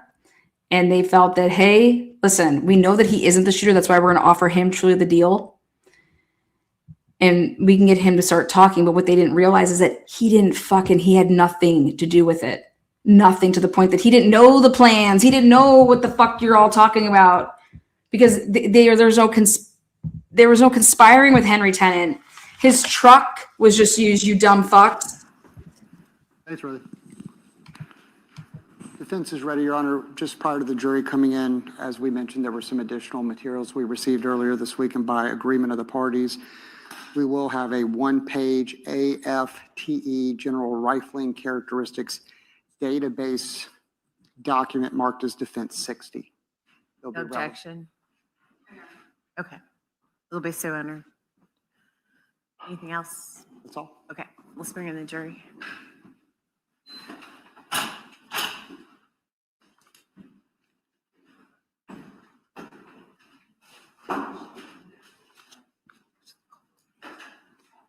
It's freezing in here, isn't it? If I'm Shanna Gardner, I'm arguing that Henry Tennant's the killer. Fuck these people. I'm like, dude, you don't even have evidence that Henry Tennant's the killer. I don't give a shit what Mario's trial, tactics are or strategy. Dude, you want to show how they did not investigate anything in this case. Nothing. And then all this fake, all this circumstantial stuff that's just smoke and mirrors is a reflection of your investigation. That this is all you got from it. I am so curious to see their trial strategy after this one was revealed. Because I'm just saying, if I was on Shanna Gardner's defense team, I would be saying, holy shit, we need to change our strategy based off of this trial. And I couldn't imagine doing that after you've been prepping for how many years. But the game is all about pivoting. Remember, Shanna Gardner is facing conspiracy, and she conspired with 50 and 60-year-olds, by the way, who I made Welcome a back shirt. in, members of the jury. Everyone may be seated. Mr. Mizrahi, call the next witness, please. Daniel Hausdorff. Daniel Hausdorff. Listen The to jury, this. everyone may be seated. Mr. Mizrahi, call the next witness, please. Mr. Mizrahi, yeah, Mr. Mizrahi. Mr. Mizrahi, what a name. Mr. Mizrahi, go ahead. Here we go. We finally get to hear from your ass. Put in the B team. Daniel Hausdorff. Daniel Hausdorff. Good afternoon. Will you please raise your right hand to be sworn in? Sir, do you solemnly swear or affirm the testimony you're about to give will be the truth, the whole truth, and nothing but the truth? So help you God. All right, this way, please. Watch your step. Good afternoon. Good afternoon. You may proceed. Please the court. Please introduce yourself to the jury. My name is Daniel Hausdorff. My last name is spelled Hausdorf. What do you do for a living, sir? I am a crime laboratory analyst in the firearms section at the Florida Department of Law Enforcement. How long have you been so employed? About 13 years. Explain to the jury briefly about your educational background and training experience that allows you to perform those duties. Yes, sir. I have a bachelor's degree in biomedical science from the University of South Florida. I was hired at FDLE as a forensic technologist in the firearms section, and I completed the 6-month training program for that position, and then was an FT for about 3.5 years. I was then promoted to analyst and completed the training program in August of 2018, and I've been an analyst since. And has that educational background and training experience allowed you to come into courts and give your opinion as to your expertise in your field? Yes, sir. This time I would turn to the witness for voir dire as an expert in firearms identification. Any questions? No, Your Honor. Okay, thank you. You may proceed. So let's give the jury a little bit of an education of what you kind of do every single day about firearms and how you're able to compare components of a cartridge to each other and then to potentially guns. Sure. So a basic day of what I do is I compare cartridge cases and bullets microscopically to determine if they were or were not fired from a particular firearm. I also perform firearm function testing, serial number restoration, and imaging cartridge cases into our database. The way that I would compare bullets or cartridge cases to each other is I would use my comparison microscope. It's 2 microscopes joined by an optical bridge that allows me to view 2 objects at the same time under the same magnification. So what I'm doing is I'm putting one cartridge case on one side, another cartridge case on the other side. I'm comparing those 2, overlaying those images on top of each other, and I'm looking for a repeating pattern that's coming from the firearm during the firing process. I use the exact same procedure for looking at bullets. If they have the same pattern, I would determine they were fired from the same firearm. If they don't, that's when I can eliminate from the same gun. Explain to the jury how a firearm manufactured by the same firearms manufacturer at the same period of time, can those individual firearms be distinguished from each other? So when a firearm is being manufactured, the way that those unique characteristics are imparted to the firearm are during the manufacturing process. If you think about the barrel itself, it's going to have to be drilled, it's going to have to be reamed, it's going to have to be rifled. All of those tools are creating an immense amount of pressure within the barrel, and they're forming what's called chip formations as it's removing or displacing the metal.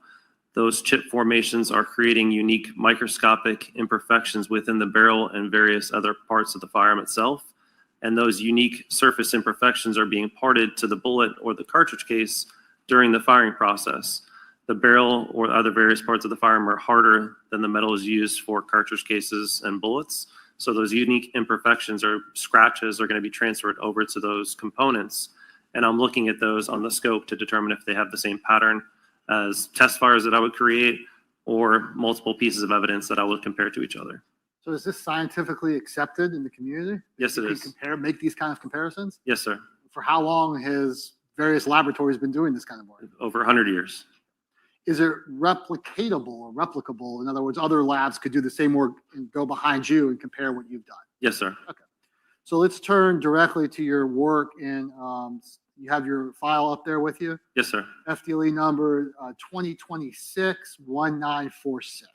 You've reviewed that. Yeah, 2026-040-1946. Yes. 040s, just to go to the, okay.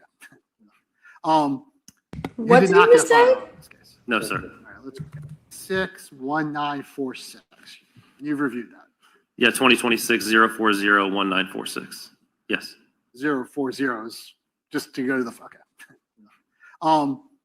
You did not get a firearm in this case. No. Did he say just hurry the fuck up? I'm sorry. What? Just to go to the, okay. 1946. Yes. 040s, just to go to the, okay. You did not get a firearm in this case. No, sir. All right, let's go through what you did, and they come to be in a particular scene, and then how they're different from projectiles. So a cartridge case and a bullet are two parts of a cartridge. A cartridge is a single unit of ammunition. The cartridge case is the body of the cartridge. There's the projectile, which is propelled down and out the barrel of the firearm by the explosion caused by the firing pin hitting the primer, which is the third component, creating a spark to ignite the gunpowder, which is the fourth component in the cartridge. When a gun is fired, that cartridge case is typically in a semi-automatic firearm, automatically extracted and ejected out of the firearm. The bullet is propelled down the barrel and out the barrel of the firearm. When a cartridge case is expelled from the firearm, do they typically go in a pattern that is similar? Not typically, no. So they go out of the firearm and they can kind of bounce around and go anywhere. And depends on how you're holding the firearm and where you're shooting from, a lot of different variables, yes. And I know the jury's probably seen this from movies and things, but when the cases get expelled from the firearms, are they going hundreds of yards on their own? No. So they're going to be in the general vicinity, but you just don't know exactly where. Correct. So then once you can compare those cartridge cases to each other to see if they're fired from the same firearm, how about the projectiles? Can you compare those projectiles to the actual casings? No, sir. Explain why not. So when the cartridge case expels the bullet from the firearm, any markings that would be left behind from the bullet being removed from the cartridge case are going to be overwritten by the markings that are left behind from the barrel. So there's nothing for me to compare it to. Okay. So there's kind of two different components when you have a case where you have projectiles and casings. Is that Yes. fair? Or basically a separate entity when I don't have a firearm to compare it to. Okay. In this case, you did. Correct. So let's go first with the casings. Were you able to perform any analysis on the 4 10-millimeter casings that were provided to you? Yes. How do you know they're 10 millimeters? They have 10 millimeter written right on the head stamp. Is that a clue? It's a very good clue. Did you also notice other things that made it indicate it was a 10-millimeter shot case? The size, the diameter, and everything that goes along with the 10 millimeter cartridge case, yes. Were you able to microscopically compare each one of those 4 casings to determine whether or not they were fired from the same firearm? That's correct, yes. And were they? Yes. They approached the witness. Yes. Okay, so he's testifying that all. I'm showing you what's been entered into evidence is States Exhibit 88A, B, C, and D. I just want you to look at those and make sure that those are, of course, I mixed it up. There's 88D, 88C, 88A, and 88B. Okay. Mr. Those are Mizrahi. 4 cartridge cases, 10-millimeter cartridge cases that you compared to each other. Yes, sir. And that they all matched. Yes, sir. And they have published those in actual display for me. This is Yes. junk science. Come on. They did a great job in So I think you can remain there, Mr. Hostorf.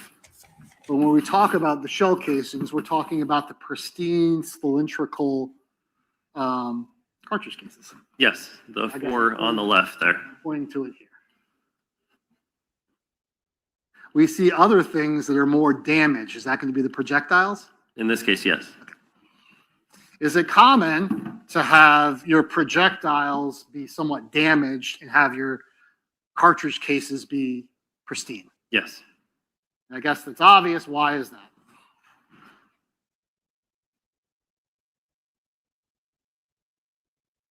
Do you want to use that table over there? No, I think the jury can see it from here if that's okay. I'll move it before Mr. Dresser gets up. They can all see it from there. If that's okay with Your Honor. Yes. We'll do these two. This is going to be interesting to hear this. I forgot what my question was. They did not have the murder weapon. Why? Why did they get damaged? Typically on what they hit, obviously it's going to be something harder than what the projectile is. If it hits a person, car, wall, it's going to create damage to that projectile. In identifying those 4 cartridge cases, were you also able to make an opinion as to the class characteristics of those cartridge cases? Yes, they are typically fired in a Glock firearm based off the type of class characteristics that are left behind on that cartridge case. So can you say 100% it's a Glock? No, sir. But it's just Consistent with. Yes. so all 4 of those. Again, this is great for Mario Saldana because it's like only one person was there shooting. That's what the state is showing to the jury. And Mario Saldana, we're not disputing Henry Tenen is the shooter here. He killed whoever, right? That's the whole, and I shouldn't say whoever, Jared Bright again. That's not what I meant. But this testimony right here is actually helping the fact that Mario couldn't be there and he didn't have a gun and they weren't playing like fucking shootout, right? He wasn't ambushed by 2 people. So this is very, very interesting because this helps Mario to say like, yeah, one shooter, Henry. They're all 10 millimeters, 100% though. 100% yes. And it matches or is consistent with a Glock. Yes, sir. Now, did some of the projectiles that you were given, were they too damaged for any type of evaluation? Yes, they were. And describe, is that common? It is common depending on the evidence that I receive. Sometimes there can be a fragment of the projectile that breaks off. It might not even be a part of the projectile that was even in contact with the barrel. It could be something inside the core of the bullet itself. It could be too damaged to have any of the markings from the firearm still be on that fragment or projectile. All of those things can inhibit my analysis to what I actually can see.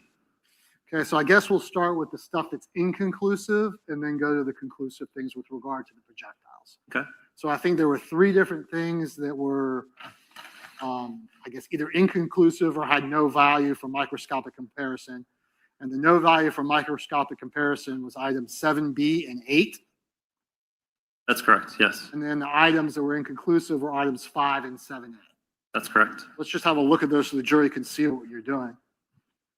First of all, the ones that just had no value are going to be State's Exhibit 93A. Is that accurate? As far as 7B on this one, yes, sir.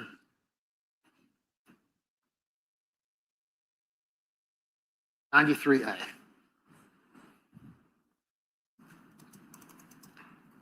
So it kind of just looks like a hunk of metal. Is that fair? Yes, sir. And then States 93B and 89A.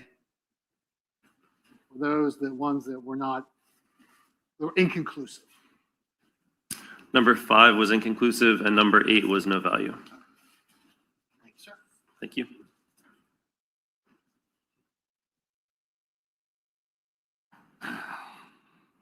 So you were able to take 2 projectiles and actually match them to each other. Yes, sir. And what were those 2 numbers? Those were items 6 and 9. And I'm showing you what's been entered into evidence as State's Exhibit 89B, which corresponds to number 6, and states 93C, which corresponds to 9. Am I accurate in that? Yes, sir. So let's show the jury in 93C. Okay. It actually looks a little beat up. Is that fair? Depends on what you're talking about, but yes. So, but microscopically, it had information. Yes, sir. So you were able to compare 93C and match it to 89B.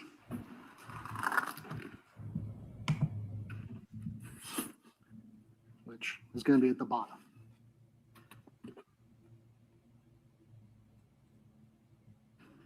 And what determination were you able to make about those two projectiles? That they were identified to each other, which means that they were fired in the same firearm. Were you able to make any determination based on class characteristics and rifling characteristics about the type of firearm? Yes, they are also consistent with a Glock type firearm. Are you able to conclusively say that those projectiles are 10 millimeters? No, sir. Why not? Based off of the weight and the characteristics, they're not indicative of a 10 millimeter because they're going to have the same base diameter. Or sorry, they're not going to be indicative of an exclusive 10 millimeter because the base diameter is the same as a 40 Smith & Wesson, and the weight wasn't high enough to eliminate from a 40 Smith & Wesson. But they absolutely could be Glock 10 millimeters. Yes, sir. And you did not receive any Smith & Wesson 40 caliber shell casings in this case at all. No, sir. So if the projectiles are consistent with a 10 millimeter and all the casings are 10 millimeters, is it consistent that this was a Glock 10 millimeter firearm? Based off the cartridge cases, yes, and the projectiles by themselves are 40/10 millimeter, but it does have a potential for having a Glock 10 millimeter firearm. Yes. The potential? The potential. Well, guess what? When you have potential, that means you ain't shit now. Anything else? That's all the questions, John.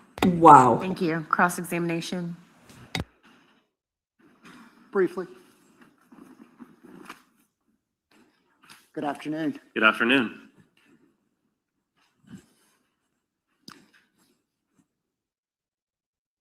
The report that was referenced from July 30th, 2026, did you author that report? Yes, sir. Who provides the information to you as far as case information, meaning what it's related to? It's provided by the submitting agency. And who is the submitting agency in this particular instance? It was Jacksonville Beach Police Department. And I see you referencing something. Are you referencing that report? Yes, sir. Okay. And can you tell us, it says attention. Who is that attention to? Chris Johns. Okay. And do you know who that individual is? No, sir. Your understanding is he may be affiliated with the Jacksonville Beach Police Department? Yes, sir. Okay. And then under victims, can you read who's listed there? It's Jared Gallon Bridgen. And I'll represent to you that it's pronounced Bridegan. Right. Okay. Yes, sir. And then under subjects, can you read the names listed there? Henry Arthur Tenon, Shannon Lee Gardner, Mario Enrique Fernandez Saldana, Jimmy Clay Jones. And those are not names that you came up with, correct? No, sir. Those were names submitted to you by the Jacksonville Beach Police Department. Yes, sir. Okay. Now, you didn't do any DNA testing or anything in this case, correct? No, sir. They just got caught lying. They just told this jury that at no point in time was Jimmy motherfucking Jones a fucking suspect. He just said Jimmy Jones. Just simply, you tested the projectiles and the casings that Mr. Mizrahi went over with you. That's correct. And if I understood your testimony, because of the absence of a firearm for you to evaluate, you can't make any solid determination of which model of Glock actually discharged those projectiles and ejected those casings. That's correct. I cannot determine that, no. But your closest determination based upon the characteristics from the projectiles and the fact that the casings are 10 millimeters, you would believe it's consistent with a Glock manufactured firearm. Yes, sir. That's correct. And is it your understanding there are 3 different models of 10 mm Glocks? Yes, there is. Okay, there's a Glock 20, and I believe that's considered like the original flagship 10 mm. That's their full size, yes. And that's been in production since 1991. I'm not sure the exact year, but that sounds approximately right. Okay. And then there's also a Glock 29. Yes. Okay. And I believe that's been in production since 1997. Does that sound about right? Sounds about right, and that's the subcompact. Okay. And then a firearm that has been referenced in this case is a Glock 40 Gen 4. Is that also a 10 mm you're familiar with? Yes, it is. And I believe that's been in production since 2015. Does that sound about right? I'm not sure the exact year again, but it sounds about right. And in 2022, or specifically February 16th of 2022, would you anticipate all three of those models were still in circulation? Yes, that's correct. And I understand that there are subsequent generations of firearms, like a Gen 5 or a Gen 6. But these three that I just recited to you, you would understand those would have been available February 16th of 2022. Yes, sir. Okay. And I understand that from your testimony, you can make no opinion as to which model of those Glocks we just talked about would have discharged those particular projectiles. That's correct. I cannot do that. Oh my God, their own expert. And you weren't asked to provide any type of determination of who would have discharged those projectiles. No, sir. And you certainly weren't asked to draw any conclusion of who would have been responsible for this particular offense. No, sir.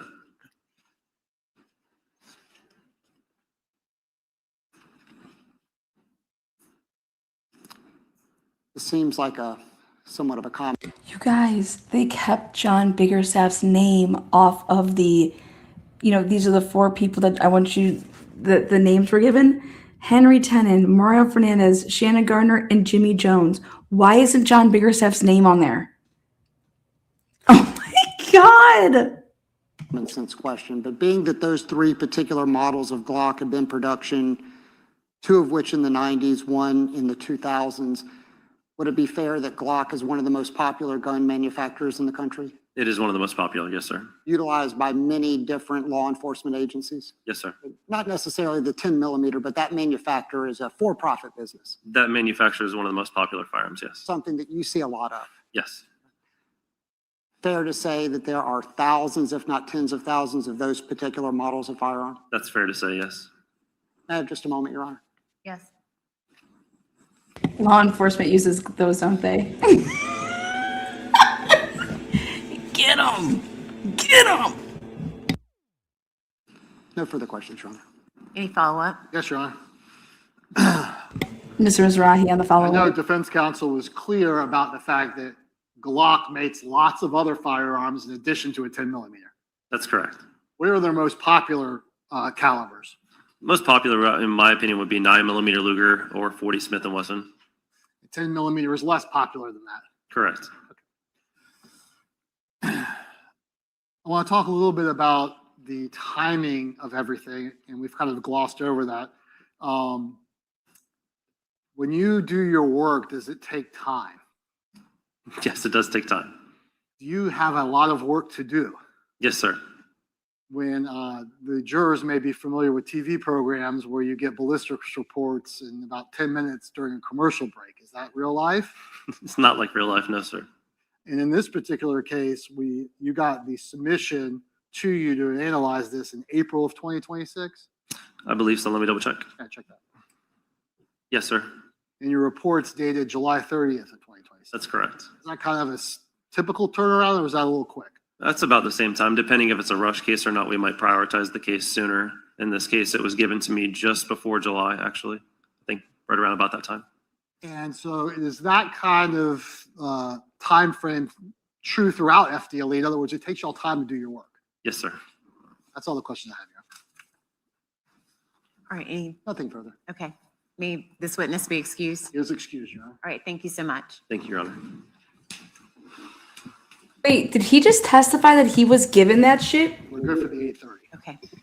Members of the jury, we're going to conclude the evidence for today. I want to again thank you for your time and your attention in this trial.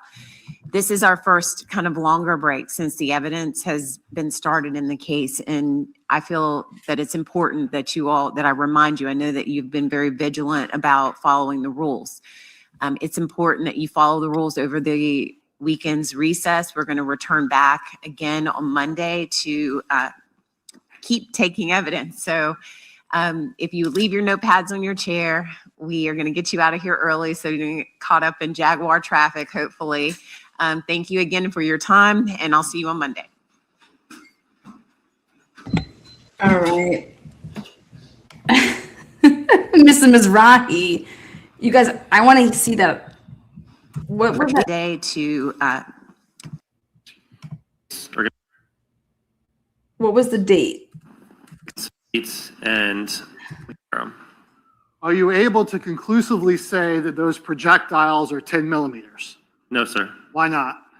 Based off of the weights and the characteristics, they're not indicative of a 10 millimeter because they're going to have the same base diameter. Or sorry, they're not going to be indicative of an exclusive 10 millimeter because the base diameter is the same as a 40 Smith & Wesson, and the weight wasn't high enough to eliminate from a 40 Smith & Wesson. But they absolutely could be Glock 40. Wait a second. So they're not able to say that this was a 10 millimeter?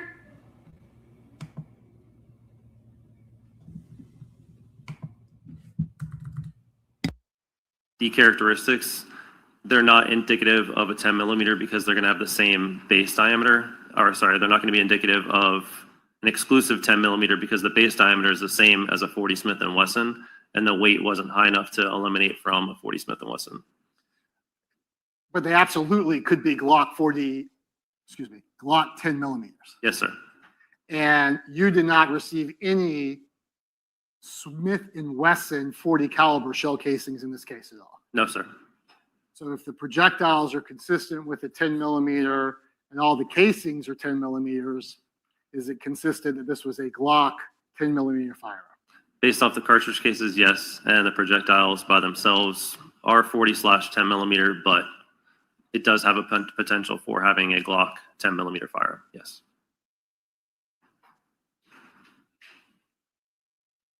That's what happened in the Sheldon Jr. case. Well, you don't know that. Anything else? July 30th, 2026. Did you author that report? Yes, sir.